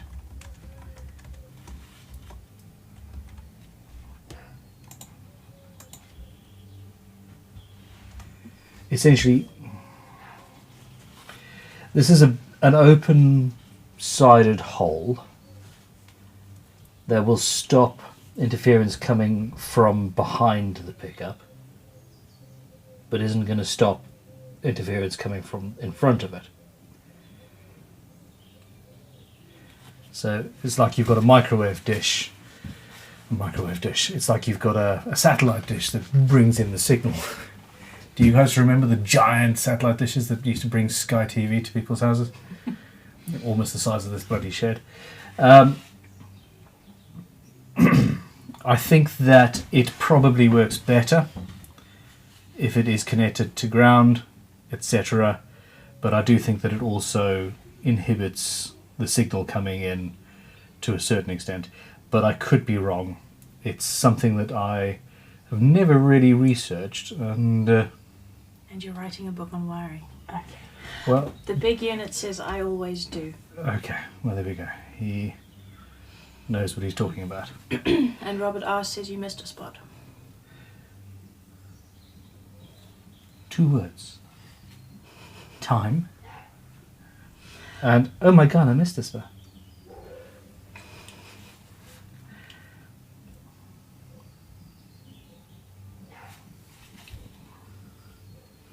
Dave T says I would connect all your grounds. And Lindworm Guitar says according to Dylan Talk's tone you have to ground it.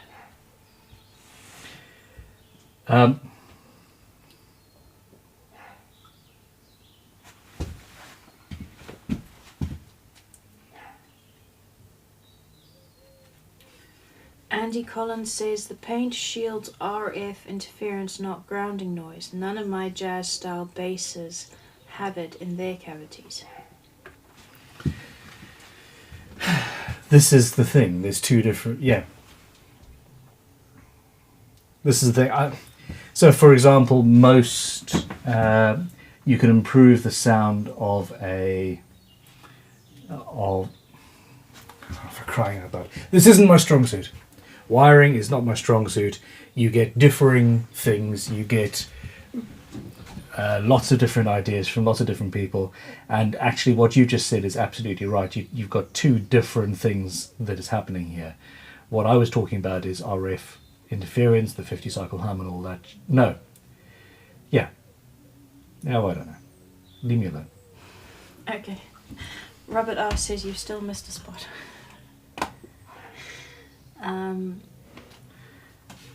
Small spot on the half round on the pickup cavity. There's loads of half rounds. Oh, I see. That's not going to make any difference. In fact, I don't think putting this paint on is going to make any difference whatsoever in the long term, in any case. So inside a Strat pickguard, you'll often put a little bit of shielding tape. That's not connected to ground, but it does, stop the 50 cycle hum, etc. Unless that's coming through your amps, through the electronics somehow. And Talitha, yes, we are writing a book on electronics. It's the beautiful thing about writing a book is you do research, and you then go, this is what the big unit says, etc. Here's what the Encyclopedia Britannica says. Does that still exist? And yes, in digital format. And that goes into the book. And one of the reasons why we are writing this, and it's not necessarily writing, we're putting together a wiring book more than anything that's going to have some sections answering these sorts of questions. The reason I'm doing it is to improve my own understanding and knowledge. Because we like learning, don't we? We do.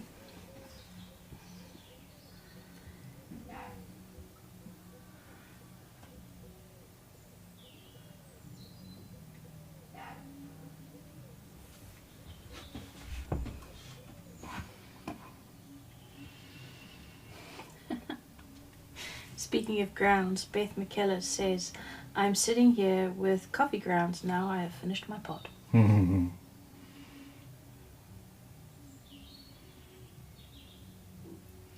Yeah, I think I need a coffee now as well. Thomas Crowe wants to know if the wiring book will be wire bound. I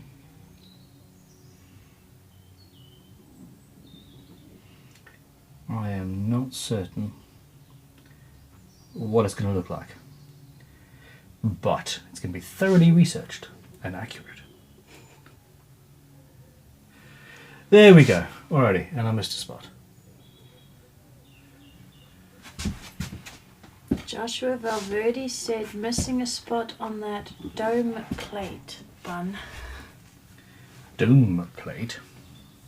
Your head or something else? Oh, yeah. There's a few spots missing on my head, that's for damn sure. There we go. shielded, and essentially I'll see how much room I've got, but we could actually run an earth lead from each cavity fairly easily, so that's not an issue. It can't hurt, now can it? Franz Treat has got a question. Mm-hmm. Would it be possible to paint over the shielding paint with some glow in the dark to pop those pickups from behind? Won't get much light, I suppose, lol. It wouldn't get much light, so no. However,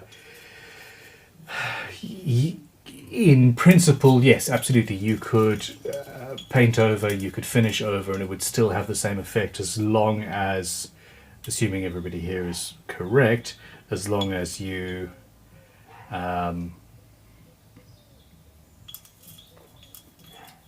connect the ground before you do that, essentially. A super chat from Stephen Costa. Stephen.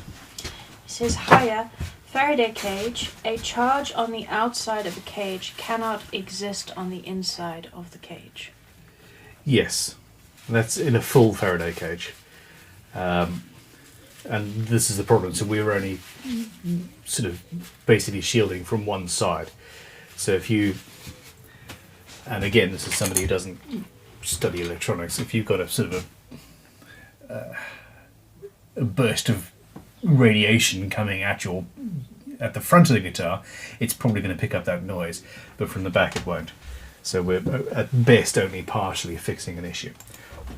That being said, the copper wires, I don't know. Anyway, we've just distracted ourselves. Let's get back to this nut, shall we? The guitar nut, not the luthier. Oh, shucks. I need a holiday.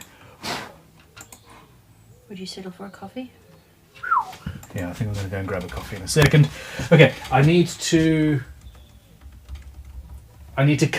make the slot slightly smaller.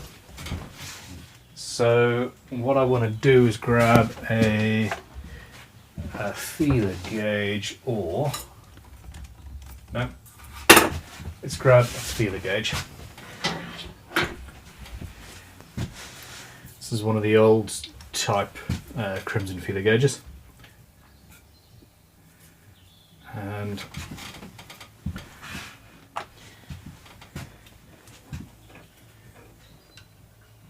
the big unit says also it isn't just about the Faraday cage, it's about potential difference. Any kind of inductive effect can create a potential difference between the shield and the grounded circuit, causing noise. Therefore, stop. And start again, please. Read that from the beginning. This requires some thought.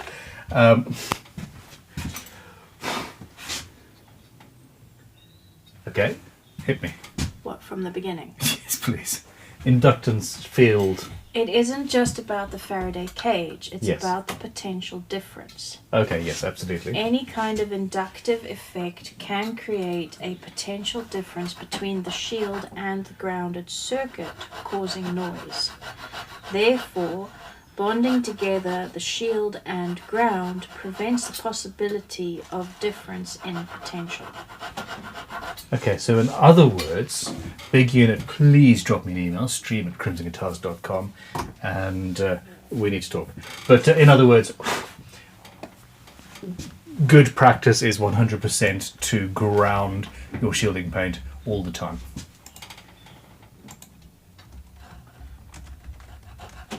And based on the fact that you know your shit, I'm going to do that.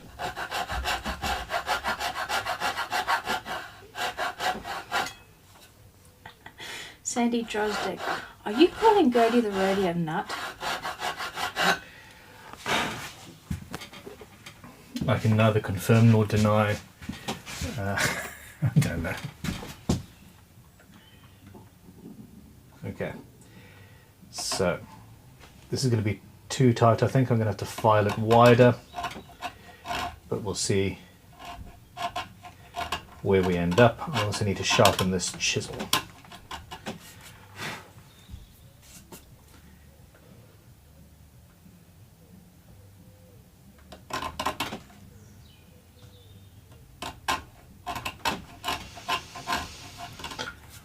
Yeah, I'm struggling. I'm struggling at the moment. Back to the book. Terry Love says a wire-bound book would be great for opening flat when you need to refer to things. Yes, good point. So this is a workshop. This is something for a workshop, and yeah, I agree. That would be ideal.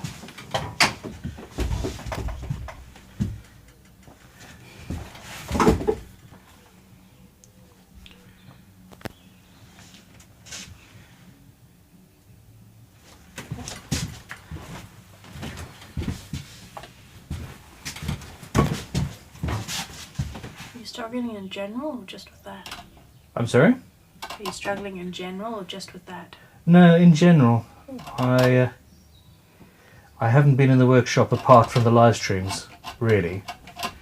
For a while, there's been a lot of meetings and a lot of bits and pieces going on, and while I love them, the live streams aren't relaxing. I'm sure you'd all agree. Okay, so yeah, that's not quite fitting, but that's what we want. So why don't you take 5 minutes, have a square of chocolate and go and make yourself a coffee? I'm going to go make myself a coffee once this is finished. So last time we were talking about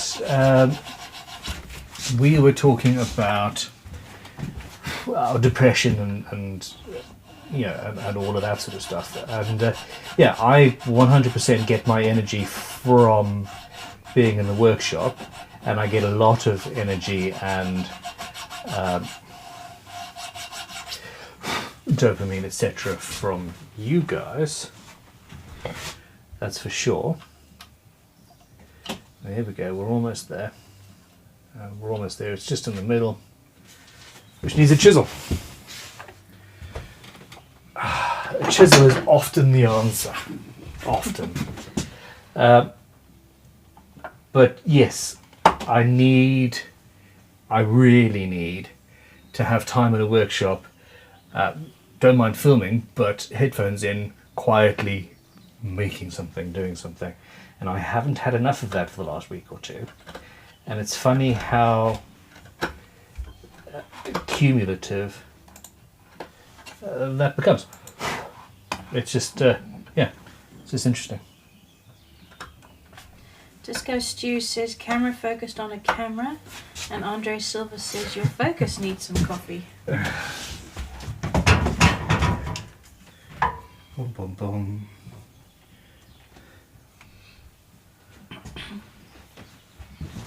Apologies. Question from Joshua Valverde. Hi. He says, Bun, why are nuts square and not wedge or trapezoid shaped? Because wedged or trapezoid shapes are much more difficult to install. It's, yeah, the lowest common denominator, i.e. me, at the moment. It needs to be something that you can install easily and quickly, and in a factory, etc. Are there better ways to do it? Undoubtedly. But they are not. There we go. And we've got it.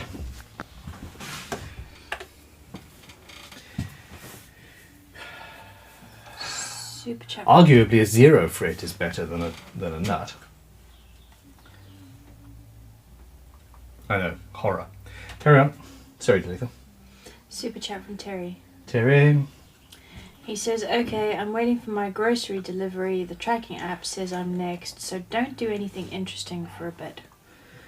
Okay. I'm going to go make myself a cup of coffee. Talitha is absolutely not going to fuck with my workshop. Excuse my language.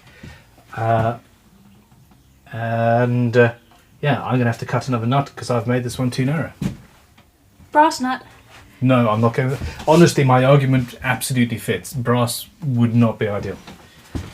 It would sound too weird on a fretless guitar. If this had frets, I would absolutely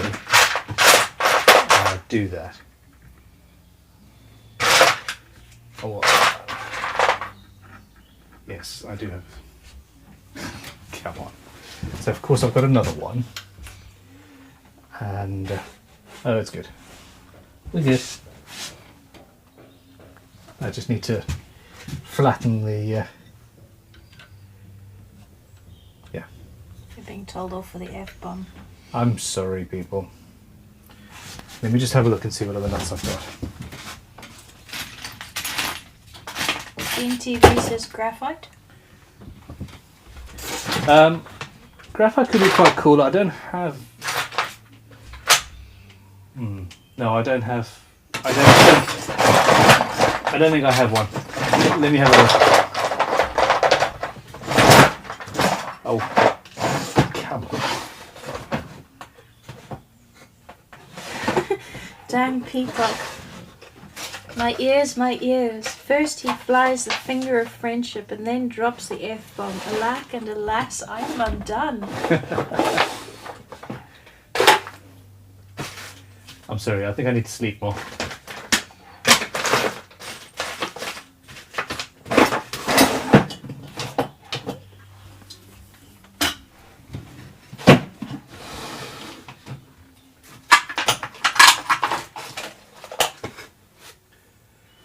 Okay.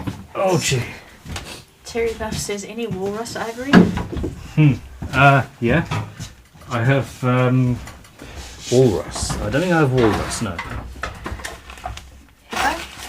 Yeah, I do have hippo.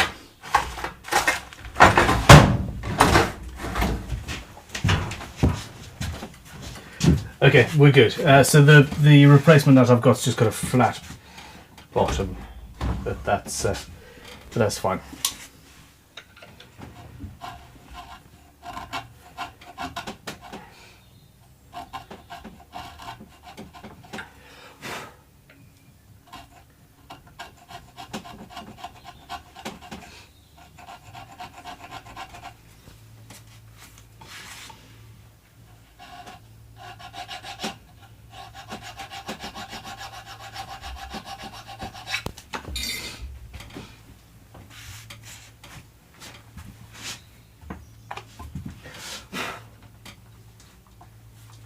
The big unit has a question. So do I. But carry on. Since it's fretless, the nut has to be lower to the board than fretted, Yes. correct? Yes. Yes, absolutely.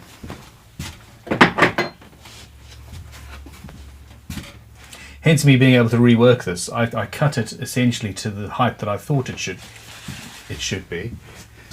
But that was based on the standard sizes that I normally do things. Now because this has a flat bottom rather than being radiused, I'm going to have to cut it from both sides.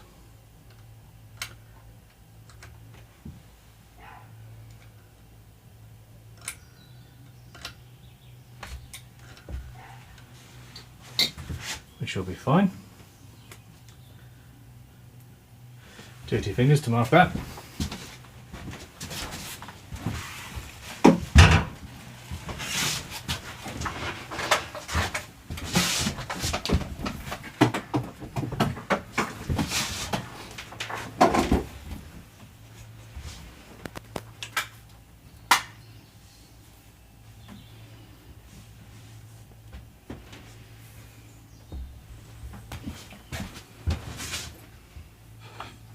Dave. Fretless players get less action.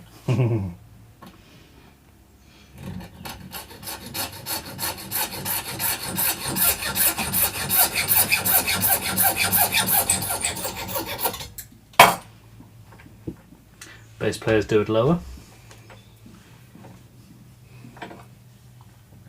Scott Brown. Flat bottom nuts, they make the rockin' world go round.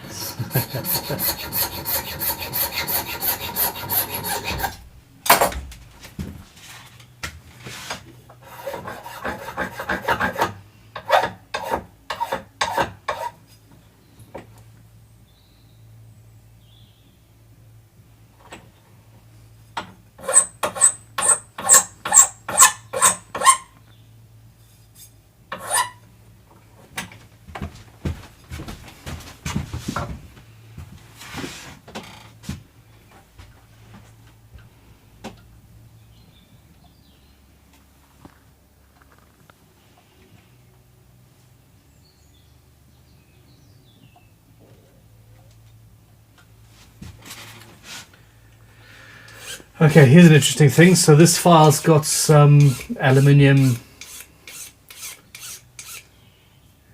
swarf in it that's in the way. Swarf?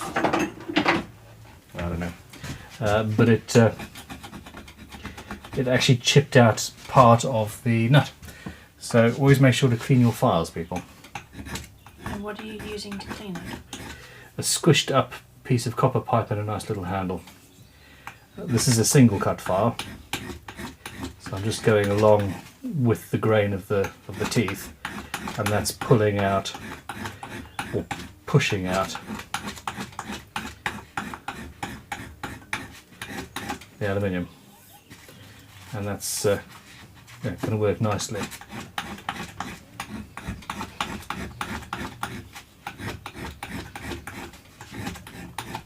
Madam Coyote's workshop says 2 bass players walk past a bar. Hey, it could happen. I was waiting.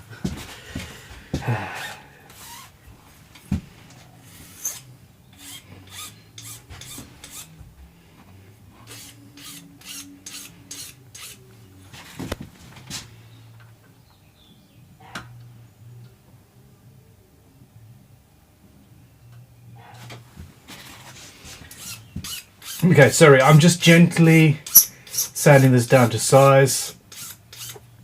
Essentially, I've gone down deeper into the fretboard, and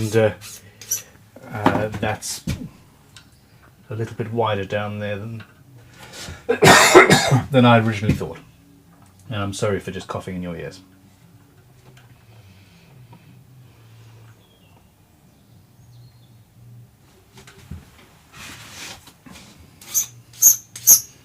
Whoa! Yeah, maybe turn your lapel off for that. I've just changed tools. Okay. Leveling beam for the win. Comment from Stephen Costa, Stephen. and it's a continuation, Okay. a 2-parter. I did lighting for Jerry and his pacemaker Cool. in a metal shed at Peterborough Showground. The sound company were having problems with there being a potential difference of 115 volts AC between the PA. I have to find the next part.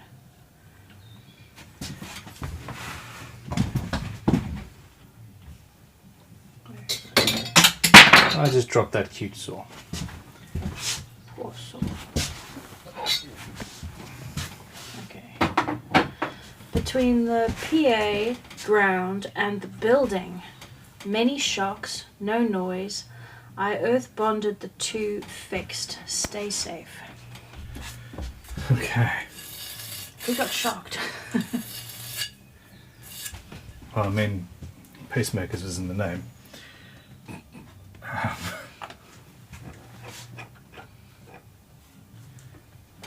Okay.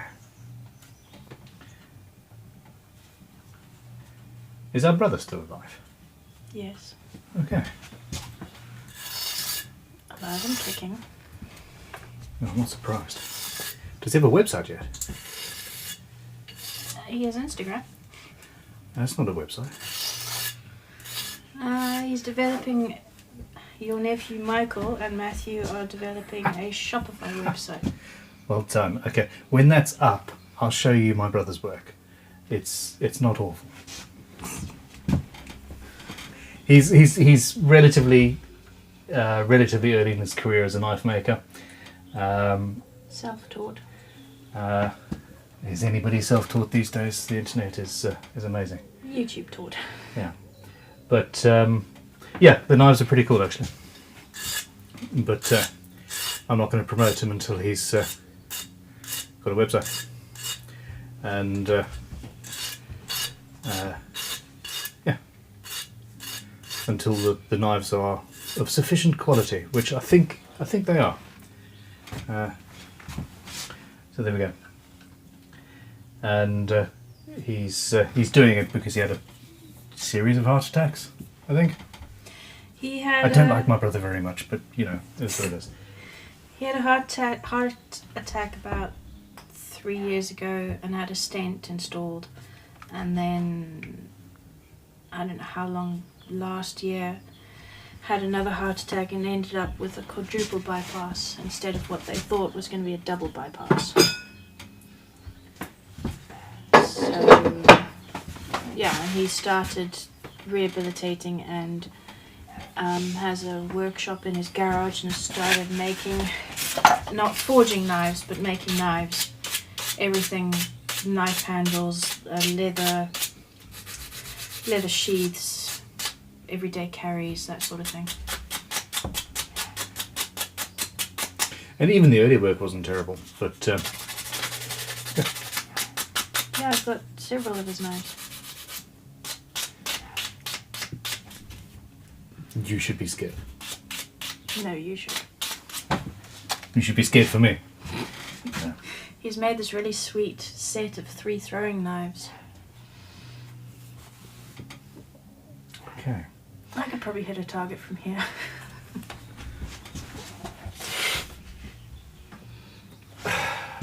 Okay, come on then. We've been going for 4.5 hours, and the nut is mostly done. I do need to put in a sliver of black veneer and then glue the thing in, which is an inelegant way of doing things, but it is what it is. I'm feeling the need for a holiday. I really am. Well, you said about 15 minutes ago you were going to get coffee. Yeah, well, this is what we're doing.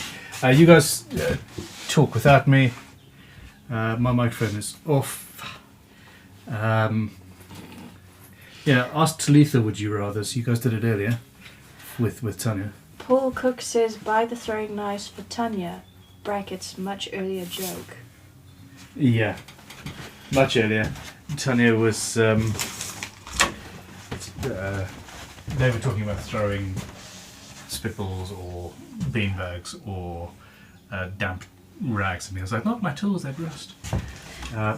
Whoever sits behind the laptop should be armed with a Nerf gun just for, you know. That was also suggested. Good. Yeah, alright, I'll be back. Don't touch it.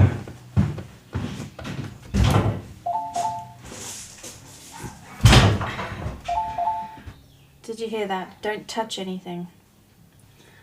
I'll let him stew and think I've done something.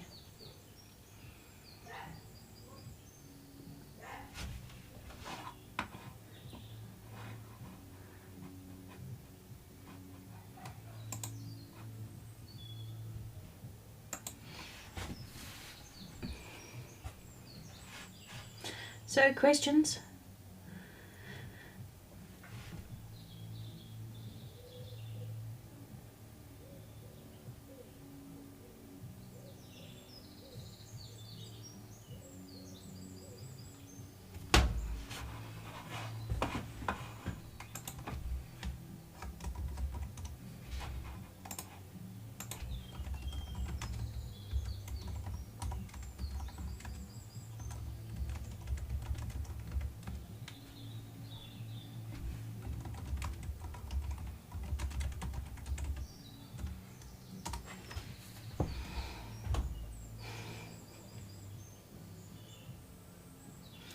Super glue something to the table.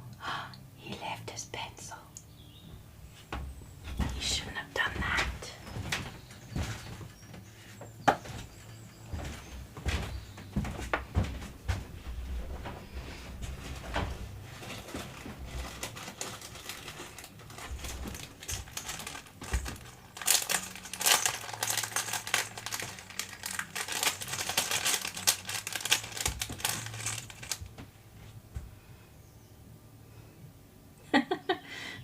Godie, what time did he open that photo? Because I sent it. I was watching the live stream waiting for him to look at it, and then I had to get on with other things, so I missed that.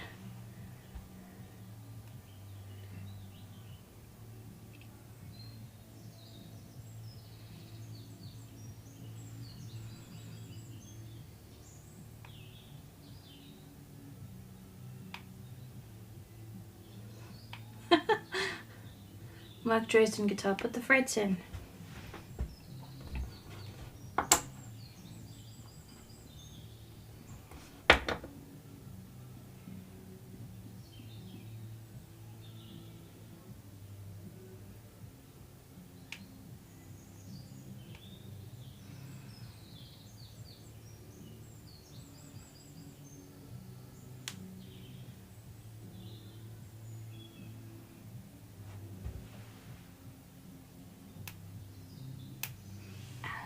work.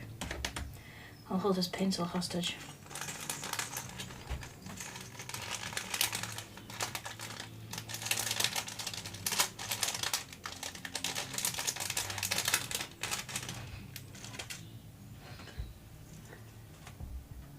You're right, Cody, that would make a perfect t-shirt.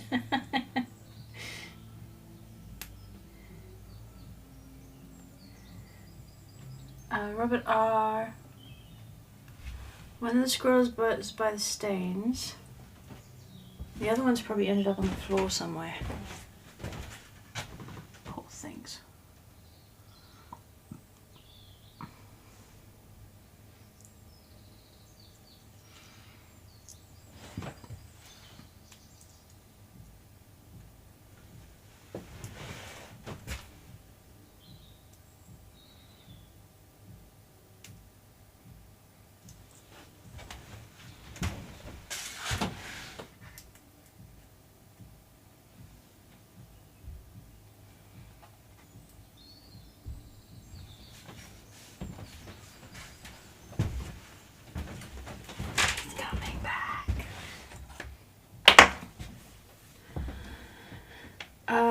Spider 2K6 Ben's just gone to get coffee. He's flagging it that it's 3 o'clock in the afternoon, so sugar fix.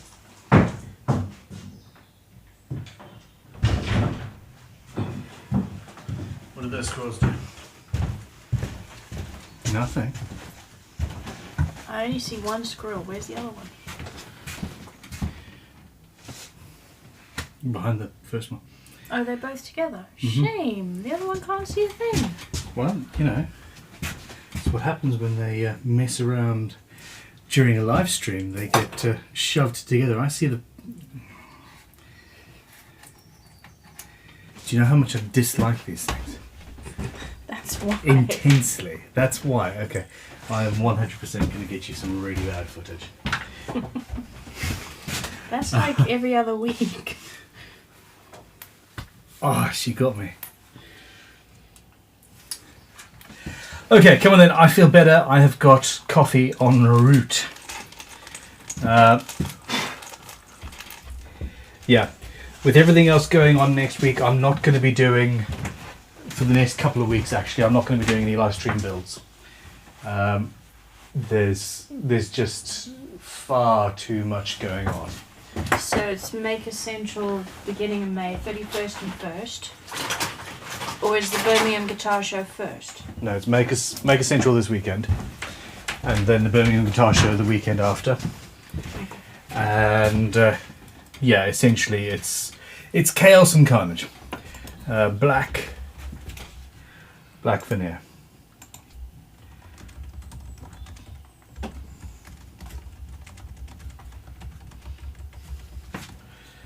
I'm going to have to sand it down a little bit. That's fine.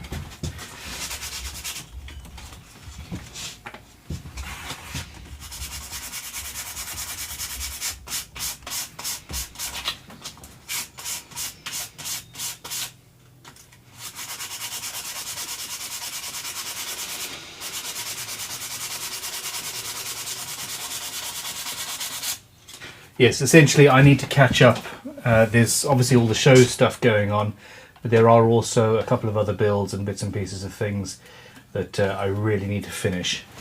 And I'm going to do that instead of having a live stream build just for a couple of weeks. Now I apologise for the huge hole that's going to leave in your Mondays, but I hope that the increased productivity helps make up for it. Some of us are going to be inconsolable. Yes. Not you though. No. No. We do need to find somebody who is able to do what you do that isn't you. I think, Okay. Slither. Or do you mean here? Here, absolutely here. Yes. Okay, so there's the veneer. What I'm going to do is I'm going to glue the nut in with the veneer and then slice it back, because it's a step. That's the issue. I just need to make absolutely certain that the bottom of this cavity is Mix, correct. Mix Guitars says, does this mean I actually have to do work on Monday? No. Yes.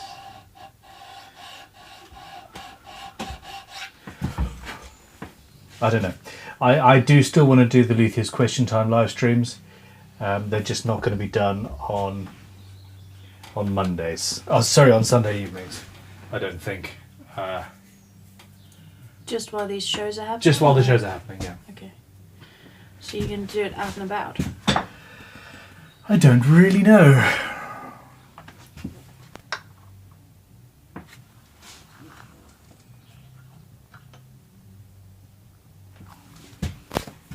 Okay.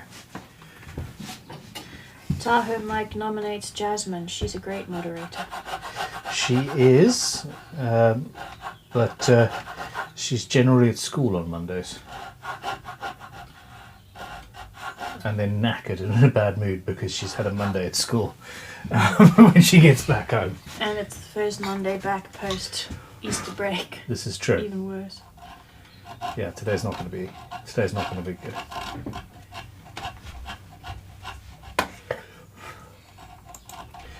Now, I do particularly enjoy working with Tonya. The only reason that she needs to stop in the middle of the day at the moment is because she needs to pick up the youngest child from his school, which is actually a fair old trek away from here. But at some point he's going to go up to another school where he'll be catching buses and bits and pieces, and we'll have longer. We'll see. Okay, so it's important that this is properly seated. It really is, and we currently aren't there yet. Now, if it isn't properly seated, then the nut's just going to break under the tension at some point.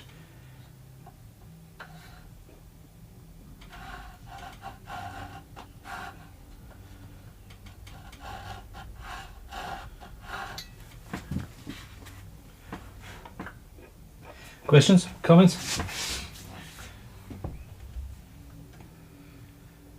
Complaints?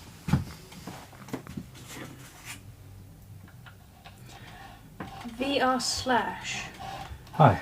Have you not thought about developing a crimson stain using your coffee? Yes. Sorry. Yes, I have thought. Yes, I have not thought. I have 100% thought about a stain-based, a coffee-based stain.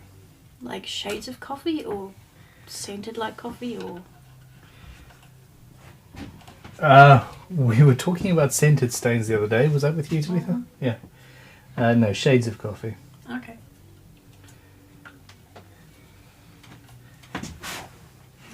Paul wants to know, what is that pig sticker chisel?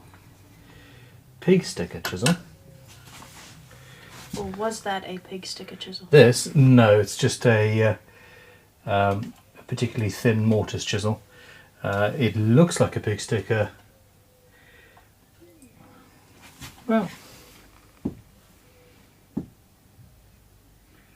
it's the exact...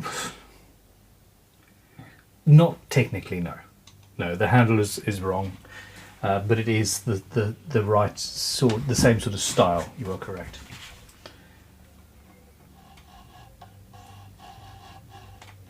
JS Trucking Guitars wants to know why you don't just live stream from the show.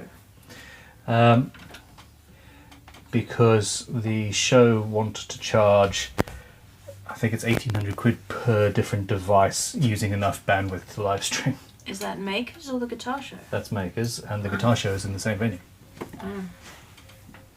So, yeah, both. No, it's just one of those things, and again, it's not about live stream. It's sorry, the live stream build is cancelled. I will potentially use my 4G to live stream the Q&A from my computer, or whatever, or potentially the hotel room or something like that. I'll still do the Q&As. So Not on Sunday evening though, because I will be travelling on Sunday evenings. of course, you're still doing the kit guitar on the Triton stand, yes? Yes, that's not a live stream bill. Oh, I thought that was going to be streamed. No, because they want to charge 1,800 quid for the thing. And Okay, so it was going to be, but you've changed your mind. I haven't changed my mind, no. Make Central are charging too much money for Oh, the connection, so it's not worth doing. Are you still going to... We'd also not announced that to the public, Film so they it? didn't know. Yes, we're going to film it, yes. Oh, or had we announced it to the public, I don't know anymore. You're so distracting. Gee, I'm sorry. I can go if you want. Nah, it's alright. Your people need you. Okay.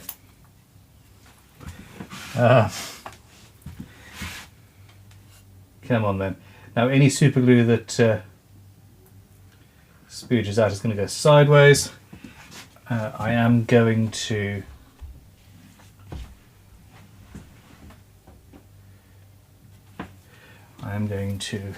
tap this in. An anonymous bot scratch and sniff guitar. I think that would be so cool. You almost get that with certain woods that you use, like your torrefied maple that you love. Mm-hmm. Oh, And you want to make a guitar out of a whiskey barrel. Yep. And apparently that smells amazing.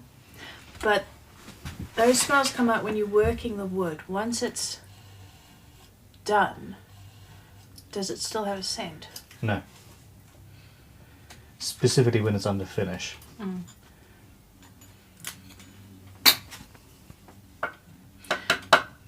So if you had a torrefied maple neck that you only put under... Can you leave me for a second just to concentrate on this?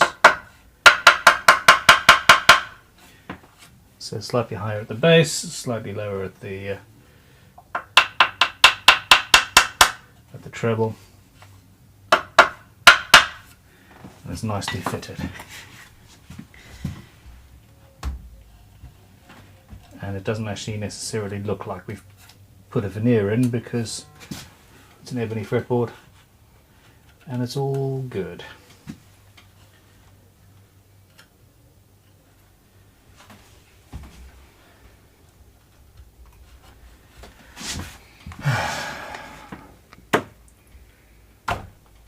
So, if I make a neck out of torrefied maple,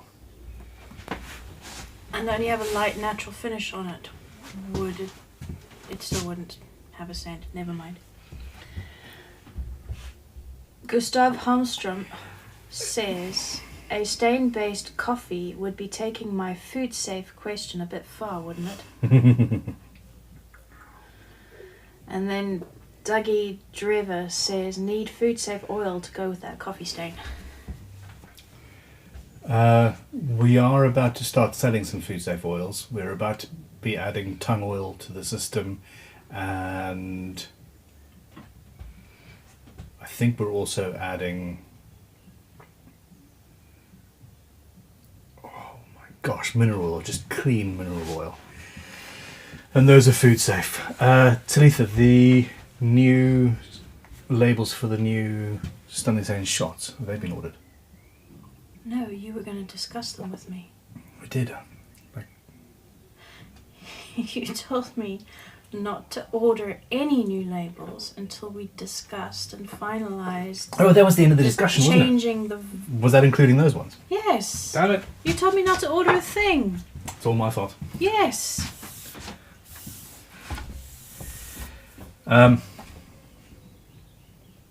Ignore me. What are the I shots? do most of the time. I know, that gets you in trouble, doesn't it? And me. Okay, let's talk about that later. This is the thing. So yeah, we need to have a break. The nut is in, everybody, and yeah, I'm happy with how this is coming together. I'm going to tidy up the workbench. Anonymous Botch, do you get to empty the whiskey barrel first? I mean, I think that would kill me. I do have a barrel to play with. I just haven't played. which is sad, actually.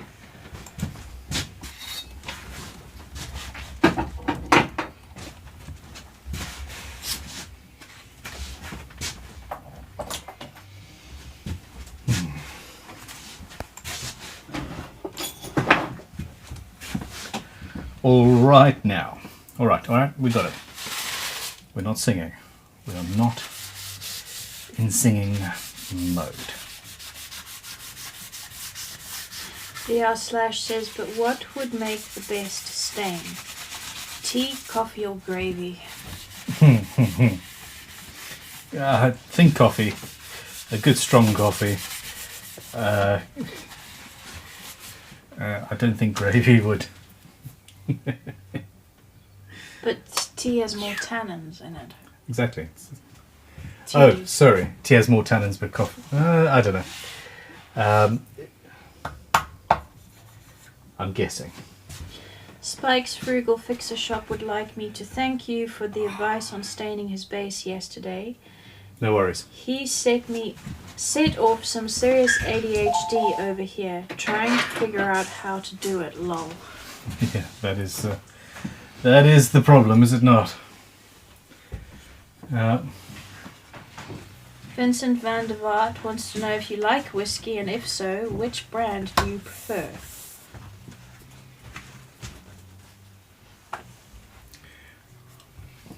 Hello, boy child. Hola. Thank you very much. You're welcome. Perfect timing. I've literally just finished my cup of tea.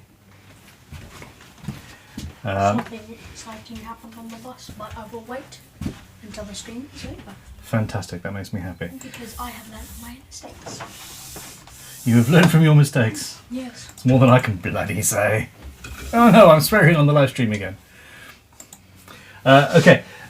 Yes, I do like whiskey. My tastes are changing, and I used to very much like the sort of peaty, Glenfiddich, etc., Talisker, and all that. But as I age, I'm seeming to like sweeter and yeah. I don't know. It's weird. I think more experimentation is called for. Yes, of course. Look at that. I've just woken up. The coffee hit my system. I've woken up. I'm old me. For like an hour and a half, I wasn't me anymore. Okay. Spike's Frugal Fixer Shop says brown gravy is for grain filler. Don't you guys know anything? Okay. So that is those children home. I think Tanya is now also back in the building.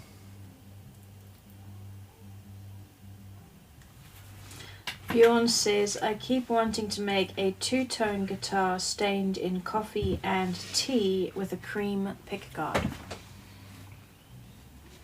I think that would be very, very cool. I'd lost my pencil. That's very distressing to me. Better not keep it for much longer then, should I? Oh, for fuck's sake, Talitha. That's proper annoyance. Okay. Super chat from France Truter. Did he put you up to it? No, I want to know who to put in timeout. nobody. How long do you reckon should a GTBO video be, more or less? Since I guess mine might be too long. Oops. 40 minutes plus? I am not one to talk. Absolutely. Didn't we say in the rules pages 45 minutes max for the final video? I think something like that, yes. Okay, now that is me eyeballing. I'm trying not to get my head in the way. Let's have a look. That's actually wrong.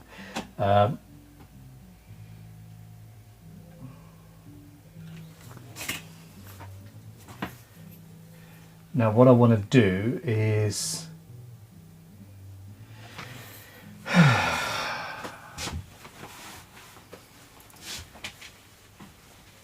yeah, I'm gonna now not be afraid to Google. I don't have the dimensions of a base in my head. I don't know what the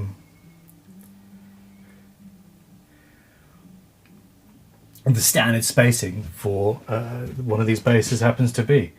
So I'm just Googling away. Phil Wild says, remember Ben, just 4 slots. You asked for a reminder Thank earlier. you. Yeah.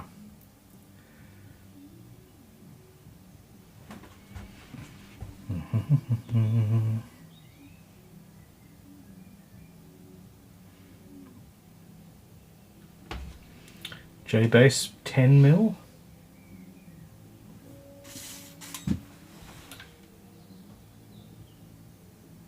No, that's the bridge, surely. And then a lot of this is in inches.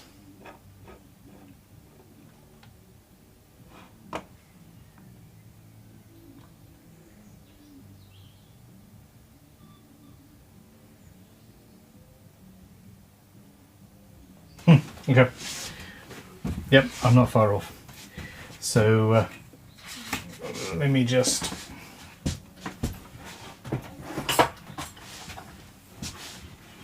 clean up.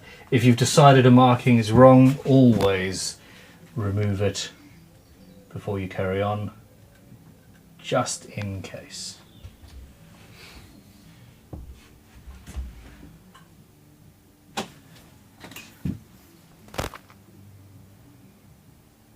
Tahoe Mike says, doesn't the bridge define the spacing? No. The spacing at the bridge is sort of 14 millimeters between each thing, but the spacing at the nut is a completely different position. The two of them combined are what creates the feel of the whole instrument.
Okie dokie. Come on then, Talitha. What's happening? Let's talk of whiskey and what people like. And have you ever tried Fireball whiskey? I believe it's flavoured with cinnamon. I have not, although I have actually heard about it, probably on another super chat. So, yeah.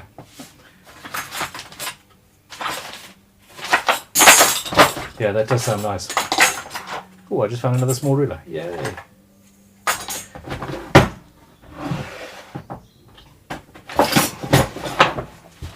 Look at that. This is the first time I've used these.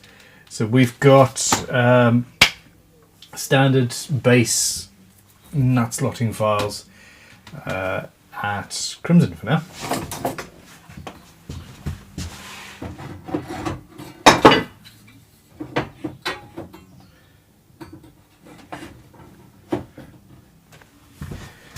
Okay.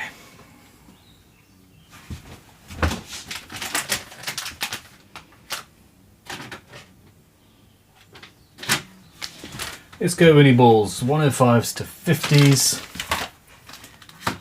I'm going to start the cut with this lovely little saw that I love because it's cute. and lovely.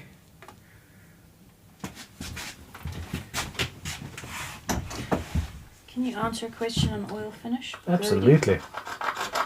So go to the roadie. Serious question. How many coats of the penetrating guitar finishing oil will I need to put on so I don't need to do any other finish?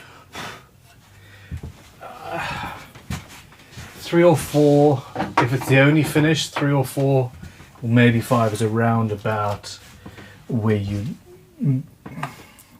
Yeah, it's about that, I would say.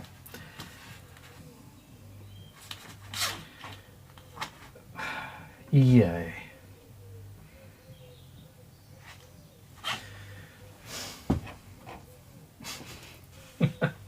These base files are imperial rather than metric, or at least 0.085, 0.045. Nope. Stop it. I am not thinking straight. 105, 0.105. It's all the same thing. Shit, I'm not focusing. I'm not working very well today. Please leave me alone. We're good. I'm good. I know what I'm doing. Honest. You're not having as bad a day as Terry Love. What happened to Terry? It's not bad. So Terry's been waiting for his grocery delivery. Yeah. So he sent a super Was chat. it gross? He sent a super chat to say, take your time. I'm licking chocolate and cream off the packaging where the idiot driver put tins on top of my chocolate cream eclairs. Apparently the driver left very quickly after dropping everything off. I would complain about that and get a lifetime supply of eclairs. That would be awesome. Yeah. Terry, I'm so sorry. Never mess with a man's eclairs. Okay, I'm moving the base around because I work better, well, on the nut like this. The issue is I've got a whole sort of recording system over there that is 100% in my way. Andrew Clayton wants to know, is that bird song I can hear in the background, is your neighbour on holiday, or have you broken his industrial gardening equipment? Whoops, just dropped a guitar. The perverse thing is that I've got a petrol-powered mower here that we don't actually need anymore, so I'm going to give it to him to restore and then sell. Just creating more of an issue for us, I think. So next time we hear something loud, it'll be your mower. It is, but we do have, I think, somebody's blaring loud music out, which is... Does anybody else have an issue with half-heard songs? I mean, I know what the song is and I can half hear it, but because it's not loud enough for me to actually enjoy the music, it's just, this is that song quietly in the background. It's far more annoying than it being really loud so I can actually hear and therefore enjoy. Or am I weird? Anyway, I don't want to go very deep.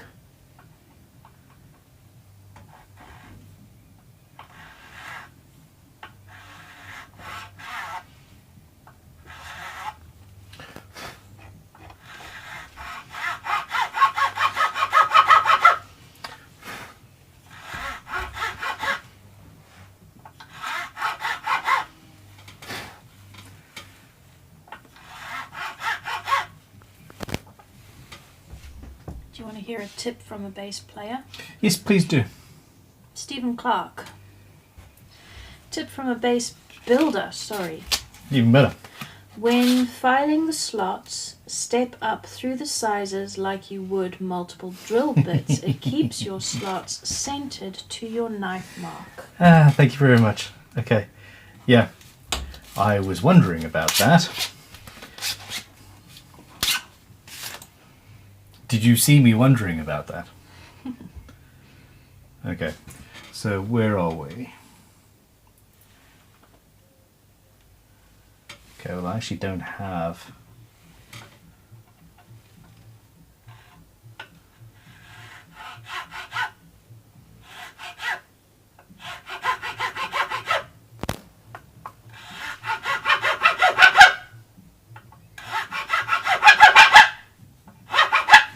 Okay, so that's just cutting the Was that the dogs barking at my filing? Yeah. Almost certainly.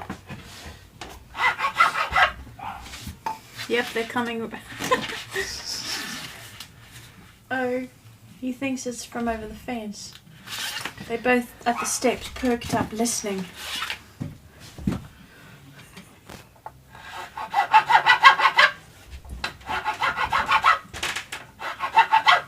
I do think that this is actually potentially going to be too low. We'll see.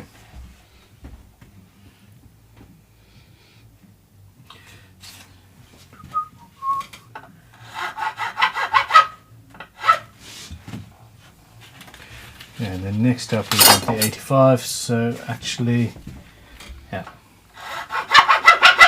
Thank you for that tip. I really appreciate that. Killian Hurahan Uh-huh. Hi. says, have you ever built an acoustic bass? If so, I'd like to pick your brain. I have not, but I have wanted to for a long time. Super chat from Springy2112 Okay. Hi, and thank you for the super chat. says bridge/tuners before nut slots, strings, taper. Stop. Replace. It's literally as it's typed. Okay. Bridge/tuners. So Uh-huh. bridge or tuners before nut slots, strings, taper, ? No. The nut slots set the taper of the strings, therefore, and everything has been designed around the nut slot and the bridge spacing, basically. So yeah, from the designing point, we have everything set. And there we go. 4 o'clock. They've got very good hearing if they can hear your nut slotting files from the house, though the door is open. Yeah, they're pretty cool puppies. Jasper, however, is deaf. Totally. The whole way up to the house, he was barking at the door. I'm sure you heard him, and I was saying, Jasper, stop. Jasper, I'm coming. Jasper, be quiet. Jasper, Jasper, Jasper. And when I was maybe 4 meters away from him, I said, Jasper, and he suddenly heard me and he pooped himself. Oh shit. He's an He old is puppy. old. Anyway, look, so this stage, I'm not actually going to finish this today, I don't think. What the hell? Ah, and you said you were going to work on the other guitar. Yeah. Like I said, I'm really not on my... I'm not firing on all cylinders at the moment. But anyway, let us install some tuners. Because we can. We are, yeah, progressing nicely.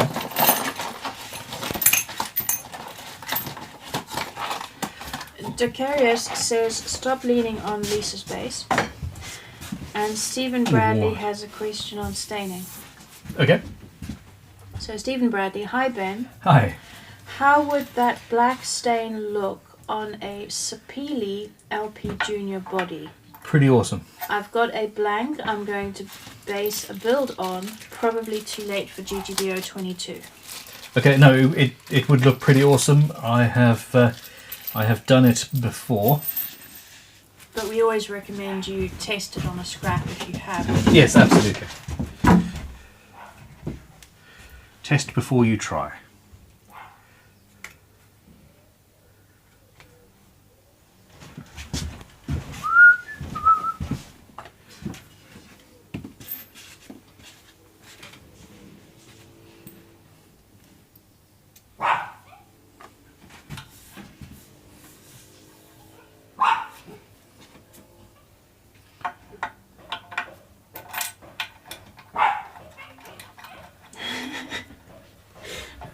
Ryan Mowbray. Or Mowbray. I just popped in to ask if we are getting another day out of this build, and Bane immediately confirmed it, saying he isn't finishing. We must be... They're on the same wavelength, Yeah. clearly. Yeah, emphatically. Yeah, I don't know. I'm really not... I did not sleep last night.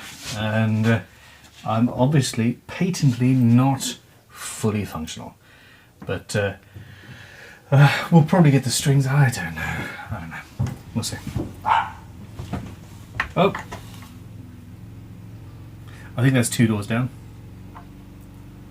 Yeah, I think that's 2 doors down. Yeah. This isn't the neighbour who restores stuff. It's the other guy, the same one who's been blaring music all day, I think. But it's still close enough to be annoying. Yeah. What can we do?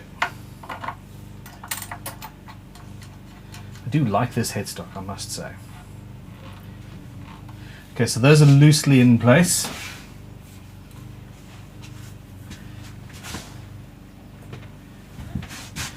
And then you come along and line them up.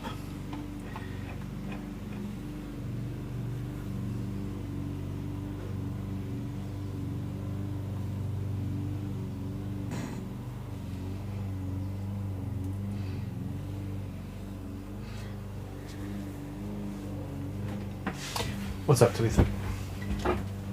I don't know if this is aimed at you, but it must be. Lisa Harshberg apparently asked earlier if you'd slept, you're wearing the same clothes. I am not wearing the same clothes as I was last night. Okay.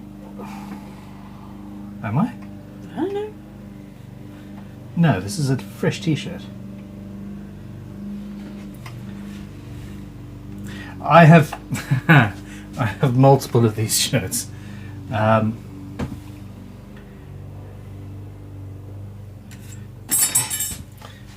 you did make me think for a second. Let's have a look. 2mm. And I didn't sleep very much, but it's not through lack of trying. 1.5mm. Okay. Webelistic question about fret slot files. Mm-hmm. Any idea why fret slot file sets are so expensive? Okay, you mean nut slot files? Fret slot files. If you want to have them for bass and guitar strings in various sizes, Okay, it nut adds slot up. files. Yeah, it must I know. be nut. Yeah, it's nut slot files. Yes, they're very expensive because they are very, very, very precise and not easy to manufacture. And a good set will cost you a lot. I have got normal files. If I wanted to buy this file, and I'm very lucky, I got a bunch of them through a vintage tool shop. I just found them basically unused in a workshop. In fact, they were unused, they were still in their wrappings. If I wanted to buy this file new, I would be paying somewhere around about 50 quid just for a file. In reality, nut slotting files are, for what they are, actually quite inexpensive, which is a really strange thing to say.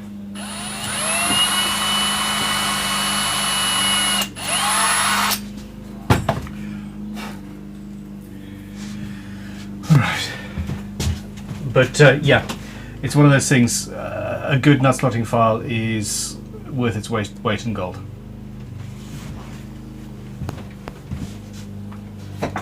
You can't build a good guitar without a good setup.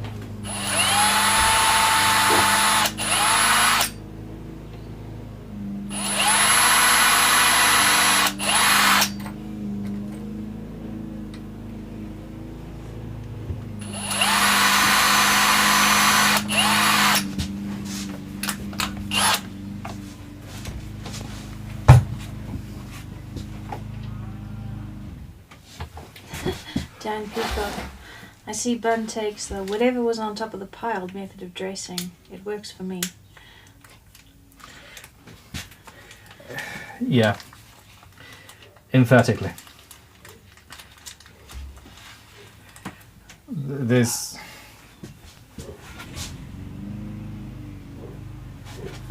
Yeah. There's nothing clever to say about that. It just is what it is. Absolutely. Super chat from Disco Stew. Discuss too. How do you do? I came in late with super chat last night. China guitar neck. Do you have I any replied. tips for full removal and replacement of neck binding? No. Okay. After mocking you mercilessly, I apologise.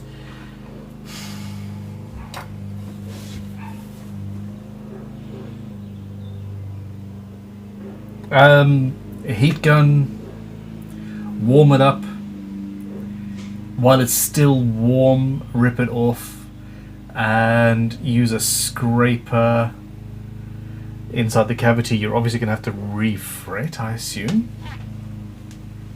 You might be able to get it out from underneath the frets and leave the frets intact. Wouldn't be fun. I mean, it would make an interesting video from a YouTube point of view, but yeah, I'm not so sure. I wouldn't... That's not a task that I would willingly undertake, I think. What do you think, Sleeth? It sounds a bit crazy, doesn't it? Wasn't paying attention. Ah, yeah. We're used to that.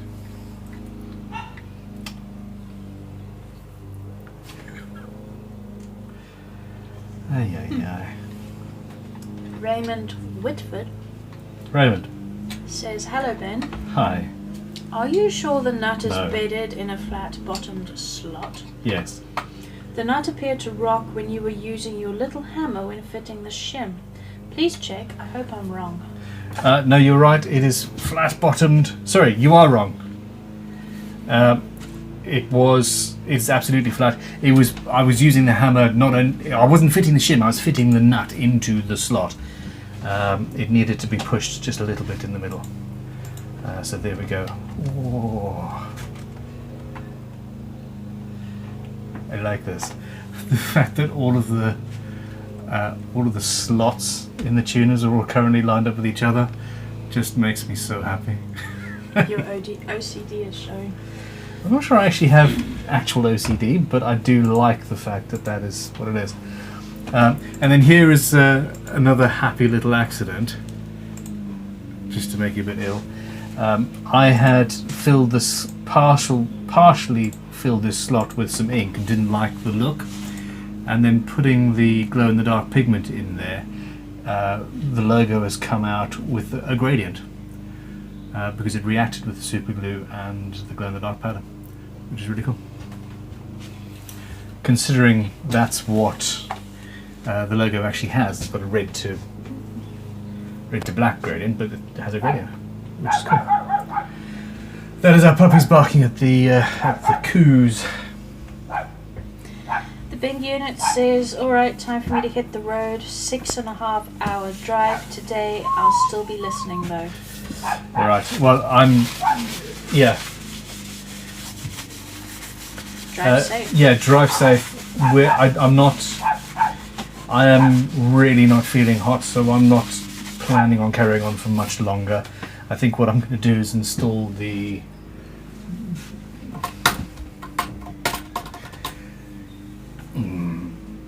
I don't know. I'm so close to the end with this thing, but I am really not functioning. Rather to not make mistakes That's what I'm thinking. and stop while you're ahead. I'm ahead? All head. Yeah. Super chat from Disco Stew. Disco Stew! It says, "I want to change from cream to tortoiseshell. I will be doing a full fret too." A full refresh. Well, yeah, essentially, seriously, just use a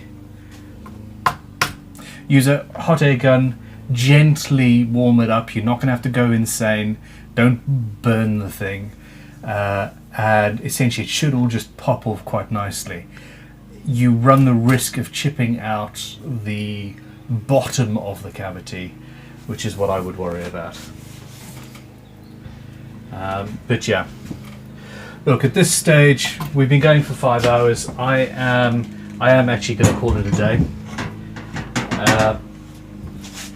Now, given how much there is left to do, which isn't very much, I might end up doing a live in the middle of next week at some point to do it, potentially actually in the evening. I think that could be... I can't do it, I can't. I'm not going to see my family for the 2 weekends either. I'm not going to give up an evening to spend with you guys. No, sorry. Pain. The thing is, so I do want to finish this base before the Birmingham Guitar Show. That doesn't sound good. He's eaten something with his lawnmower and took a...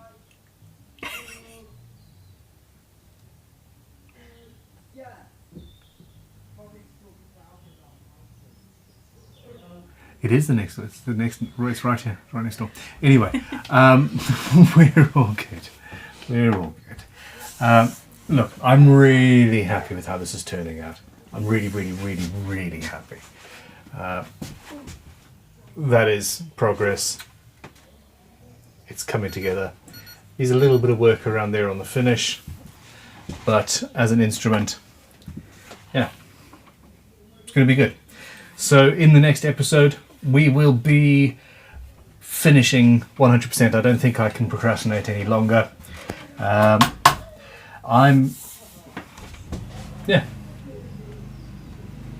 don't know.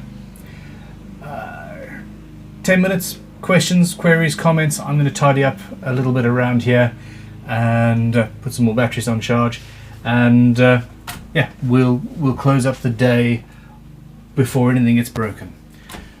Seriously, no matter who's watching, no matter what is happening, if you are so tired that you're worried about something going wrong, stop, find something else to do, and come back to the build the next day. It's nothing is worth messing things up just because you're not on the top of your game, and I definitely am not currently. But anyway, it's all fun and games. Questions? Hit me. Fukumai says, wait, question. Yes. If you stain glow-in-the-dark black, will it become a black light? This is confusing. I don't know. So I have... Okay, let me preface this by saying I am divesting myself of many of my watches. I've come to the conclusion that it was a frivolous waste of money, albeit a very, very good investment in some cases. But I've recently bought myself the Omega Seamaster Black, which has black glow-in-the-dark indices. The entire watch is black, including the glow-in-the-dark stuff, and it's incredible.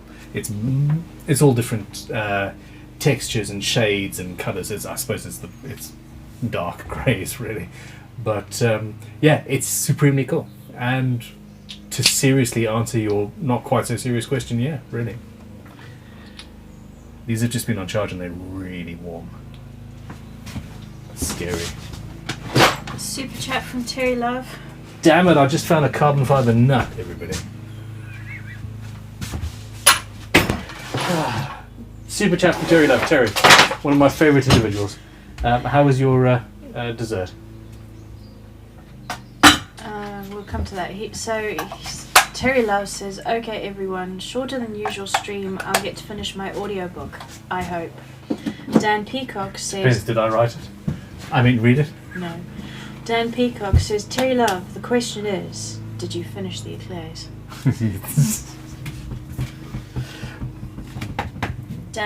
Terry Love's responded to Dan, silly question, there were only 4 in the box, they went very quickly. I may still have chocolate on my nose from licking the box. You guys are awesome. Steen TV says it's about the journey, not the destination. Enjoy the build. We certainly are. Thank you. Yeah. And Lisa says she doesn't mind. She's fine waiting on her base. Okay. Good. Very good. I will be scheduling another stream at some point. It may well be Tuesday next week. But yeah, we might as well just do it. It will be a short stream. I'll probably schedule it for later in the day. say 2 o'clock rather than 11 o'clock. I will schedule it well in advance. I just need to figure out exactly what the travel plans are for this weekend. Doing guitar shows and all of that is going to start coming up again, and this is going to start playing havoc with my regular schedule. But it is what it is. We'll get there. Go on then. You look like you have a question. The big unit.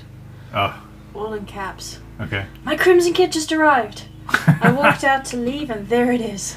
Fantastic, and now you're not going anywhere. I don't get that. Seriously, delivery drivers in the UK knock on the door and wait for you to come and pick the thing up. COVID has been a bit more of an issue, but I just can't believe. I don't understand how packages are just chucked outside your door. You've been waiting for this thing for, unfortunately, months at this point, and it's just thrown at your door and left where any Tom, Dick, or Susan can Walk off with it. Though, It just, to be fair, kit guitars are pretty weighty. well, that's more likely to get nicked. I think it's a TV or a computer or something. Yes. I don't know. Anyway, it's what it is. Different cultures and all that jazz. Paul Need says it's guaranteed that next Sunday I will have a pressing need for an answer to a problem and no one to ask, apart from 100 amateur luthiers on Facebook who will have at least 30 different answers. Yeah, there is that. I feel, this is the thing, I feel like I'm an amateur luthier.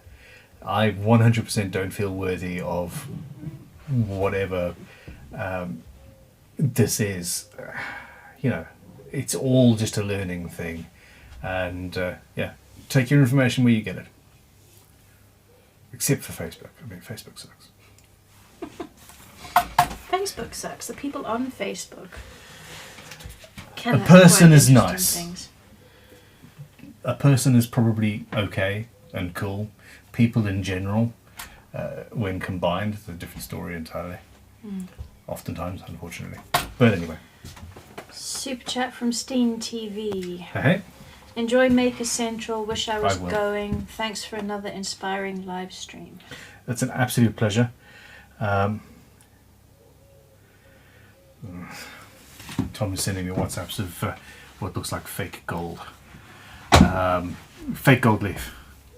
We're doing a bog oak and gold leaf table at the moment, and You need to get the genuine gold leaf. the fake stuff just looks nasty. It's not going in a table. Table. Okay. Yeah, exactly. How big? Huge. That's a lot of gold leaf. Yeah. That it Why don't you is. just get gold paint? That's probably what he's sending me a picture of. So there we go. It is what it is.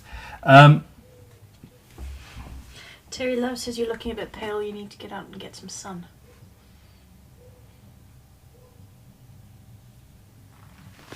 I don't think there is much of that, to be honest.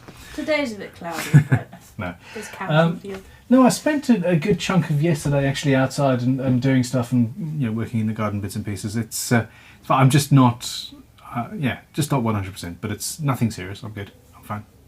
And thank you for caring. I do appreciate it. Jay is trucking your guitars. All caps. Stop leaning on the bass. I'm not leaning on the bass. I'm leaning on the neck rest. Look.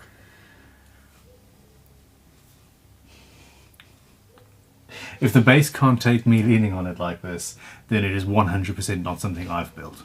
And it's not going to take the strings. It's not going to take the strings. No. But honestly, most of my weight is on the neck rest.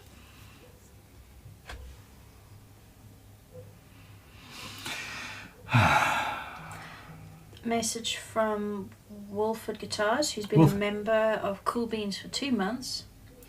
Have a good rest. I will be sanding the finish off my guitar body. Okay. I am sorry for your loss. It's not a good job. It's not fun. Have you thought about potentially using heat? It depends on the finish, but yeah. Tom is still sending me stuff.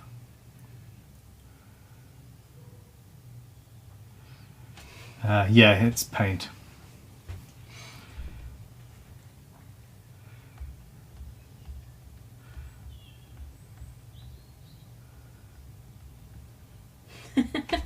Killian Hurahan says, I have a 3-year-old that loves dropping my bass. They are meant to be unbreakable. Ha ha ha. Mm-hmm. Yeah. The problem is the 3-year-old isn't quite so unbreakable, and most bases, if landing on a 3-year-old, would cause Physical harm. some issues. Although it is pretty amazing how bouncy babies actually are. Nowadays, I watch my sort of 7-8-year-old, and he'll take a tumble and then get up and carry on running. And if I did that, I'd be out of commission for 2 days, minimum. Super chat from Lisa Harshberger. Lisa. Take time off, it's okay. Rest and spend time with your family. This is not as important as your health. Busy weeks ahead, we all understand that. It's stream.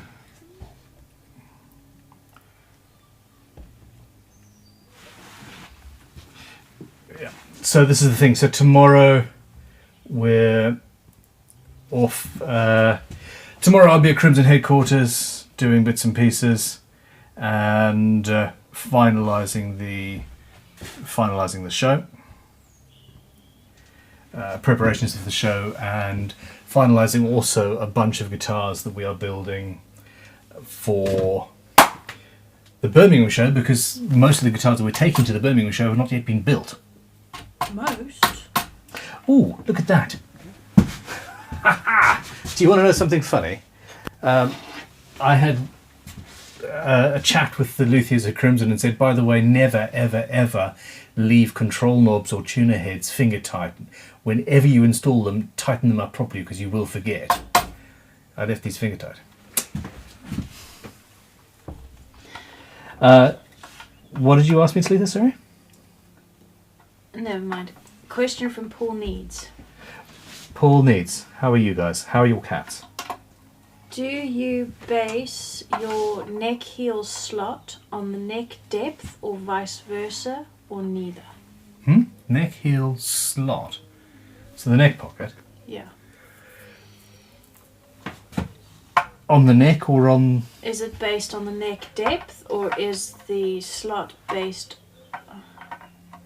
Or is the neck depth based on the depth of the slot, or neither? I need to sharpen my barcode. I can't believe that. It is based on whatever wood I've got and how thick that is. I always leave enough material to allow adjustment of the angle if required, and then that is it. So basically it depends on the wood more than anything else.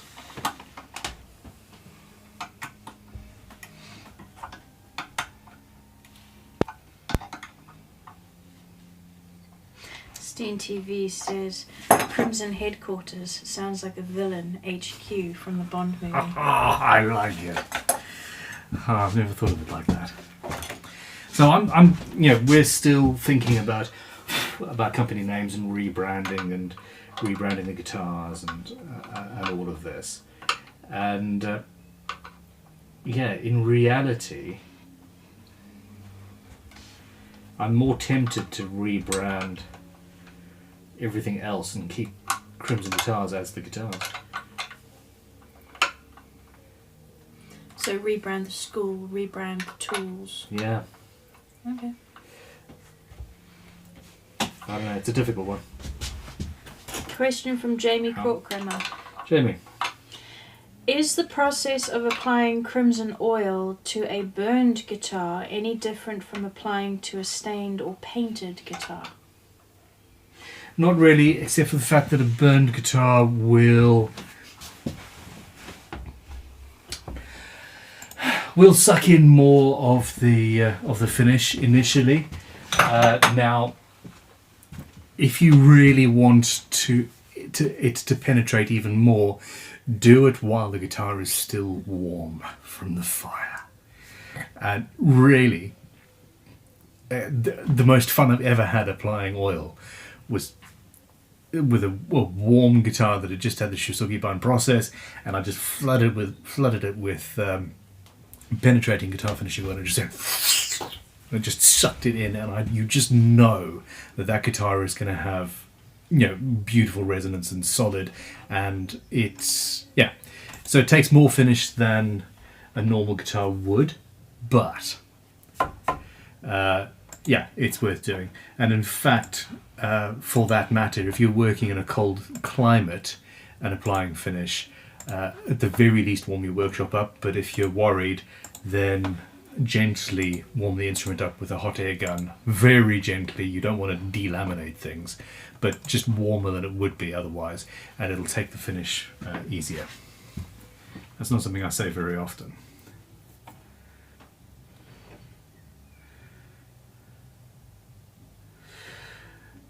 So this is the thing, where this resin table has to be together for makers. So yeah, tell me about it. We've only known for 2.5 years that it was due, so of course it was left to the last minute. I had nothing to do with this, by the way. However, it is often said that a snake rots from its head. What's the body rots from its head? I'm the owner of the company, and I'm a little bit insane, and tend to leave things to the last minute, so apparently it goes all the way through. Yep. You can't yip. You're related to me. Yep. Cool. Anyway, look, how's it going? Do we have questions? We've got comments. How many people are currently watching? 386. Okay. Bulgarian Evolution says, OMG, my stepfather is turning over in his grave. Throw that adjustable wrench in the trash and get a proper tool. What's wrong with barcodes? They're amazing. It's not as good as the exact correct spanner, but this isn't a mechanics workshop. Yet. A nice set of spanners could be good, actually. But then you need metric, imperial, AF. There's like another 3 or 4 I could, if I remembered. Super chat from PS Guardian. I still like random and custom for the sister building companies. So easy to relate branding imagery. I like the idea of starting a clothing brand, random clothing. I think that would be cool. That random just here would be if we were going down the route of creating more shit to put into landfill, that is 100% what I would do. Sorry, I've sworn more on this live stream than, Okay, ending on Mark Jennings. Mark, morning. He says, oh, hi, Ben. Been a busy day. I'm only just joining. What did I miss? Not that much. I'm not working very well today, but the instrument is coming together. So we have the fat lady. She's tuners in place, nut sorted, finish done. The finish is the crimson wipe on water-based lacquer, flattened down with pumice, and then a coat of guitar finishing oil on the top to bring out the colour and the beauteousness of it. And a little bit of work, a little bit of fixing, a little bit of inlay, glow-in-the-dark powder in the headstock, and here we are. I'm finishing the stream earlier than I would normally like, but I'm absolutely wiped out. So there we go. This is actually... I never sleep well after the Sunday Q&A live stream. Never. And I'm always... that was so much fun. And then, of course, the very next day, after not sleeping, I've got a live stream build. I think potentially we should move the live stream builds to Fridays. What do you think, Talitha? You can't do Fridays, can you? No. We're moving to Fridays. Get somebody else to help then. Okay. Look, everybody, thank you very much for your support. Thank you for watching. Thank you for asking your questions and for commenting, for being part of this incredible community. And yeah, just for being you. I appreciate it. We appreciate it. We will be back at some point in the not too distant future. Please watch this space. Look out for the notifications. If you have yet to subscribe, then please subscribe to both Crimson Guitars and Crimson Guitars Extras. Hit that notification button and you'll see when the next streams are coming live. Yeah. I have got a hell of a lot of building to do. We've got so many videos in progress, so much going on. I'm looking forward to sharing with you. See you soon. Goodbye. Bye, guys.